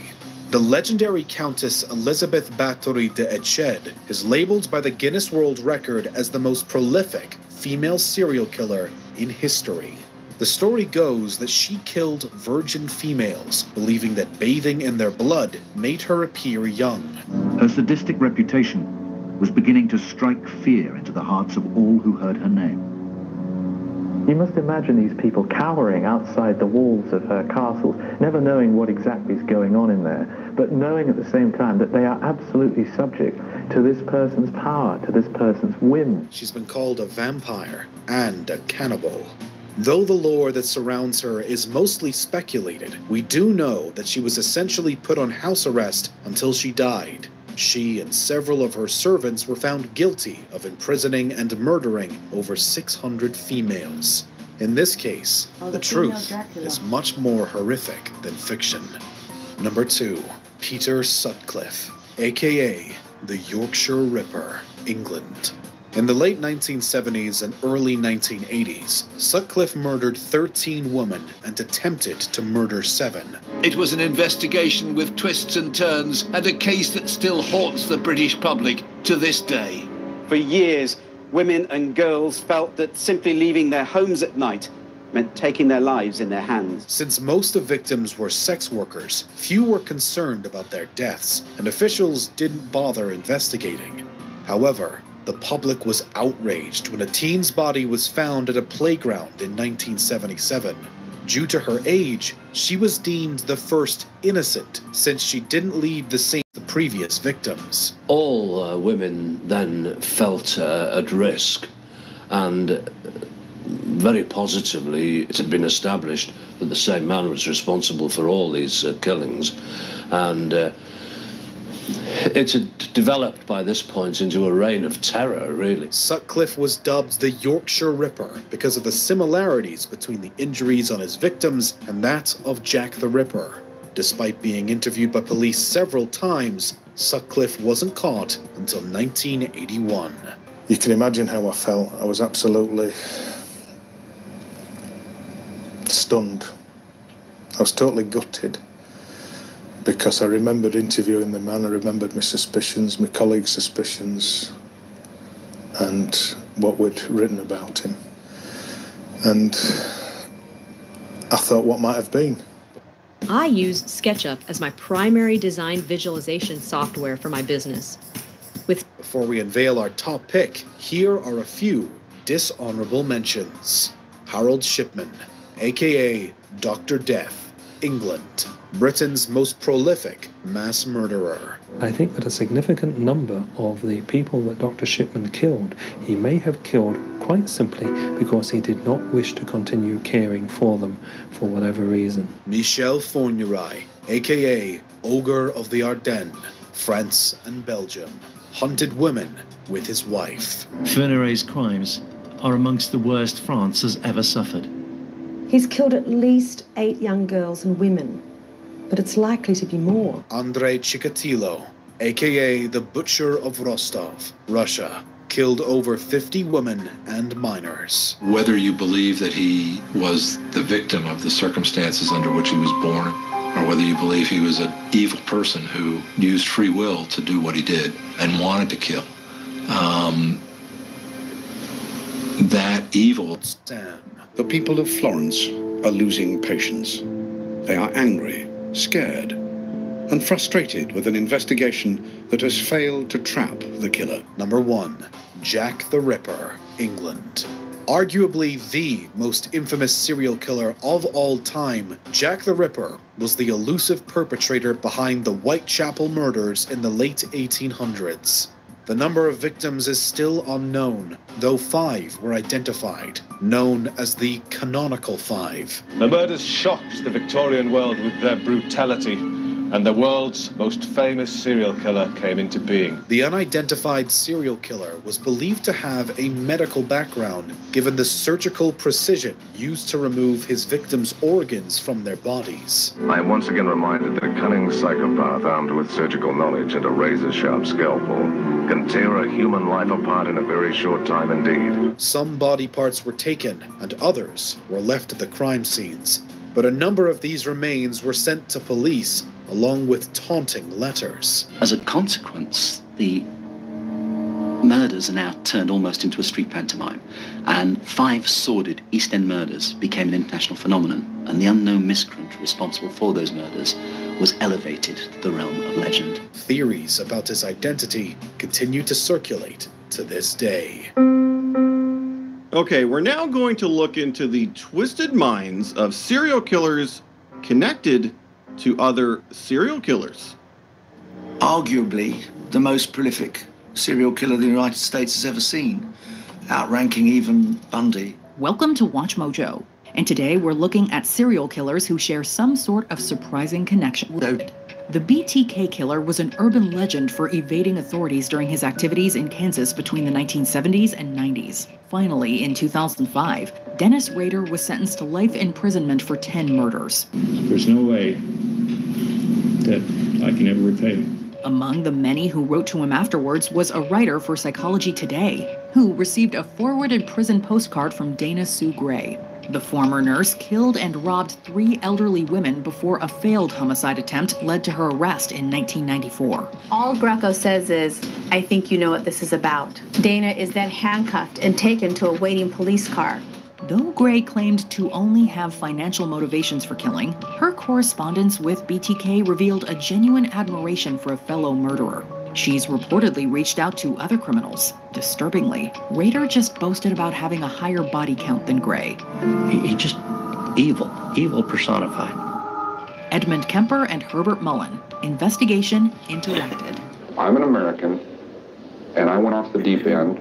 Since 1973, Edmund Kemper has been one of the most infamous inmates at the California Medical Facility in Vacaville. Many other serial killers have resided there with him, but Kemper has a unique history with Herbert Mullen. Each man's police investigation was compromised by their being active around the same area and time. They were finally captured 2 months apart, then became neighbors again at CMF. Kemper has claimed that he was previously aware of and had encounters with Mullen for years. They reportedly interacted more in prison, but mostly with hostility. Kemper nevertheless acknowledged finding a kindred spirit in his competitor.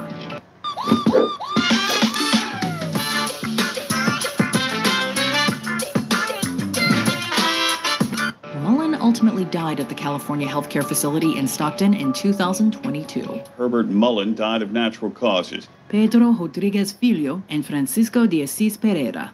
Targeted. One of Brazil's most notorious murderers is best known for his connection to a fictional serial killer. Pedro Rodrigues Filho's primarily targeting suspected criminals inspired Jeff Lindsay to create the vigilante Dexter Morgan. After leaving prison in 2007, Pedrinho Matador publicly expressed remorse for the many lives he took or planned to take. Among his targets, he claimed in an interview, was Francisco de Assis Pereira. Un Maniaco do Parque shocked Brazil when he confessed to 11 sexual assaults and murders in 1998. He epitomized what Filho stood against, and even survived a prison riot in 2000. While it's uncertain if Filho had a shot at Pereira, he maintained that meeting such violence with violence is senseless. In 2023, Filho was murdered by multiple unidentified assailants. Rodney Alcala and Richard Cottingham, co-workers. Rodney Alcala will go down in history as one of the world's most evil killers. Rodney Alcala and Richard Cottingham were two of New York's biggest serial killers in the 1970s. While it's not too surprising that they crossed paths, they did so daily. In '71, Alcala found work at an office of the health insurance company Blue Cross Blue Shield Association, where Cottingham worked as a computer operator. He worked in what they refer to as Midtown Manhattan, right in the heart of the business district, the Blue Cross Blue Shield. He was still working there when he was apprehended in 1980. Alcala, however, hopped jobs throughout the East and West Coasts, earning the nickname the Dating Game Killer for his appearance on the eponymous California-based game show. The detective frantically tried to call the police department and let other detectives know that he was on television. He and the Torso Killer later claimed that they never interacted while working for BCBS. The coincidence nonetheless reflects the scale of New York's serial killing crisis at the time. Jack the Ripper and Peter Sutcliffe, possible copycat. In the more than 130 years since Jack the Ripper terrorized London, he has never been officially identified. The only name linked with the Whitechapel murders, the strange character who prowls about after midnight. But in the 1970s, he seemed to be active again in West Yorkshire. Peter Sutcliffe was ultimately convicted of killing 13 women, many of them sex workers. This profession was targeted by the Ripper and still attracts many serial killers. Though Sutcliffe didn't claim to be a copycat, his M.O. earned him the nickname the Yorkshire Ripper. Moreover, John Humble of Wearside infamously disrupted the police investigation by submitting a false confession signed Jack the Ripper. The author signed himself Jack the Ripper. Whatever Sutcliffe's objective was, his legacy is entangled with one of England's most fabled criminals. The Yorkshire Ripper, in fact, claimed more lives than his namesake. Sutcliffe knew it was caught, and it was then he said, I know what you're leading up to. It's me, I'm the Ripper. Kenneth Bianchi and Richard Ramirez, jail cell. The Hillside Strangler shook Los Angeles well before the killer was revealed to actually be two people. Bono and Bianchi would move in together and become partners in crime. It's believed that cousins Kenneth Bianchi and Angelo Bono Jr. partly inspired Richard Ramirez's killing spree. In any case, the Night Stalker found an unsettling upside to his arrest in 1985. According to the 2021 docuseries Night Stalker: The Hunt for a Serial Killer, Ramirez was elated to be placed in the same jail cell that held Bianchi after his own arrest. I said, we're going to put you in the same cell as the Hillside Strangler. With LA's long history of serial killers, 2 were likely to occupy the same space at a police station. But Ramirez's enthusiasm for his fellow killers and this coincidence distinguishes it as another indictment of his warped psyche. And that's where we left them. We left them in Kenneth Bianchi's old cell. John Wayne Gacy and Robin Gecht, employee.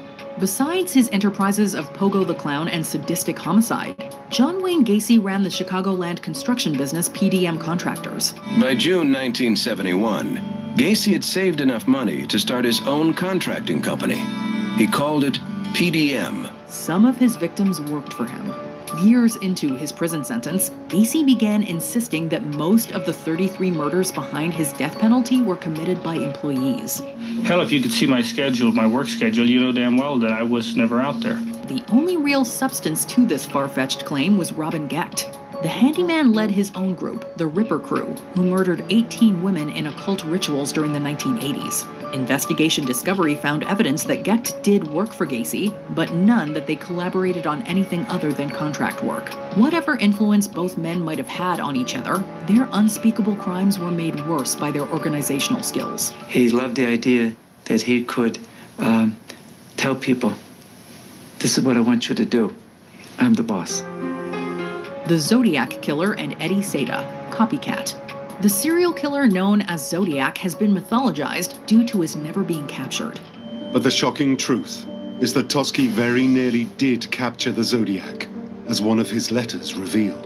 Thankfully, Heriberto Eddie Seda was. He targeted people based on their zodiac signs and sent coded letters to police and media.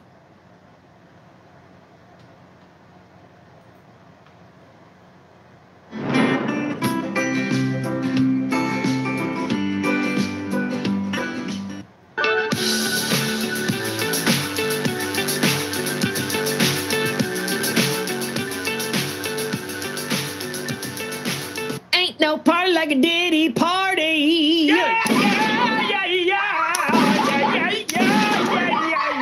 It has been quite a while since I have covered any kick streamers. If I wanted to, I could have my entire channel dedicated to it, but alas, I would be sad. I would be a sad guy. I wish some crazy shit happened at TwitchCon, and I feel like it's time for another one of these things. He has nothing better to do but to pay schizos at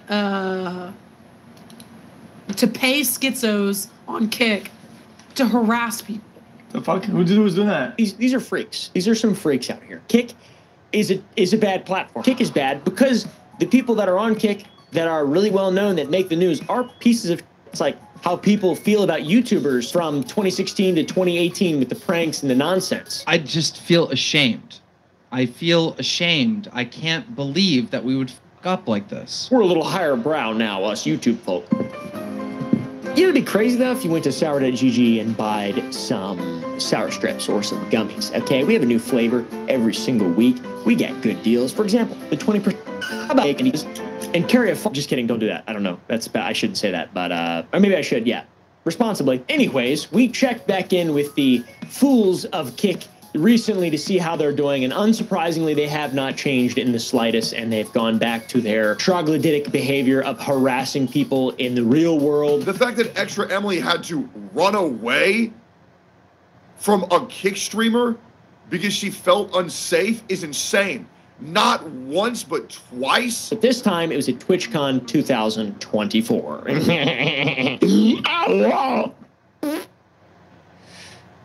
Yeah, lots of chaos. What else could you expect from the epic platform known as Kick? I mean, the platform highlights the true scum of the earth in every single way, guys. They love them. It loves them. It loves them. Kick streamers at TwitchCon. It's not going to be a good thing. Kick at TwitchCon. It's honestly not that surprising that so many Kick streamers were at the Twitch convention. A lot of Twitch streamers start off as Twitch streamers, then they get banned for being pieces of shit, and then they go to Kick. So it's like, they're kind of like Twitch streamers, and then they fall off really hard, and then they go to Kick.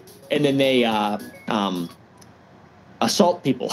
I don't know, dude. You brought your community in here. W community, man. W community. All kinds of crap about me, to misgender me, oh to my troll God. me, all of the things that I was just talking about. Yet you came up here and disingenuously started to act like you were. You're yapping. No, I won't Shut up. All right, you're doing too much. You're doing too much. Yo, stop, bro. I still think of Kick as the place where you go when you get banned. Sort of like how people use Bumble instead of Tinder. It's the Undertale hole of the internet. The asshole of the internet, if you will. Come on, bro. Give me my fucking glasses back. I'm gonna send you your money. We call it a day. We can just hug it out. No. And if you are a member of the asshole of the internet, what better thing is there to be than a gigantic asshole? Excuse me, I need to suck his... Maybe I'll get like... That's not gay, bro. It's like, it's love, bro. We've seen the countless videos I've made of terrible people from that platform and how they'll do anything for a small amount of clout. And that is exactly what happened at TwitchCon, my friends. Hi, officer. David. Yeah, of course, officer. No problem. I need to go outside the building. Yeah, outside the building. But then they took my badge, so I can't come back in. Yeah, no. Are they trespassing me? Since Kick is pretty new, it doesn't have the big support system that Twitch does, and Kick streamers felt the need to go to TwitchCon since technically it's just like streamers there, so they don't get their own con, so they're gonna go to TwitchCon and ruin it. All the purple, they're gonna ruin it. Bro, listen. I get at the hotel, okay? I get at the hotel. Bing, bing, bing, bing, bing, bing, bing, okay? Bing, bing. Nah. Shut up, man. Yo, I can fight, okay? I'm not E-Bob. One, I can see straight. Two, I can punch straight, bitch ass. It's the perfect place to clout chase, all right, guys? All your favorite famous streamers are there, and what better way to get famous than to ride off of someone else's coattails? Sort of like what I'm doing right now. This situation caused bans for people on Kick, harassment to streamers. A lot has come out of this. Take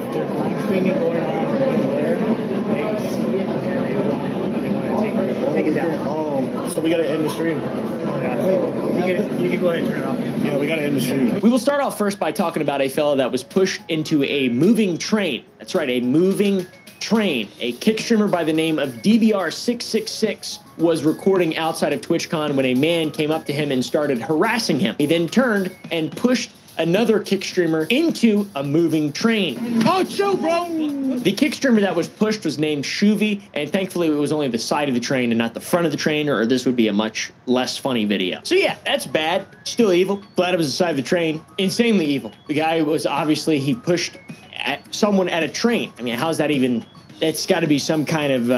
that's bad. That's pretty bad, I think. I feel like, at least. I don't think I'd ever do that. Would y'all do that? Comment down below if you would push someone into a moving train. Big difference between the side and the front. Welcome back. You ain't never seen nothing like this before. Why didn't you tell me you were pregnant? You think you're God's gift to this hospital?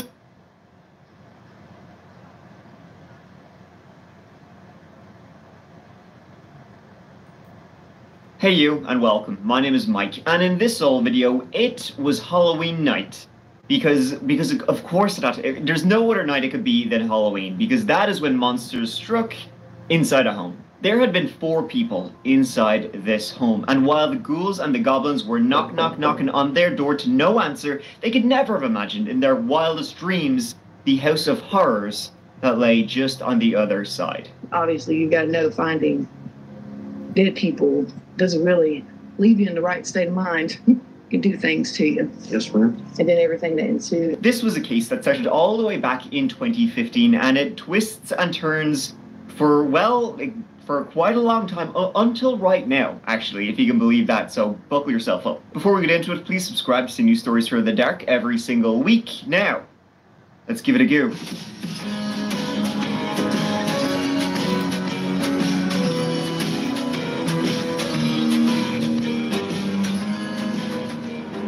So this all begins in the small town of Pendleton, South Carolina.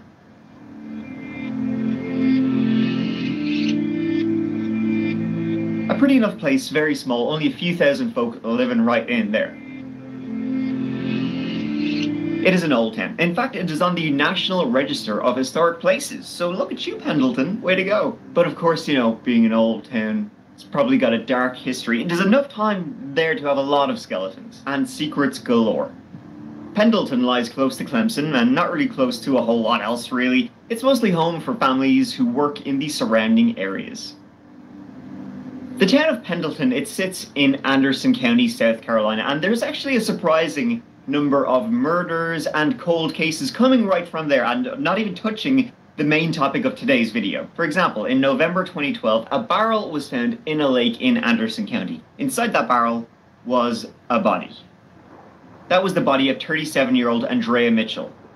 The very next day, they found another barrel with another body inside. The Anderson County Sheriff's Office says the first barrel was found yesterday after receiving a tip from a passerby. It contained the body of a woman. Today she was identified, but her name is not being released. The other barrel was found around 3 o'clock this afternoon. As authorities work to determine the identification of this person, the Sheriff's Office is continuing to search Lake Hartwell for clues. These cases would eventually be traced back to a John Michael Young, who murdered both of these people a month apart, subsequently dumping their bodies in barrels in Lake Hartwell.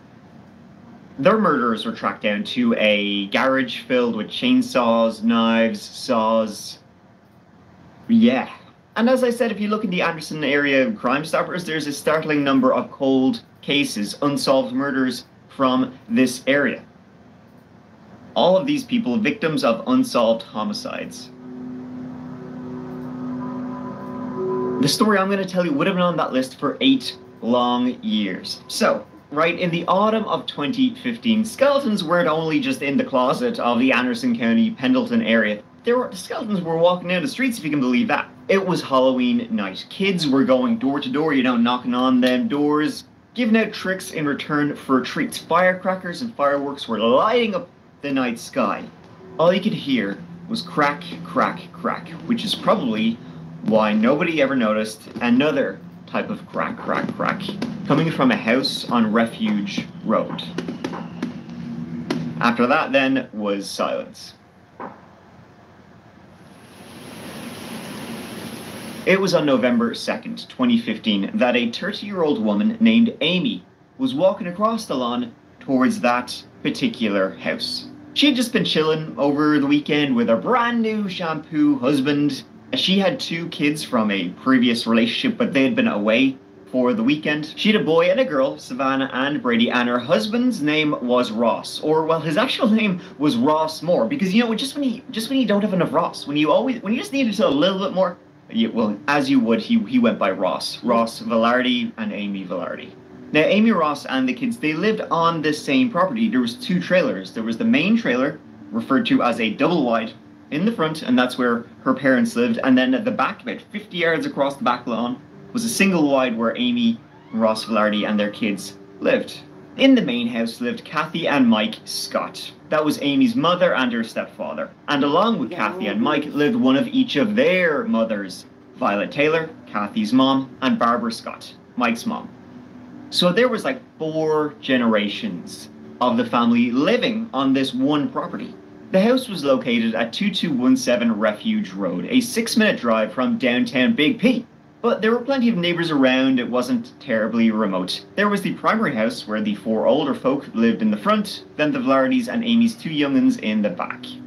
So Amy's walking across the lawn that morning, hands in her pockets, whistling away, gonna go see her folks and both her grandmothers. Now, she hadn't seen them in a couple of days, but she thought they'd be home. Their car was out front, and Amy was a dog lover.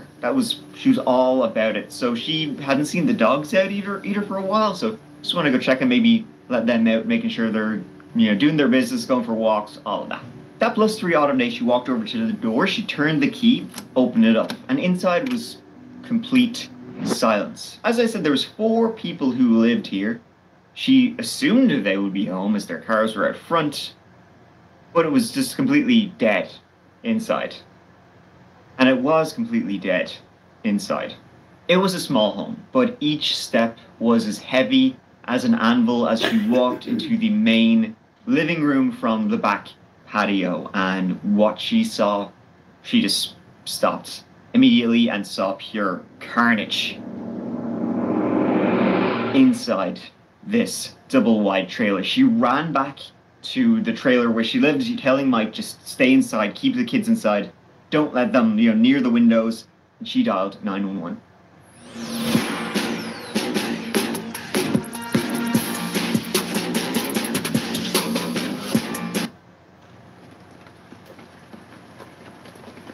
Oh my God!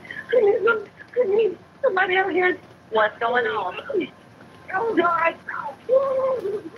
Man, I can't. There's 4 people. In my mama's house, and we're dead. Who are these people that are in the house? It's my mom, my grandma, and my Jamie, and my stepdad. All 4 people who lived there, Kathy and Mike Scott, and then Barbara and Violet, were dead. Brutally murdered. Police arrived swiftly, though this was well into the more rural part on Refuge Road. This was not a place for violent crime at all. I mean, there was a couple of unsolved murders in Anderson County, but, well, I don't know really any places that would be familiar with a quadruple homicide. They had never seen a scene like this before, and I don't think they would ever want to see it again after. In fact, I think most people could agree on that. The police, slowly going through this bloodbath in the home, found in the living room 3 bodies. Mike, Mike's mother Barbara, and his mother-in-law Violet.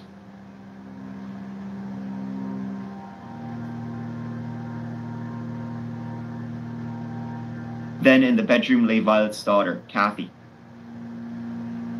All had been shot and stabbed repeatedly. Whoever had done this was not afraid of violence at all and was vengeful. It was a very gruesome scene. It was a house of horrors to the T. Now, it all started here about 12:30 this afternoon. That's when deputies from Anderson County got a call about a possible shooting. When investigators went into the home, they found the victim. Discovery was made today by Kathy Scott's daughter. Now, deputies tell me at this point they don't know how or why this happened, only that they have a lot of investigating to do.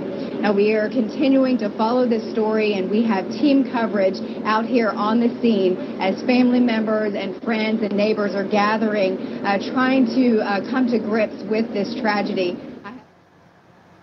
So it was first thought that this horrific scene occurred on Halloween night because Mike had answered a phone call at around 9:30 p.m. from his sister. They've been talking about college football and the Clemson game they had just watched. But then a following call the very next morning was unanswered, so murders must have occurred sometime on Halloween night. And their first thought was, well, you got 3 victims in the living room and 1 victim kind of separate from everybody else. Was this a murder-suicide or something like that? Had Kathy somehow lost her mind, murdered the 3 others? Her mother, her husband, and her mother-in-law, and then that's why she was separate. She then walked away into the room and ended her own life.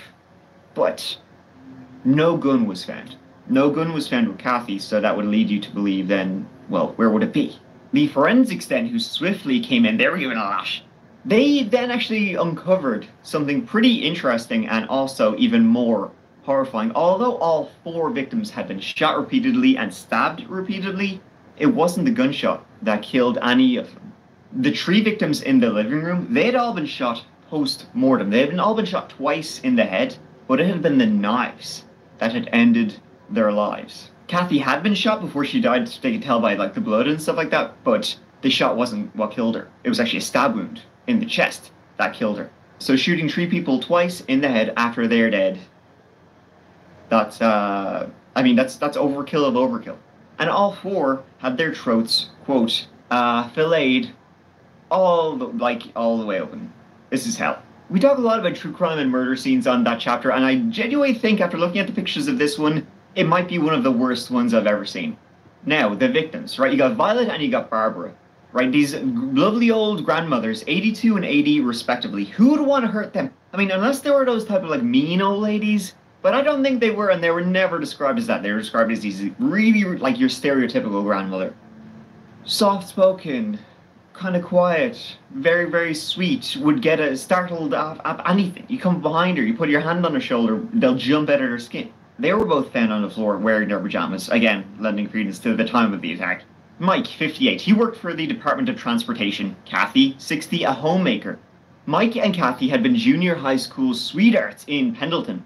Then they broke up, as most teenage relationships do. They found each other again years later, and both were now caring for their elderly mothers. First, Violet, Kathy's mom, had moved in due to health issues, and then Mike's mom, Barbara, had moved in due to health issues. So Mike, he worked, during the days while his wife took care of the older ladies. And with all of the scene less than 50 yards away, you have Amy, Ross, and 2 young children. Investigators say the victims didn't have time to fight back against the person who killed them. 7 News reporter Tony Cedrone talked with relatives tonight.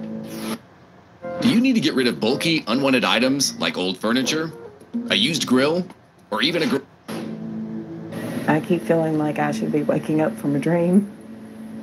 right now, and it's just not happening.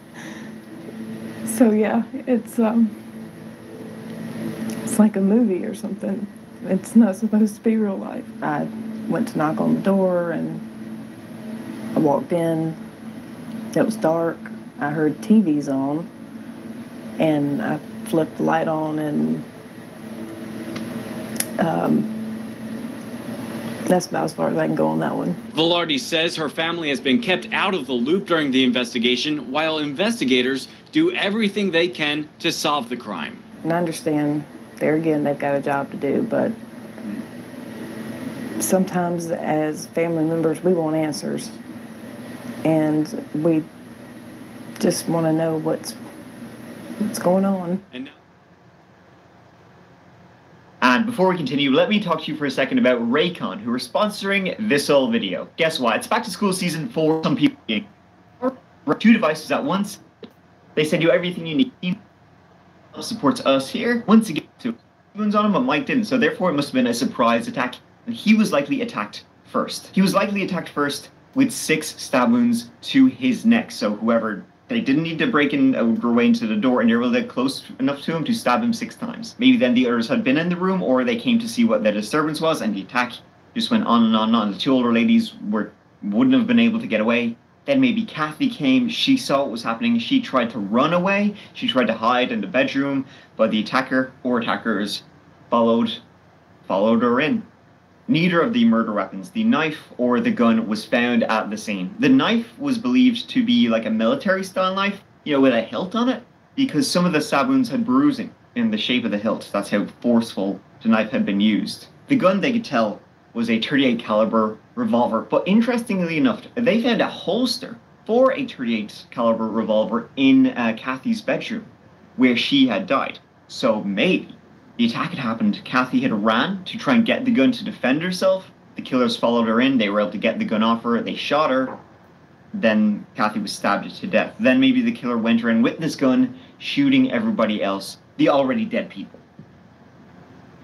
Now, although Mike worked for the Department of Transportation, he did buy and sell gold and other valuables. Collector's coins, collector's weapons, collector's rifles and handguns, that kind of thing. So a robbery was the most likely motive. Well, the robbery and their lives. The murders were far too horrific to have been unplanned. Mike also stored thousands and thousands of dollars in the home. He didn't like having money in the bank. Mike and Kathy, they didn't trust the bank. You know, hey, listen, banks can collapse and lose all your money. Seen that movie before. And it did appear like a safe had been missing from the home. The police found like a shelf that was like crooked, as if there had been, you know, something heavy on it, like a safe. He usually would have kept somewhere between 60 and 80 grand in bills in the home. Did the police find it? You bet their ass they did not. Now, Mike had previously been through a difficult period in his life. I believe he had some substance, alcohol issues, but he was said to be a positive person who worked hard and loved his family.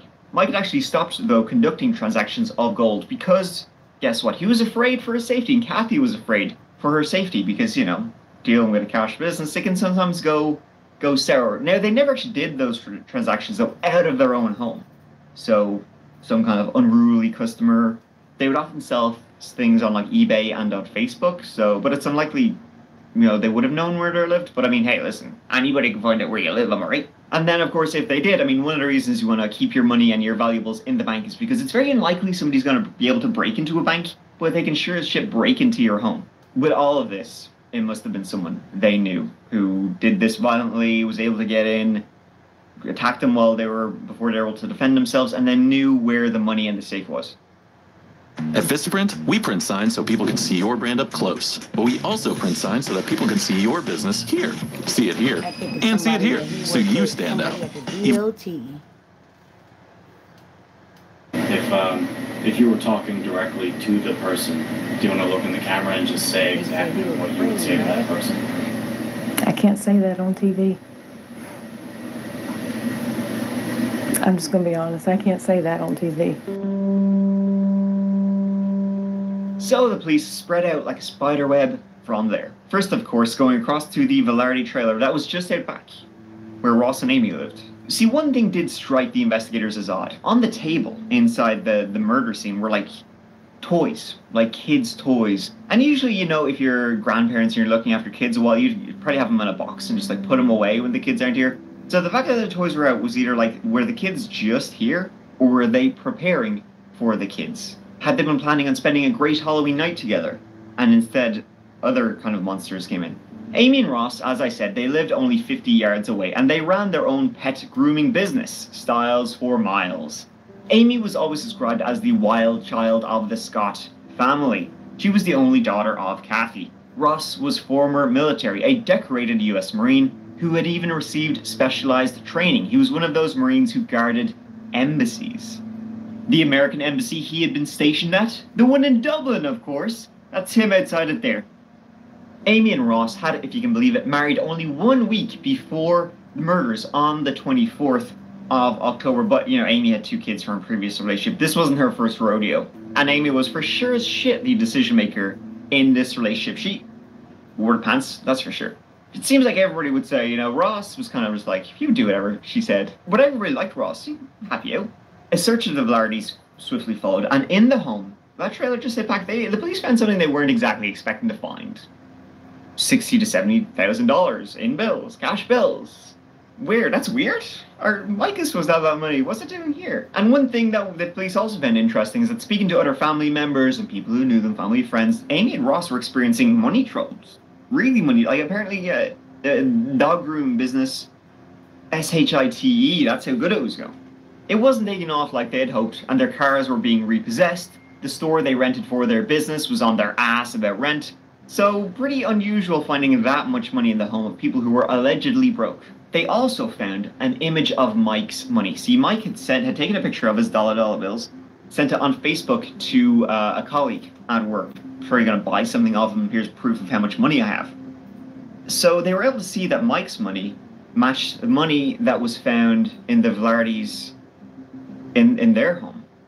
And it wasn't just like it was the same amount of money. They could see the serial numbers were the same on the dollar bills. But of course, when Amy and Ross were asked, how do you have all this money? Life savings. Ross, he'd gotten like a big, huge settlement out of the military. It was on disability. And so he was like, you know, it's money from that. It's me and Amy been great little savers, you know, been saving up our little pennies in the piggy bank. That sounded like a lie, because even former employees of their dog grooming business would say, yeah, they never paid us full, like once. Ever. In fact, that's why we were former employees, because they weren't paying us. They also found a large stash of guns now, which is not that unusual. Ross was former military and he liked his guns, which is fine. And none of those were the murder weapon. Their DNA was in the double-wide trailer where the murders had happened, but of course it would be. It's a family, you know, they would see them all the time pretty regularly. But this was already enough that, I mean, almost from like Jump Street eyebrows were being raised as to who could commit such a horrific crime. The stuff you see on TV, that has nothing, that you can't compare that. You can't compare that.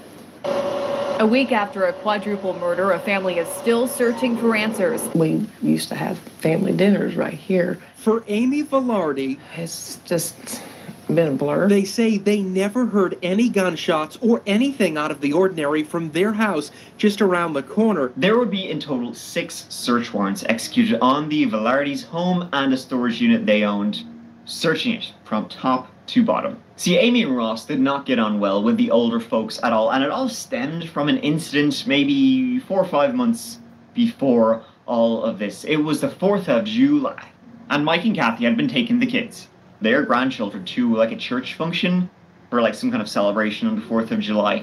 And when they got back to the house, they found Amy and Ross and some of their friends completely hammered drunk, like way out of it. And so Mike and Kathy, they were like, okay, we'll take the kids, you can keep getting shit-faced, and that just set off Amy, like you wouldn't believe, like a light bulb. This led to a huge fight which just kept escalating and then some more. Right, here we go. Another fun-filled day with a narcissistic family. Yeah, man, that old woman, every time. For example, after this, Amy forbade her kids from seeing either their grandparents or their great-grandmothers, which was completely heartbreaking, you know, because that was like all they lived for, you know, that kind of way. kind of way. Like Mike would come over hat in hand, just apologizing, begging to be able to see, begging for his own sake and the other one's sake to be able to see, and Amy would just give him the bird. For example, he texted her this: "Your mother and I want to apologize. No favors asked or requests. We have 2 elderly people suffering from this. They have done nothing wrong. This has been very tough on all involved. We all make mistakes. It's best to try and learn from them. Please take into consideration the elderly. Our prayers continue for you all. Thanks for your time." Obviously, like a very nice message, like kind of almost like too nice message, but clearly begging to be able to see the grandchildren. She eventually relented, sort of. See, again, like Kathy and Mike pretty much raised Amy's kids. Amy was off doing like whatever she was doing, while Mike and Kathy were there, taking them to school, taking them to church, taking them to whatever, changing diapers, doing all of this sort of stuff. Amy was described by family as a spoiled, narcissistic, vindictive witch. Okay, she wasn't actually literally described by that, I'm paraphrasing here. But her own kids were like the workhorse in her arsenal against her parents. An argument. Get the kids out. She needed money. Kids? Well, I can't sit there and just let you be alone with my children right now. Well, what would I do to it? I'm being an emotional baby.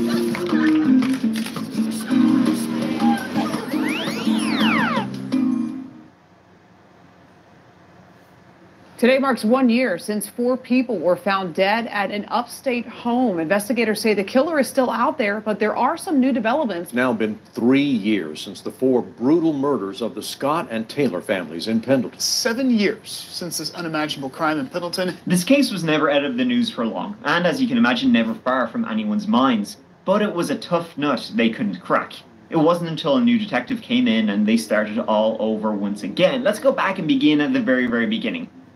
Time, can act as a window cleaner. Okay, it's not my best analogy. Their alibi was that they had been in the weekend pretty much the entire time, but they hadn't seen anything. Amy and Ross, they hadn't seen anything. They hadn't heard any gunshots, nothing. Then only discovering the scene on the Monday morning when they hadn't seen him in a couple of days and they wanted to see the dogs. And the phones also placed them there at that time. A text Amy sent to Ross at 8:30 p.m. read, 10 more minutes, lol. Everyone is up now and talking, ha ha ha ha. Take my car and grab a 6-pack. Which the police then began to think, well, that likely means maybe she wasn't at home. How would she know everybody's up now? Maybe she was in the trailer with the rest of them. Maybe trying to talk to them, distract them, getting ready to kill them. See, one of the reasons they took it slow was that all of the evidence was circumstantial, and time can make alibis wither and die on the vine. See, at the time of the murders, right, Ross said he didn't go and collect his kids till the Sunday morning, which had been the day after the murders, but the scene hadn't been discovered yet. But he would then change his story years later and say, oh no, he had actually been there on a Saturday collecting his kids, which disagreed with what he had originally said and what his phone said. Police found footage of that beer run Ross had done the night of.